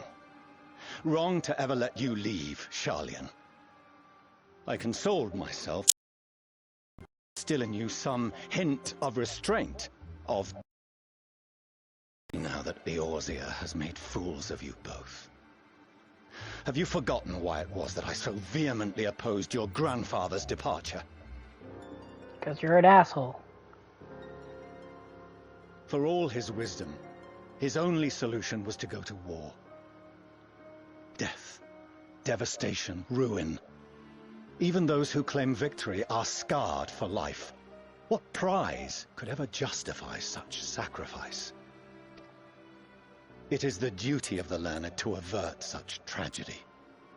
By fanning the flames of war, you forsake all you once held dear.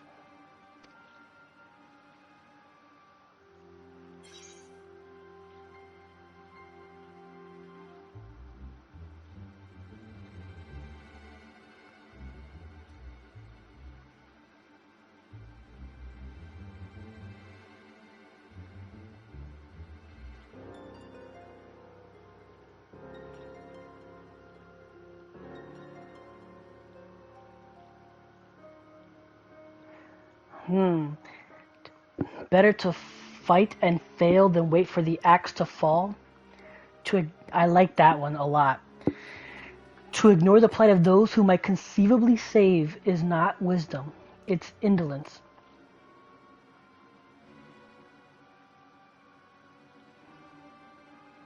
To ignore the plight of those to ignore the plight of those one might conceivably save is not wisdom, it's indolence. And it is in your power to save us. Refuse and you condemn us all. Yeah, fuck that.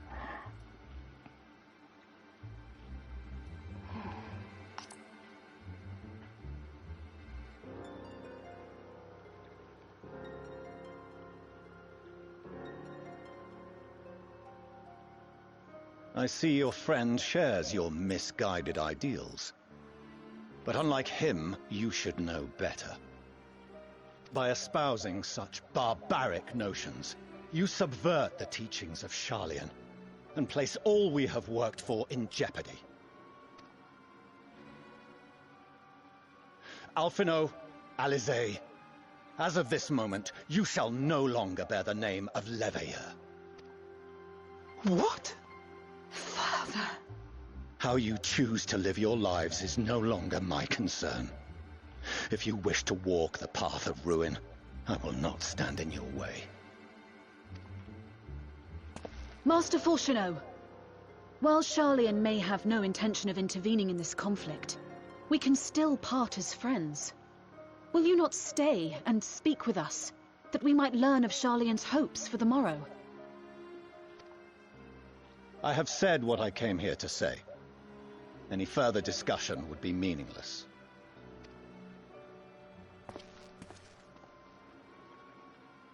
Father! Wait! Don't bother, Alize! How can you stand there and watch him walk away? How can you let this happen? Because he knows his father's a dick.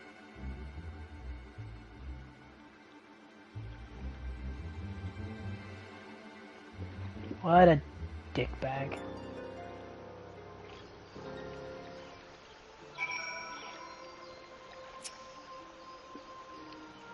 Is it we who walk the path of ruin? Time will tell.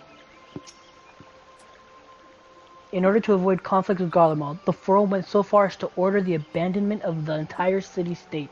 The refusal to aid us now is, I am sorry to say, entirely consistent with their historic position.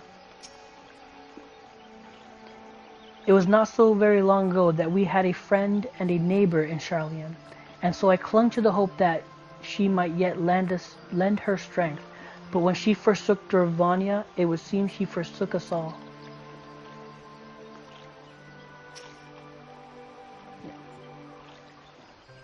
But now who's being a little whiner, Alice? So that's what he came here to say? That we're all fools for having the temerity to defend ourselves against the Telephoroi, and for the rest? Like it or not, this was the Forum's decision. To watch from afar while Eorzea burns.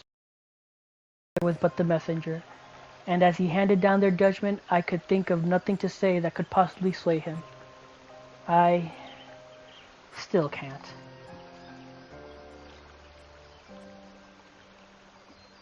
To have prolonged the discussion would have changed little, for it is not only Master Fourcheneau who must be persuaded, but the Forum as a whole. Their decision was made ere your father crossed the sea. Nor is it like to be changed, and so we shall face the Telephoroi without their aid. Forgive me, but if they had no intention of helping us, then why would they go to the trouble of sending an envoy in the first place? Why did they not simply keep their counsel, or as they are wont to do?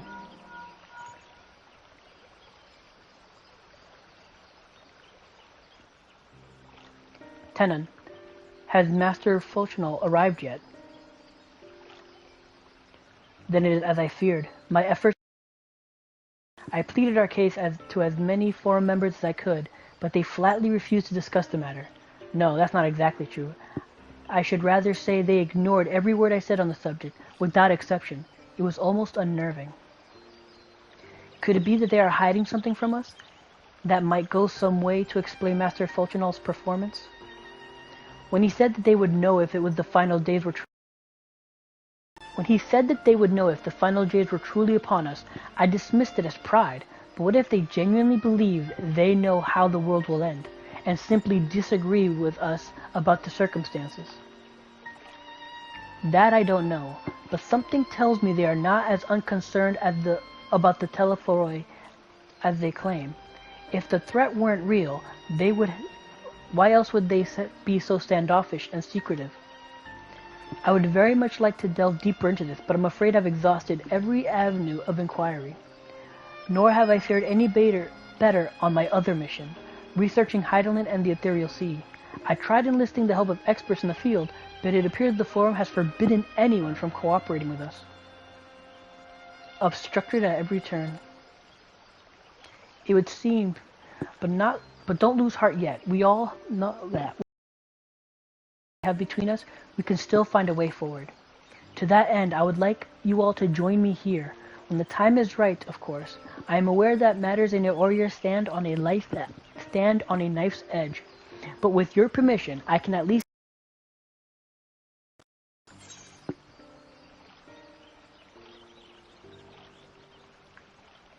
Please do. Just be calm about it. Excellent. Obviously, keeping the Telephoroi at bay must take precedence, but with luck, you'll be able to make the journey to Sharlayan ere long. It may take a while to secure entry for you all, but I'll let you know when everything is in order. Look after yourselves in the meantime, won't you? Your speculations give me cause to hope, yet if these seeds will bear fruit, I cannot say. While it is possible that Sharlayan hides some secret truth from us, there can be no certainty that its exposure will prompt in them a change of heart. And so for the present, we must needs confront the plight in which we find ourselves. I got a theory. The Forum has refused our request for aid, and it falls to us alone to contend with the Telephoroi. Even with all of Eorzea standing united, there is no guarantee that we will prevail. What does Sharlayan intend to do if we fail?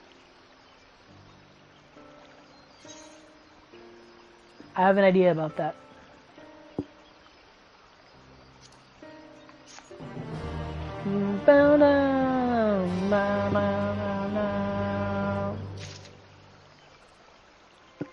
Okay, so this whole time I've been wondering what the Death Star at the in the title screen of Endwalker, that Death Star looking ship, I was always wondering what's the deal with it, how it's going to come into play, and I got it now. That is Sharlayan's escape plan. They plan on using that ship to escape Eorzea and like leave the planet, to leave it to its doom or be whatever. That is what I'm thinking now.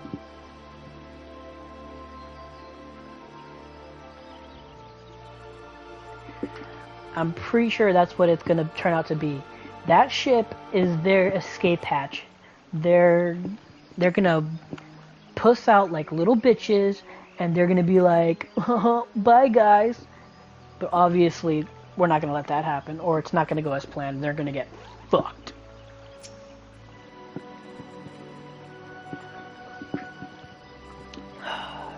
We're getting here. Okay. With their knowledge, Sharlayan could have done so much for the cause.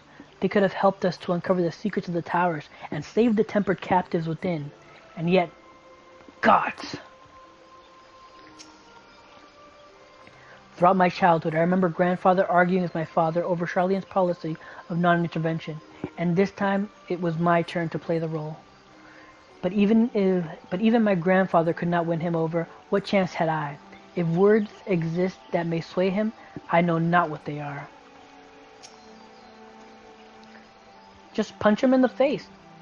The forum includes representatives from all Sharlayan's central institutions. With them hindering Kryl's investigations, she will struggle to make any headway on her own. Death unto dawn. What's that? A shush? Okay. Kan Isena seems determined not to let the disappointment of Sharlayan's rejection distract her from the task at hand.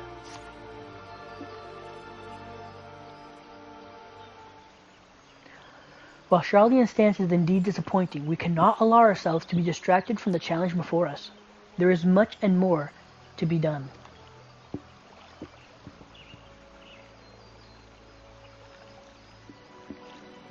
I shall begin my sharing of the Forum's response with my counterparts in the Alliance. Meanwhile, I would ask the Scions. Grave tidings, Walking Ones. Grave, grave tidings. Calm yourself, gentle friend. What has occurred? These ones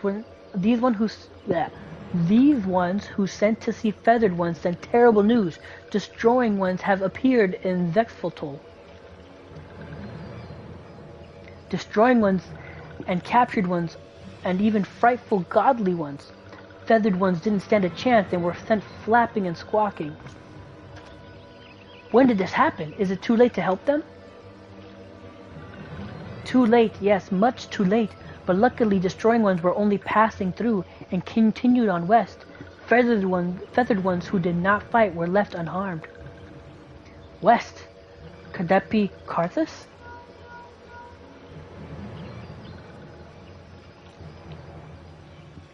My lady, the Asgardians report that Telephoroi have emerged from the eastern highlands of Karthus and are marching at speed. Though their purpose has yet to be determined, the Cartanu Flats would seem their most likely destination. Lord Emmerich has already dispatched his forces and requests our immediate support. Tell him he shall have it. The time has come for the Grand Company of Eorzea to prove its worth.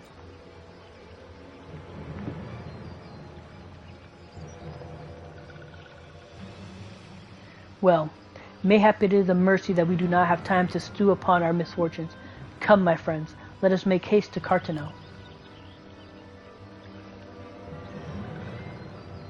Wait, this one almost forgot. Destroying ones were said to be led by Crackling Robed One.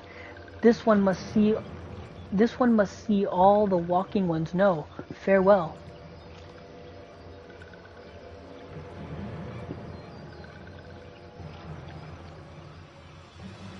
Van Daniel? Who else? It was only a matter of time before that grinning maniac showed himself again. I shall have an airship ready to bear you to Cartano. Pray see to your preparations and report to the landing with all haste. At once, my lady. Let us away.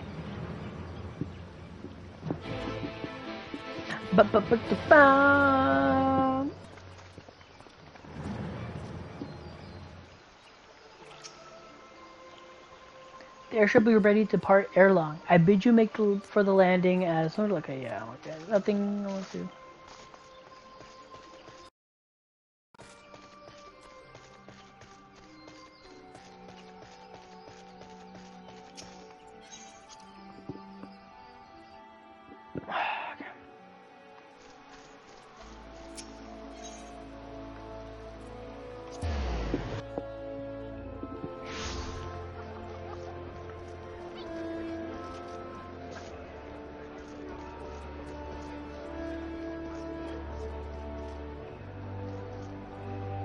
Ah,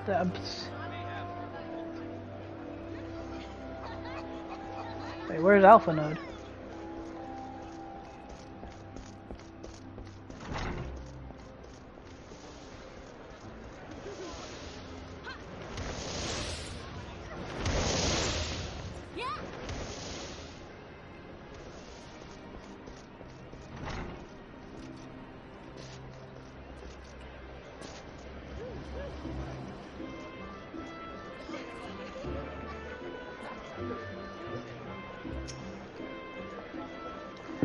I have apprised of our comrades of the rising stones of the situation.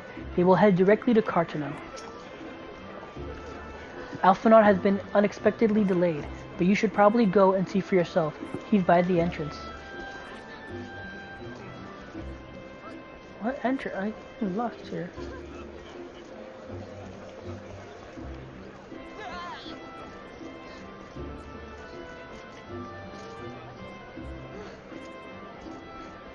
I'm missing something.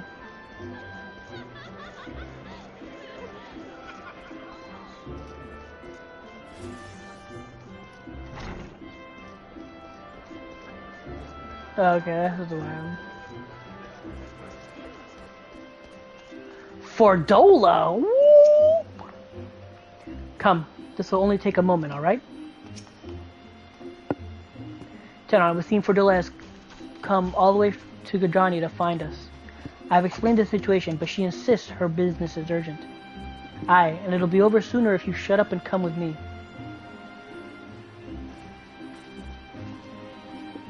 Alright.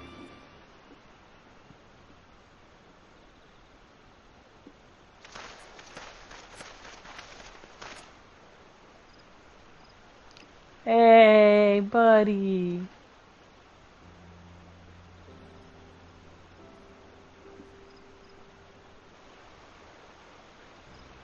Arenvold! I can't tell you how good it is to see you.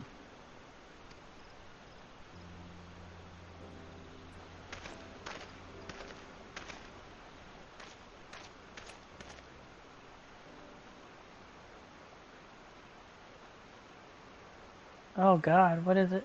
It arrived a lot sooner than expected, eh? The day I craned my neck up at you. Only because you're sitting down. Unless... Afraid so. The chirurgeons say I may never walk again. Oh, fuck, man.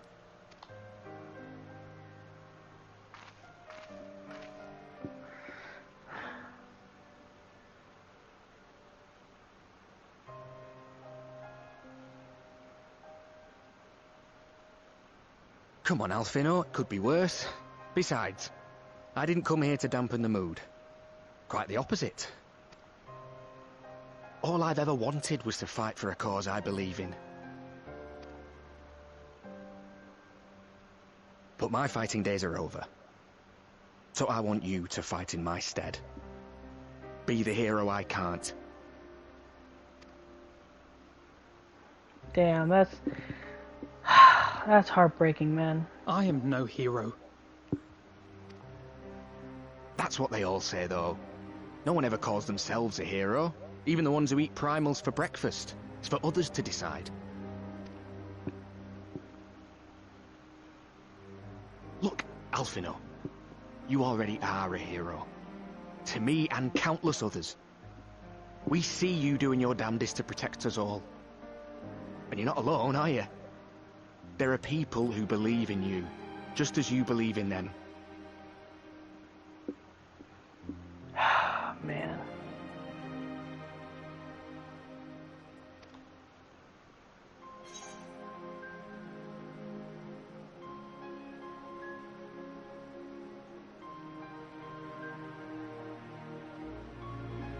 You carry the dreams of many, will carry yours true.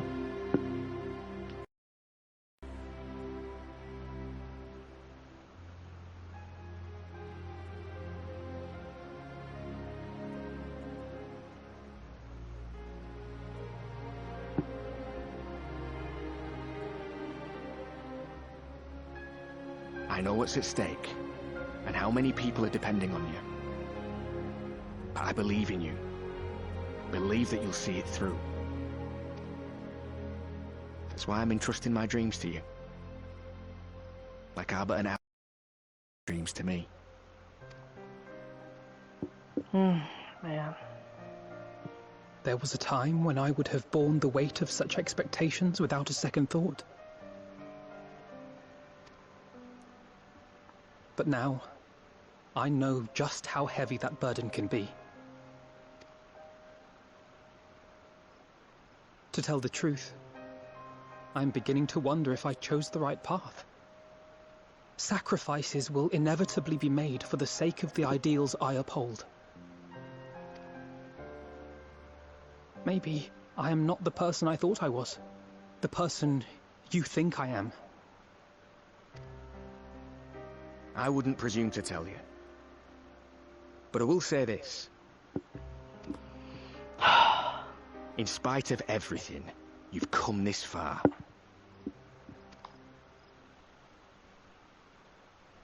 The road ahead might not always be clear, but you've never been one to give up or take the easy way out. And everything you do for others. For a brighter future. I'm proud to call you my friend. Arvold, God, you're such a good guy. Well, I've said my piece, so I'll let you go. I know you've got more important things to be doing. Just give what I've said some thought, all right?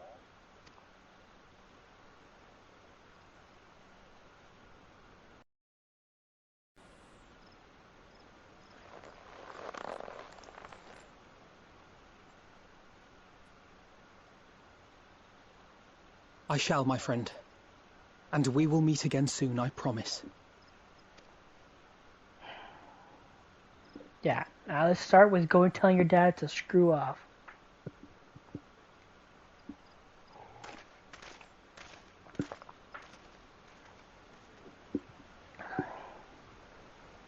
Nothing left for me to do but wave and...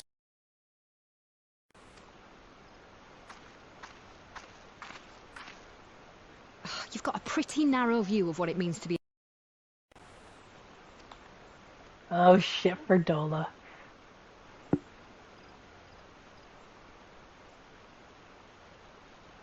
You think they're all forged in the fires of battle? That it's all about being brave and killing villains? No, it's not. Alphino and the others will carry on their fight. Only one. There are other ways you can make a difference. If you stop feeling sorry for yourself and put your bloody mind to it. Jesus, man. Who would have thought? Fucking Ferdola. There's not much chance of me living the quiet life with you around, is there? If you're content to twiddle your thumbs thinking of what might have been, that's your luck. But I reckon you've got some fight left in you.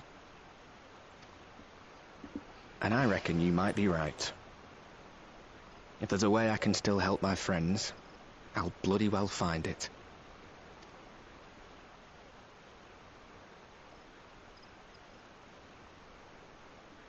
Shipping them regardless.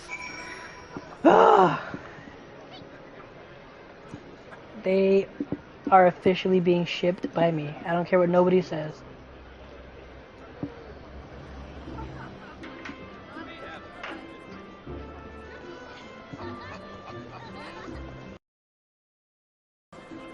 Alphanot?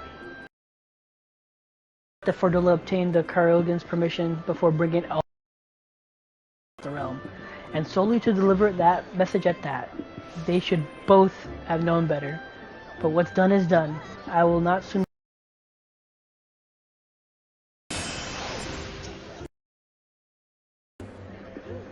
After done, I had assumed the Telephoroi would continue to target settlements, but it is plain they considered the Exfiltol a mere obstacle on the road to Carchino.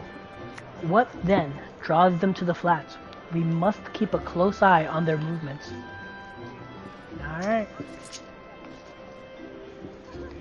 You can tell me later what it was all about, but judging by the set of Alphanod's jaw, it appears to have done him some good.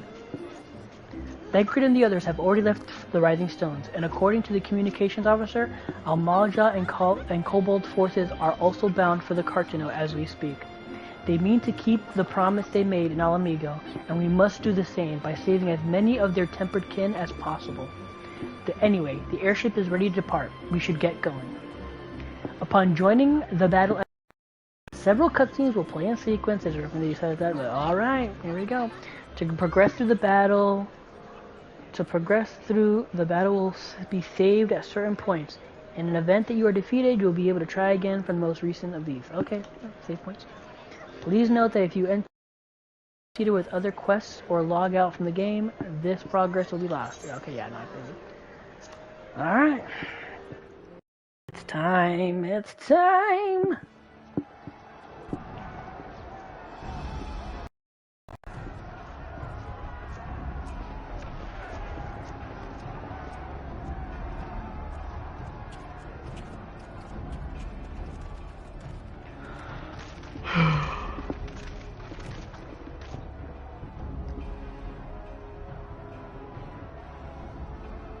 My fellow Scions, as I am sure you will have, we can expect no help from Sharlayan, nor are we any closer to discerning the Telophoroi's grand design.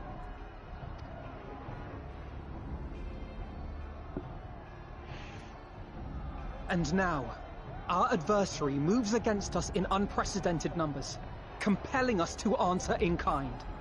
The outlook, in short, is bleak. Yet though our foes are many, and we but few, we may still tip the balance in Eorzea's favor.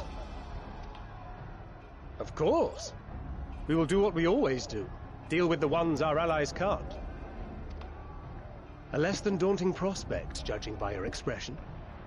Could it be that you've dispelled your lingering Alphino?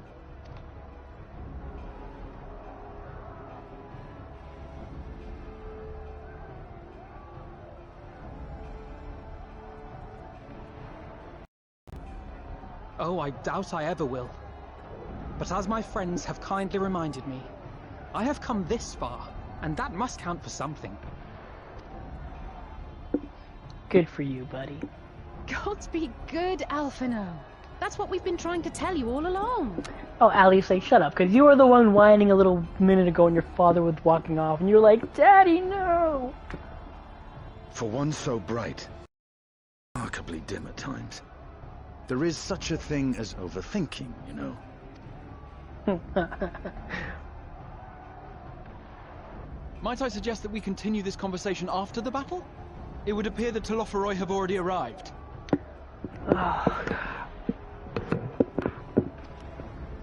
I'll do what I can to cure the Tempered, but they'll have to be incapacitated first. Have care, my friends, for none can say wherefore our foe did choose this fateful field to be our battleground. Whatever may transpire, pray grant him not the pleasure of deterring you. Oh my God, now I'm getting nervous.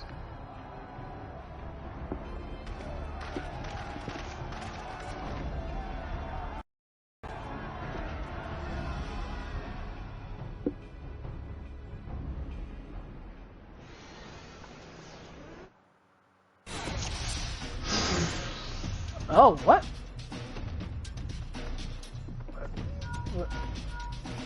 Listen well, friends. The Telophoroi are sweeping Cartano.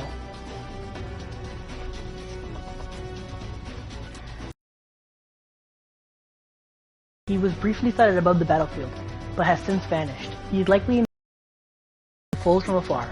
Thus far, the move predict. Even when poised to ambush our troops, they instead withdraw to unknown reasons. Plan. Maybe the primals are primary targets. Understood. They will not elude the Scions for long. Prepare yourself! Let's give it our all! Ah, there you go.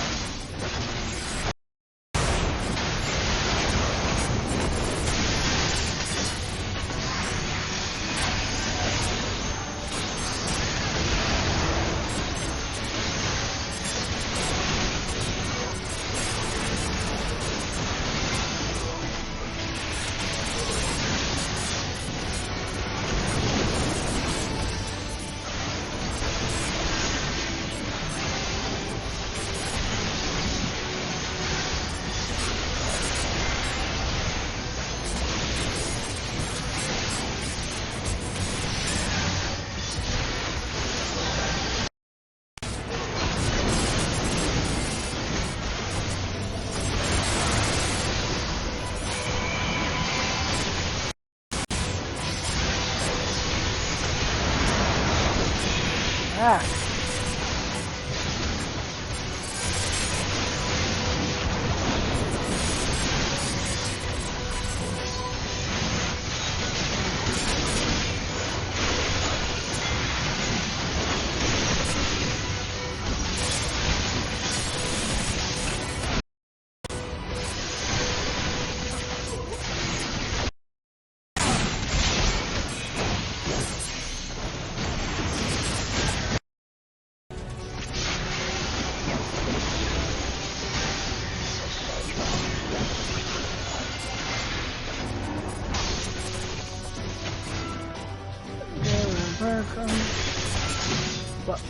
Where am I going?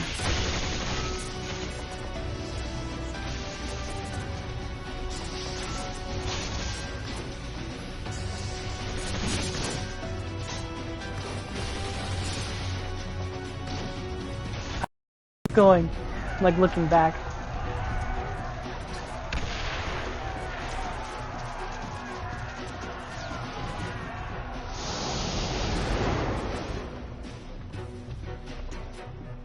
As silence spread across the field, Alice and Graha take the fight to the Telophoroi.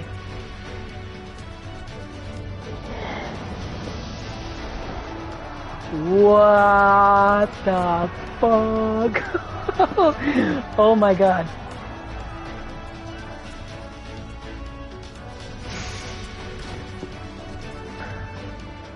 Okay. What are her abilities? Alright, hold on. This is... restores my HP, Does an attack must need a 400 target and destroy enemies nearby. Okay. Deals unexpected damage with potency of 200 to all nearby enemies. Delivers an attack with potency of 40-40. Okay. Then succession. Sure. Well, alright.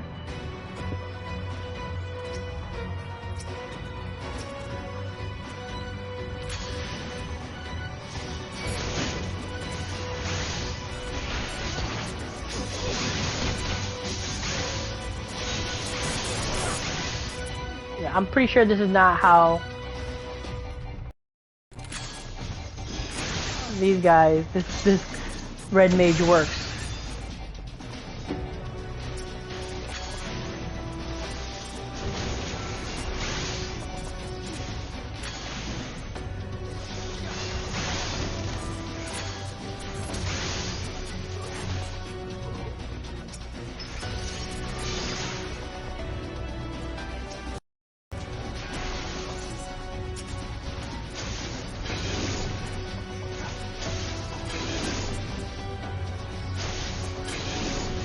Allow me. Oh.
Just the beginning. Right behind you.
Okay, I'm gonna try red mage. I know it's not gonna happen like that. Send Angelo to cure the temper. Okay, how do I do that?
Did you see that? The glyph, yes. How worried should we be?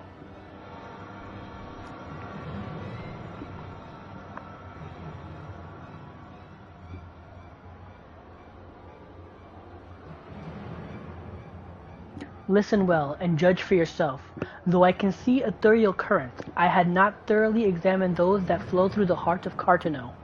But now that I am here, things have become clear. The flats conceal an etheric confluence, like to the pillars of Azim, like to the pillars of the Azim step, but greater in scale, far greater. The glyphs that Fandaniel has conjured reach into its and I believe I know their purpose. Should the lunar primals destroy them, it would spark a chain reaction with the potential to obliterate the confluence entirely. The resultant disruption to the flow of aether would sow chaos elements, prompting earthquakes, floods, and tempests large enough to lay waste to the realm.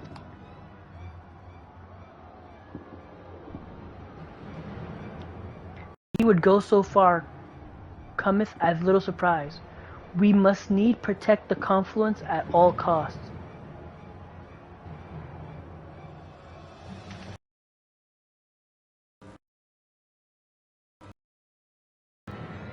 Shit.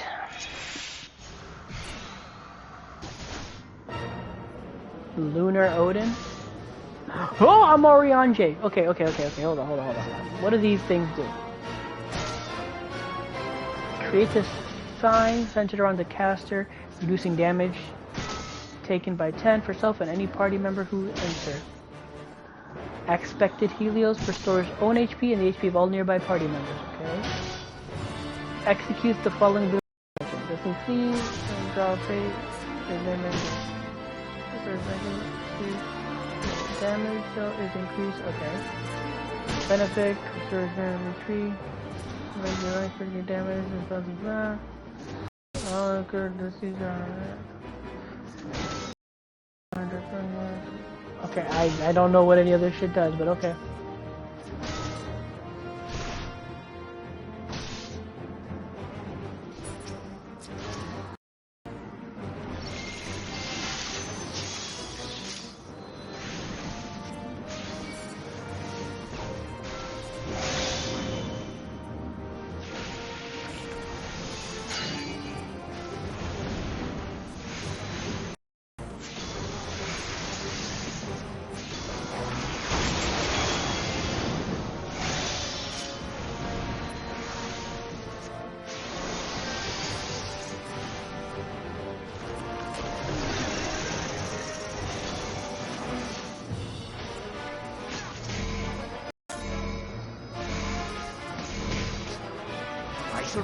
Oh, I have to break chains. Okay, you're getting banned.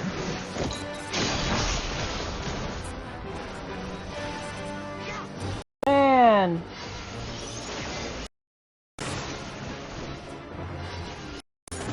Don't distract me like that again.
Come on.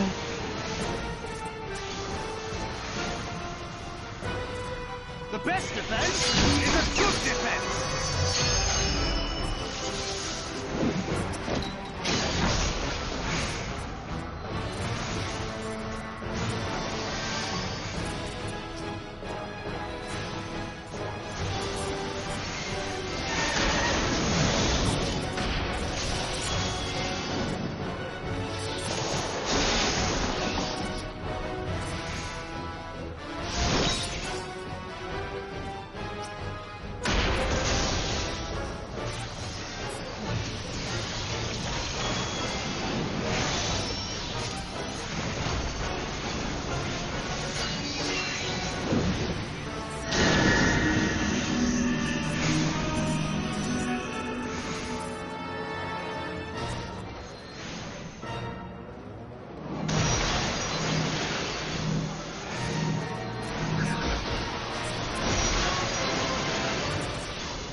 He yet stands, a glutton for punishment, it would seem. Oh no, it's ultimate Zetsuken.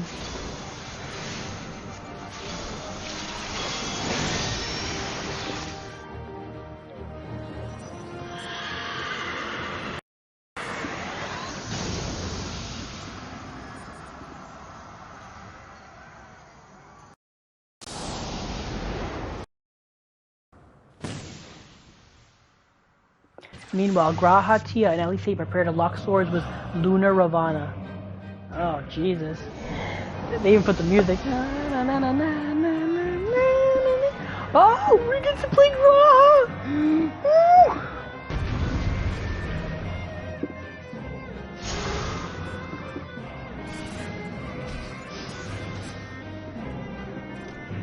Okay, what does he can do?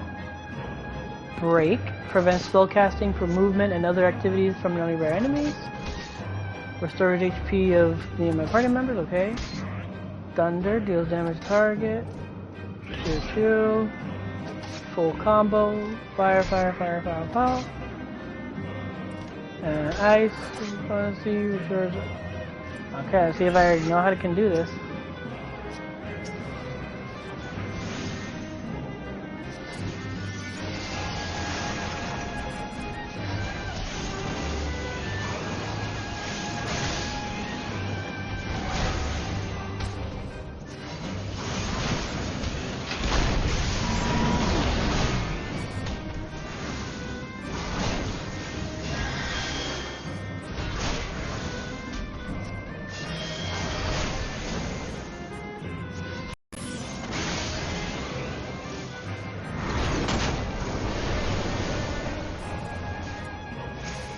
Oh, God.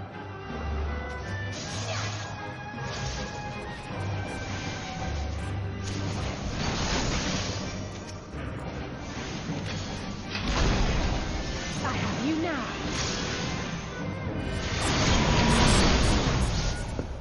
Oh, I was supposed to... Okay, I get it now. I was supposed to put the fairy one... What? It said it would save!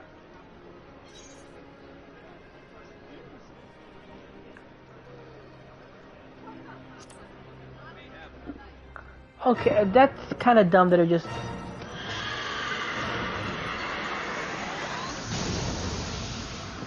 Okay, I was just saying, I was like, that's dumb that it doesn't just continue off the duty, it kicks you back out. That's stupid.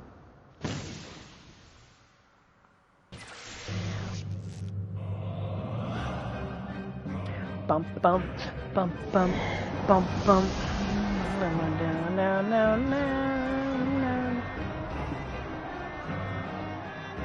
Okay, so I gotta remember when he busts out the butterflies, I gotta use that one attack.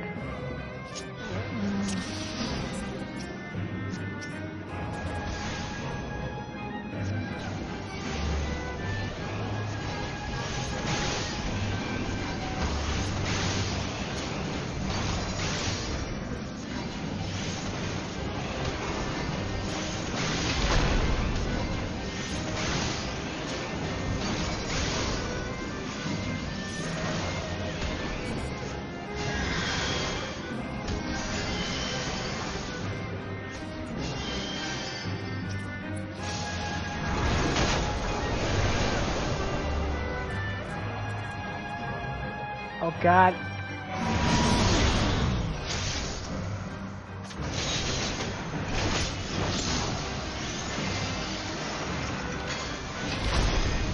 I have you now.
Come on.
I pressed the wrong button.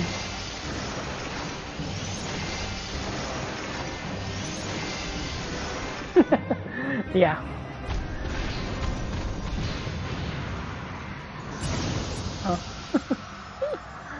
Oh. Stream Fund IB or IZ. Thanks for the follow. At the moment you stand shoulder to shoulder with Alphinaud and Stinian, resolved to slay Lunar Infrit.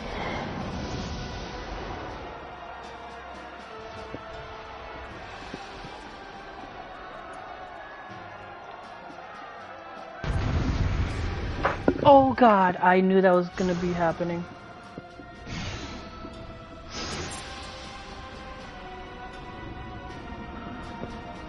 Okay. Lunar Infrit are involved in Ferdinand encountered. Yep, let's kick this thing's ass. But now I'm afraid of... Hold up.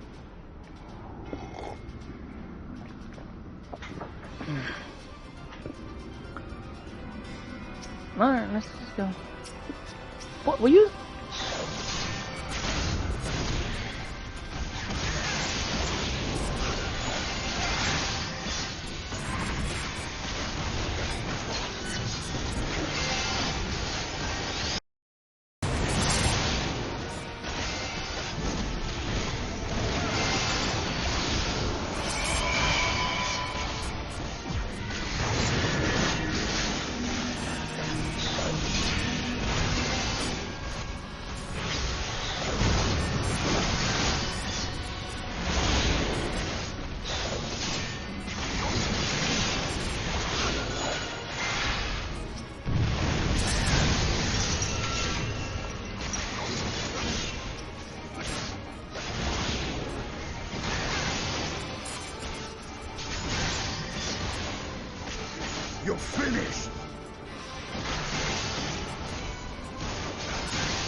must fight on!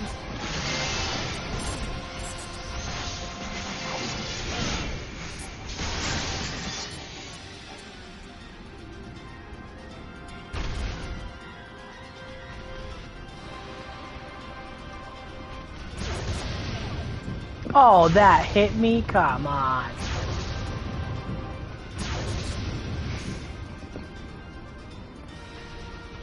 Can't believe that hit me.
Oh, shoot.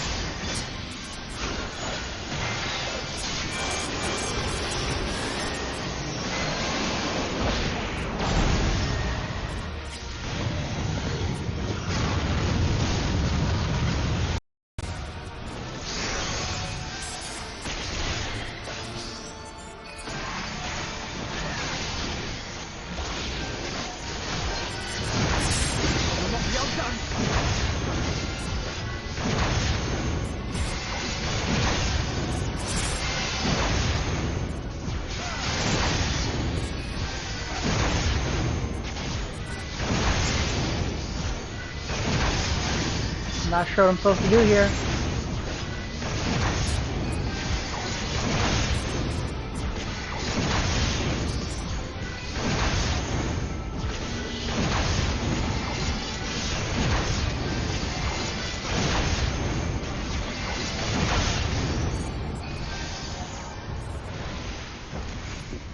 Whew.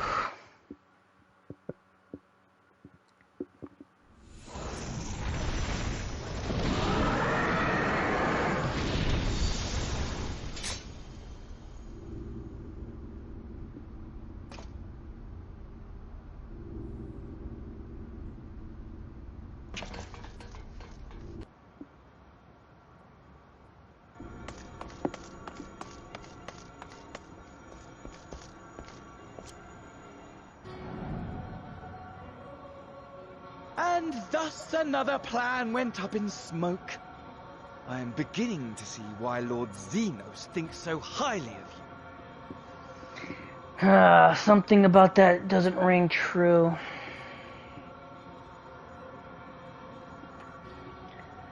Feel like we were destined to stop this.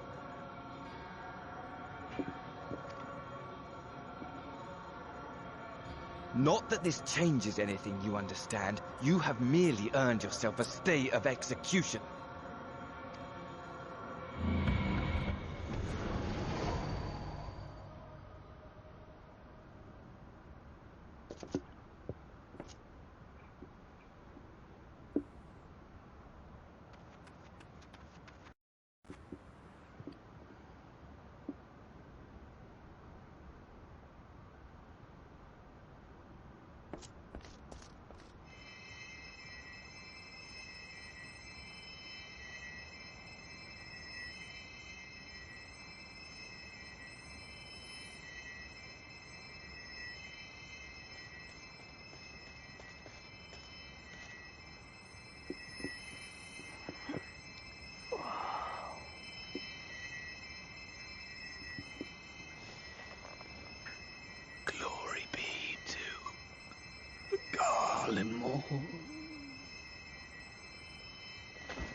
And he dies anyway.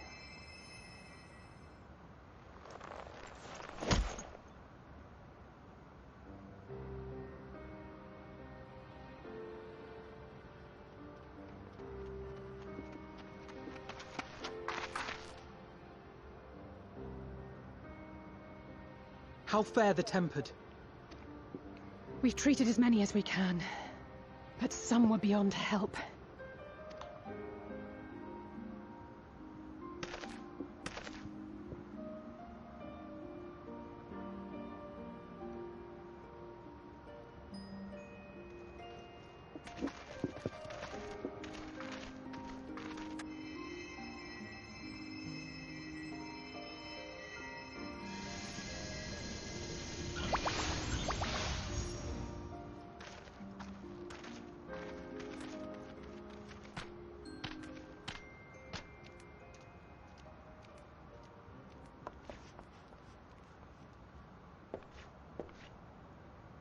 Do not hang your heads so, brave scions.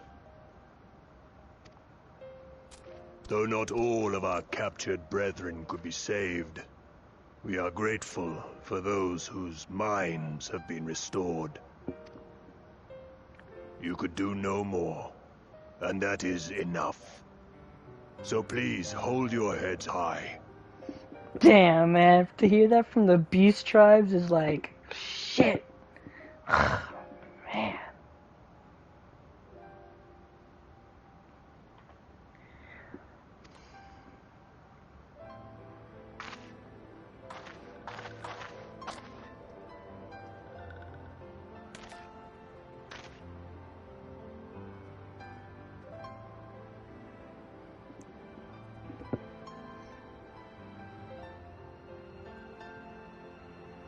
Should have been quicker.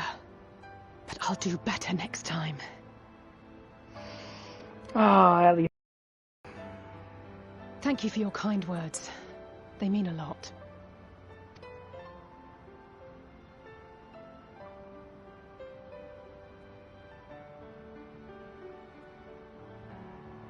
A victory at great cost, but a victory nonetheless.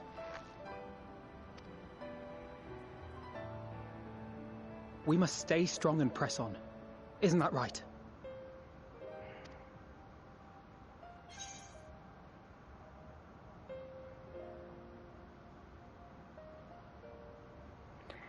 Whoa, man, this is rough. One battle at a time.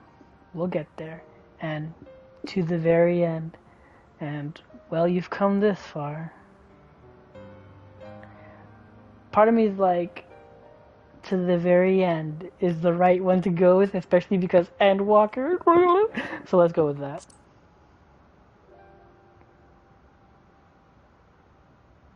To the very end.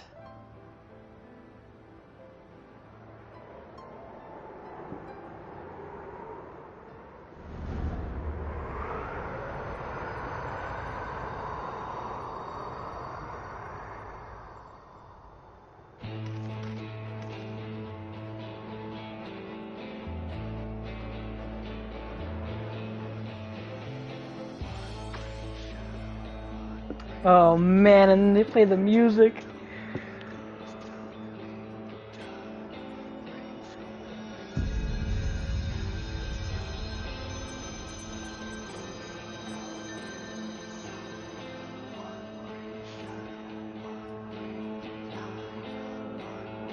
What a frickin' shot.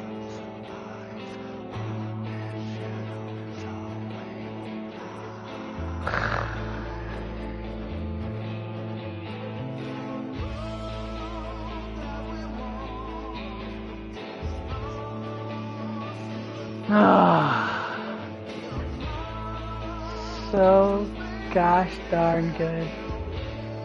Oh man, now I'm pumped. I am pumped for Endwalker.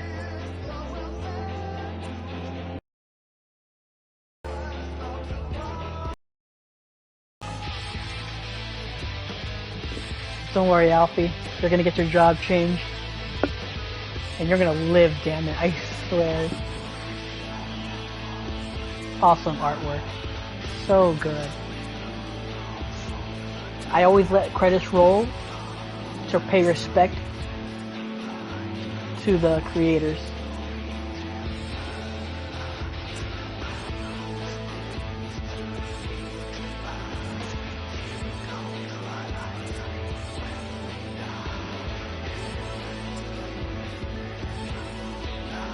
So good. So good.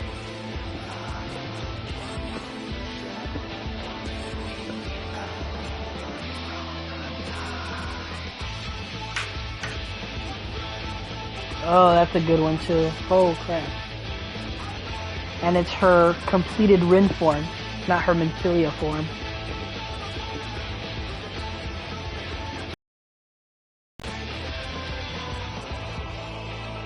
Hope I didn't miss anybody without looking away.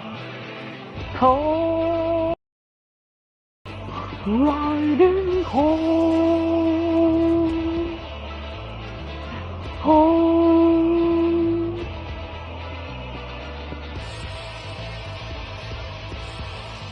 Riding home, riding home.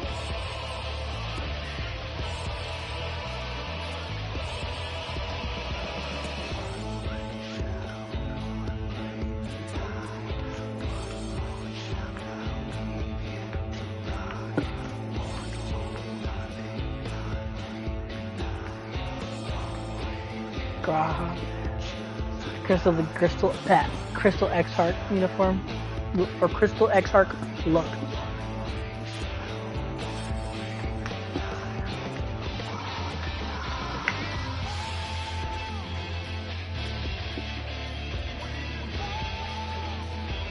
Ardbert.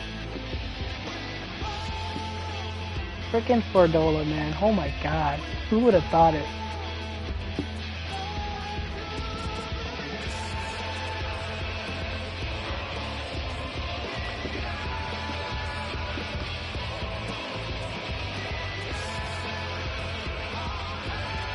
I think I missed East Tola from the thing when I was looking down.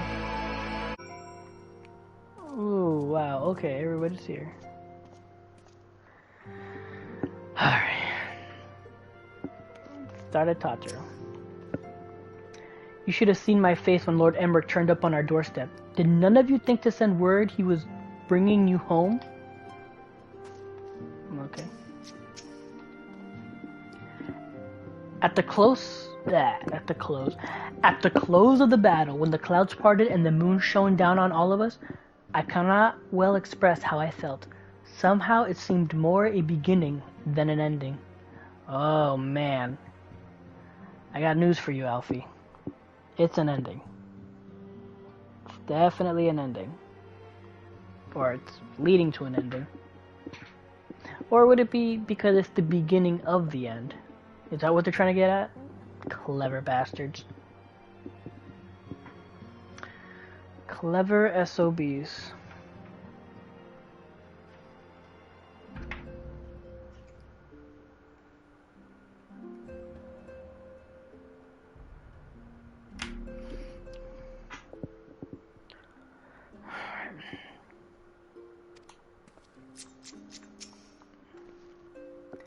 The temper that we were able to treat will be taken to the city-states for observation.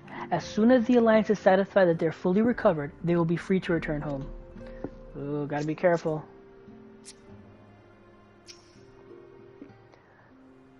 Many though the enemy were, their numbers consisted largely of tempered beastmen, with few lunar primals to keep things interesting. The Guardians themselves ventured little and lost less. It has ever been the Empire's way to have others fight their battles, but even they would blush at the Telefroi's use of tempered slaves. The Carchano Flats seem fated to play a prominent role in the history of the realm, do they not? I wonder, might the abundance of aether that floweth through the region have led to the Allegans to entomb Omega here? Hey, cool, you want to get banned. Awesome.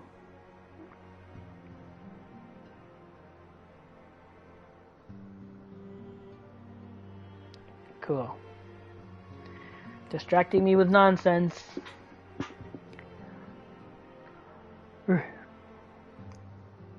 Might the abundance of ether that floweth through the region have led to the Allegans to entomb Omega there?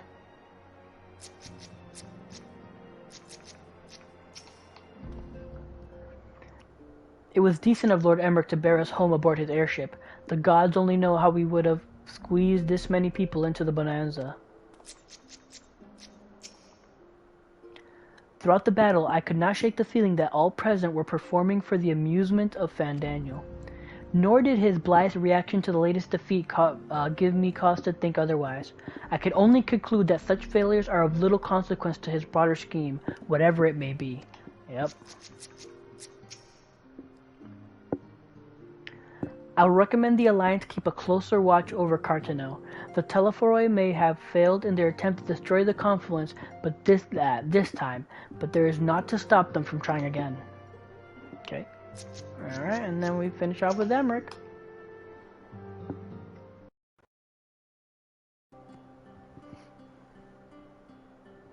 I trust you all enjoyed a comfortable flight aboard the Pride of the Ishgardian Fleet. Lest you worry, the Bonanza has been towed to a nearby location to be retrieved at your convenience. Thank you. You have thought of everything. Yep. You have thought of everything, Lord Emmerich. And may I say how much I appreciated the hospitality you afforded us on the way home. Think nothing of it. Our destination lay in the same direction, and it afforded me the perfect opportunity to learn how my errant friend has been since last he took his leave. Ha! He got you, Instinian. He got you. It would seem you finally found a place to settle down. I merely grew weary of wandering the Far East.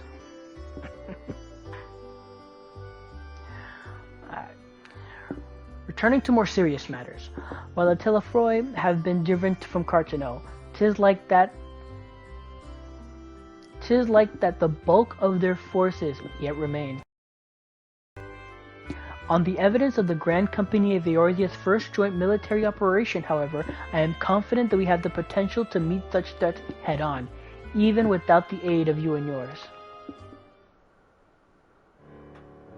As such, while our forces keep the Telephoroi at bay, I would ask that you apply your talents to the task of neutralizing the towers.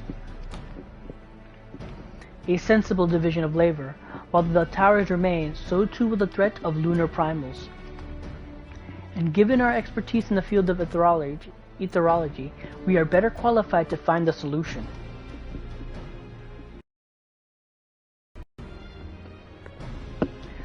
That we are. Especially should it happen to lie beyond the Alliance's dominion. There is a time and place for formal investigations, of course, but certain secrets won't hide where only enterprising individuals may venture. I could not agree more. There are none better suited to this task, nor any upon whom I would rather rely.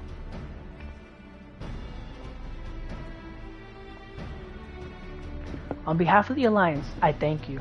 We look forward to receiving any information you are able to uncover. And with that, I must take my leave. Should you have need of assistance, pray do not hesitate to ask. Fare you well, my friends.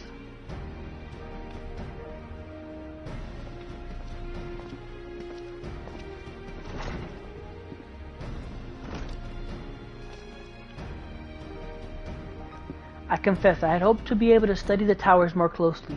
Vital as they plainly are to the Telephoroi's plans, if we can discern their ultimate function, we will be one step closer to understanding our enemy's grand scheme. Should we succeed in neutralizing them, of course, it is all but certain that the Telephoroi will mount an all-out invasion. And then it will begin. The one who awaits at the heart of the chaos will come for us, for you. Yet in the end, our true nemesis may be the calamity to end all calamities, the final days themselves. Yes, we need to plan, not portents. Portents? As Thancred so eloquently pointed out, we are in a position to seek information from all manner of places. Charlian. According to Kral, the Forum have been more secretive than ever of late. While this may be related to the appearance of the Telephoroi, that remains a matter of speculation. But one thing is clear. The Forum is determined to keep us from discovering the truth. Master Fortunon's performance at Lotus Stand was enough to convince me of that. Yeah, they're hiding that spaceship to run away. The matter beareth further investigation. I concur. Nor can I think of a more promising place to look for the answers we seek on the matter of the towers. Sharlayan has ever been the wellspring of ethereological knowledge. I care not where we go. Here or there, my lance will be ready. And what of you, Tenon? Might you be persuaded to join us?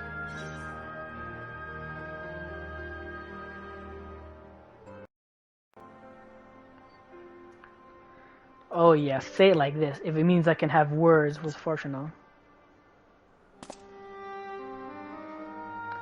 Only after I do. If he and his friends in the Forum think we'll leave them alone if they ignore us, they're in. It appears we are in agreement. We have but to wait for Kral to secure the necessary permissions. In the meantime, there is a matter I would investigate. Does it involve the tall structures? By strange coincidence, it does. At present, I have only a creeping suspicion, but with your help, I will soon find out whether my fears are warranted.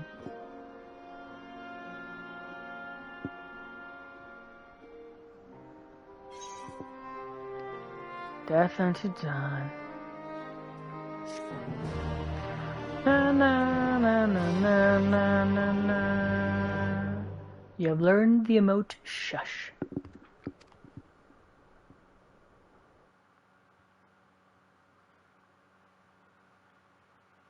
Meanwhile, in Garlean capital.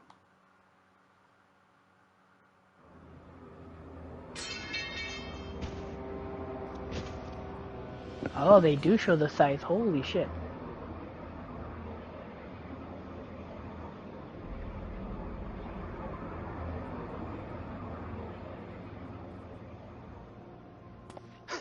Those Eorzeans certainly are a stubborn bunch. Though I suppose you knew that already. God, what a piece of shit. My plan to redirect the ether from Cartano came to a rather less than satisfactory conclusion. It was, in many respects, an abject failure. Which does, of course, raise the question of where we are going to procure the requisite amount. The obvious solution would be to draw on resources a little closer to home, though that would require our dreamer to dream a trifle more deeply. So be it. The dreamer will not complain. Then let us begin the preparations at once. With the gateway of the gods complete, all that remains is to gather the necessary ether, and our prize shall be within reach. Gateway of the gods?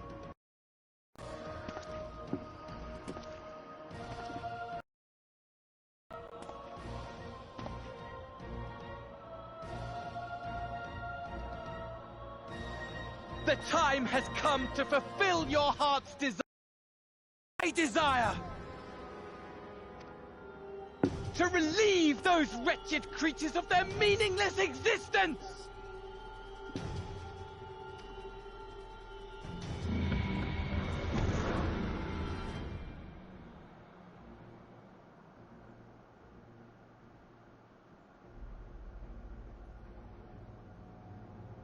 While I await you, I shall drink a sea of souls and gorge myself upon the darkened moon.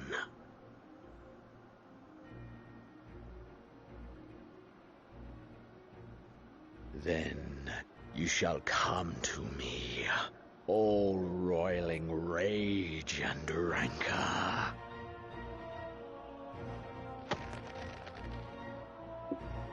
And the stars shall bear witness to our final contest. Oh my god, you crazy SOB. The hell was that?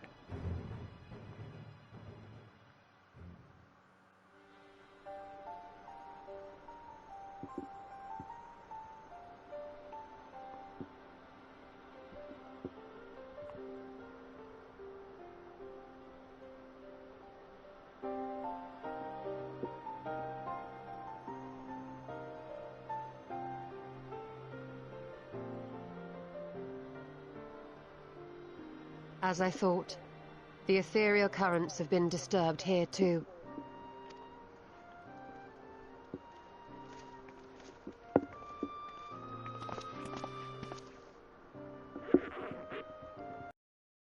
Thanalan, make that every location we surveyed. And the strength of each current has diminished dramatically, far more than could be attributed to a natural occurrence.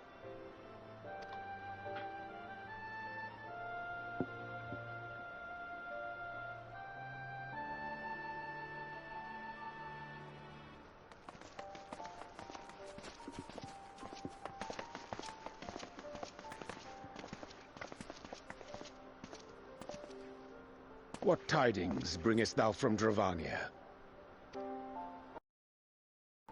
We took a number of readings, and noticed that the closer we were to the tower, the lower the etheric density became. In short, the towers are drawing upon the land's ether, which would explain how they were able to carry out the summonings.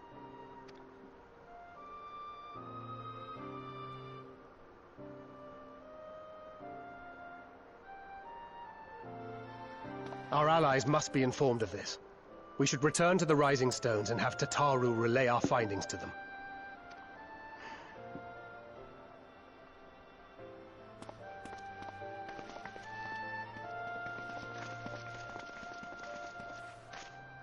Hear me. Hear me.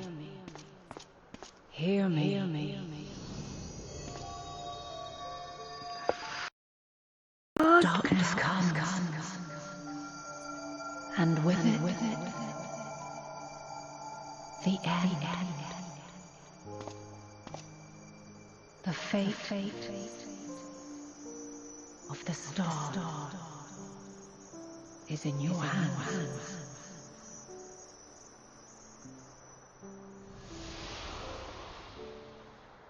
Holy shit balls.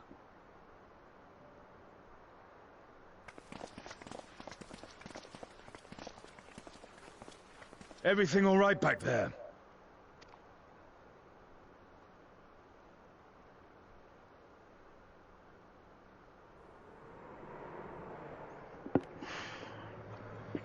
And then her I know from the live letter, being Vanat, and most people are assuming that Solemn Dawn Grim gazes cat towards what? Thus does our final curtain rise, our steps to guide what ends to tides.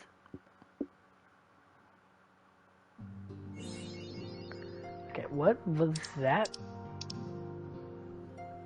Oh, it doesn't fucking say. I'm gonna look that up.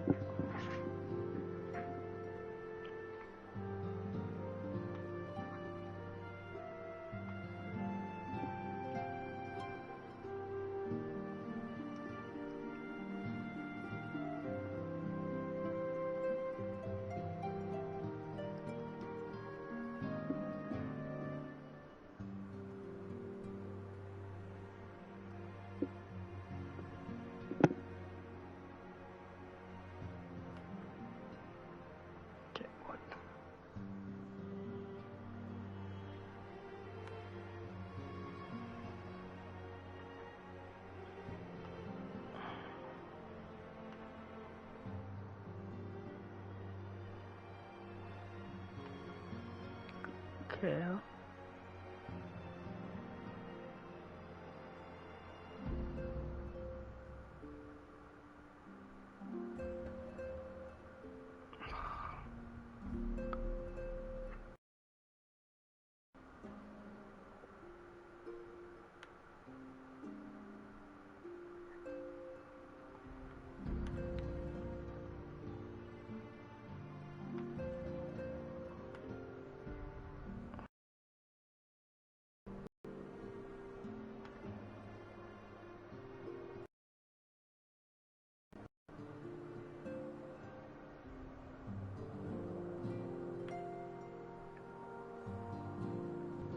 Okay, here we go.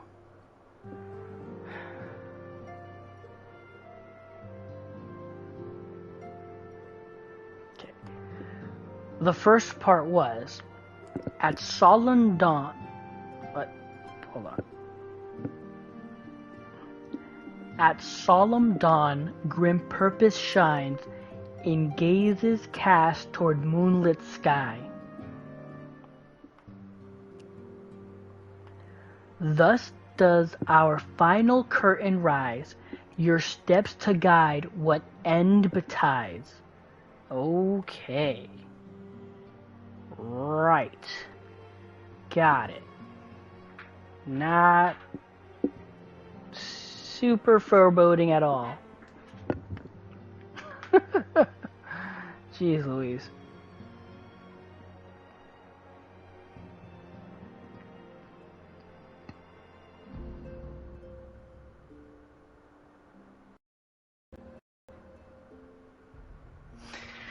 Alright. And we are officially caught up and done. Let's see what they say. Whatever it is my father and the Forum are hiding, I'm determined to get to the bottom of it. Those who are brought within close proximity of the towers are tempered into serving Gaul, forced to summon lunar primals with aether drawn from the land. But even having understood this, we are yet to uncover what the Telefroi wish to achieve by all this. Are the towers purely for strategic advantage, or do they serve some other purpose? Not only do the members of the Forum intend to adhere to their long-standing policy of non-intervention, they made a point of sending Master Fortunaut here to explicitly state the fact. Rather than simply refusing to involve themselves in our affairs, it would appear they are actively trying to prevent us from meddling in theirs. That does, of course, make Krau's mission of securing our entry into Sharlayan nigh on possible, but I am confident she will find a way regardless. After the end of the Dragonsong War, I spent many a moon roaming, Kogane, Razahan, even Garamald, but never Sharlayan. In all honesty, a nation populated entirely by bookish types like Elfnod is not a place that appeals to me.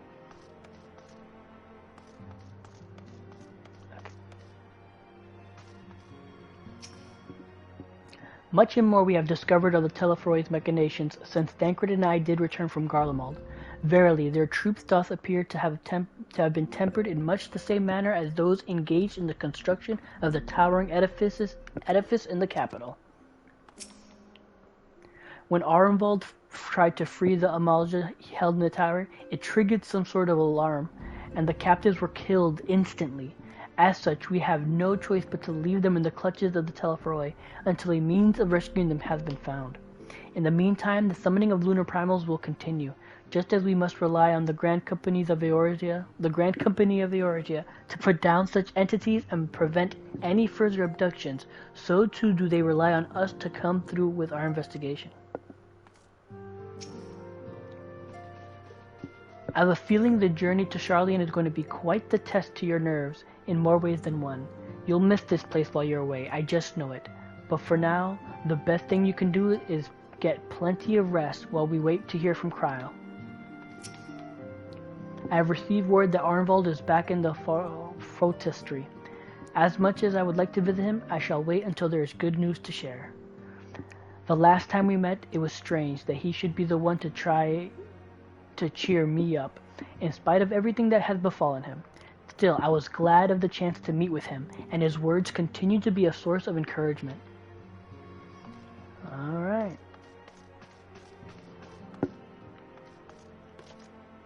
And that's it. We're caught up.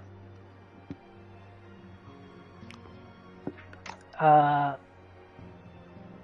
gonna reserve the game, pre-order it, whatever. So maybe I don't know if that's still a thing. But if not, I'm just gonna work on leveling up Red Mage. Maybe try out White Mage before I try Sage. But yeah. Thank you everyone for sticking with me, who kept watching, and I hope you guys have a good night and a good game. Till next time.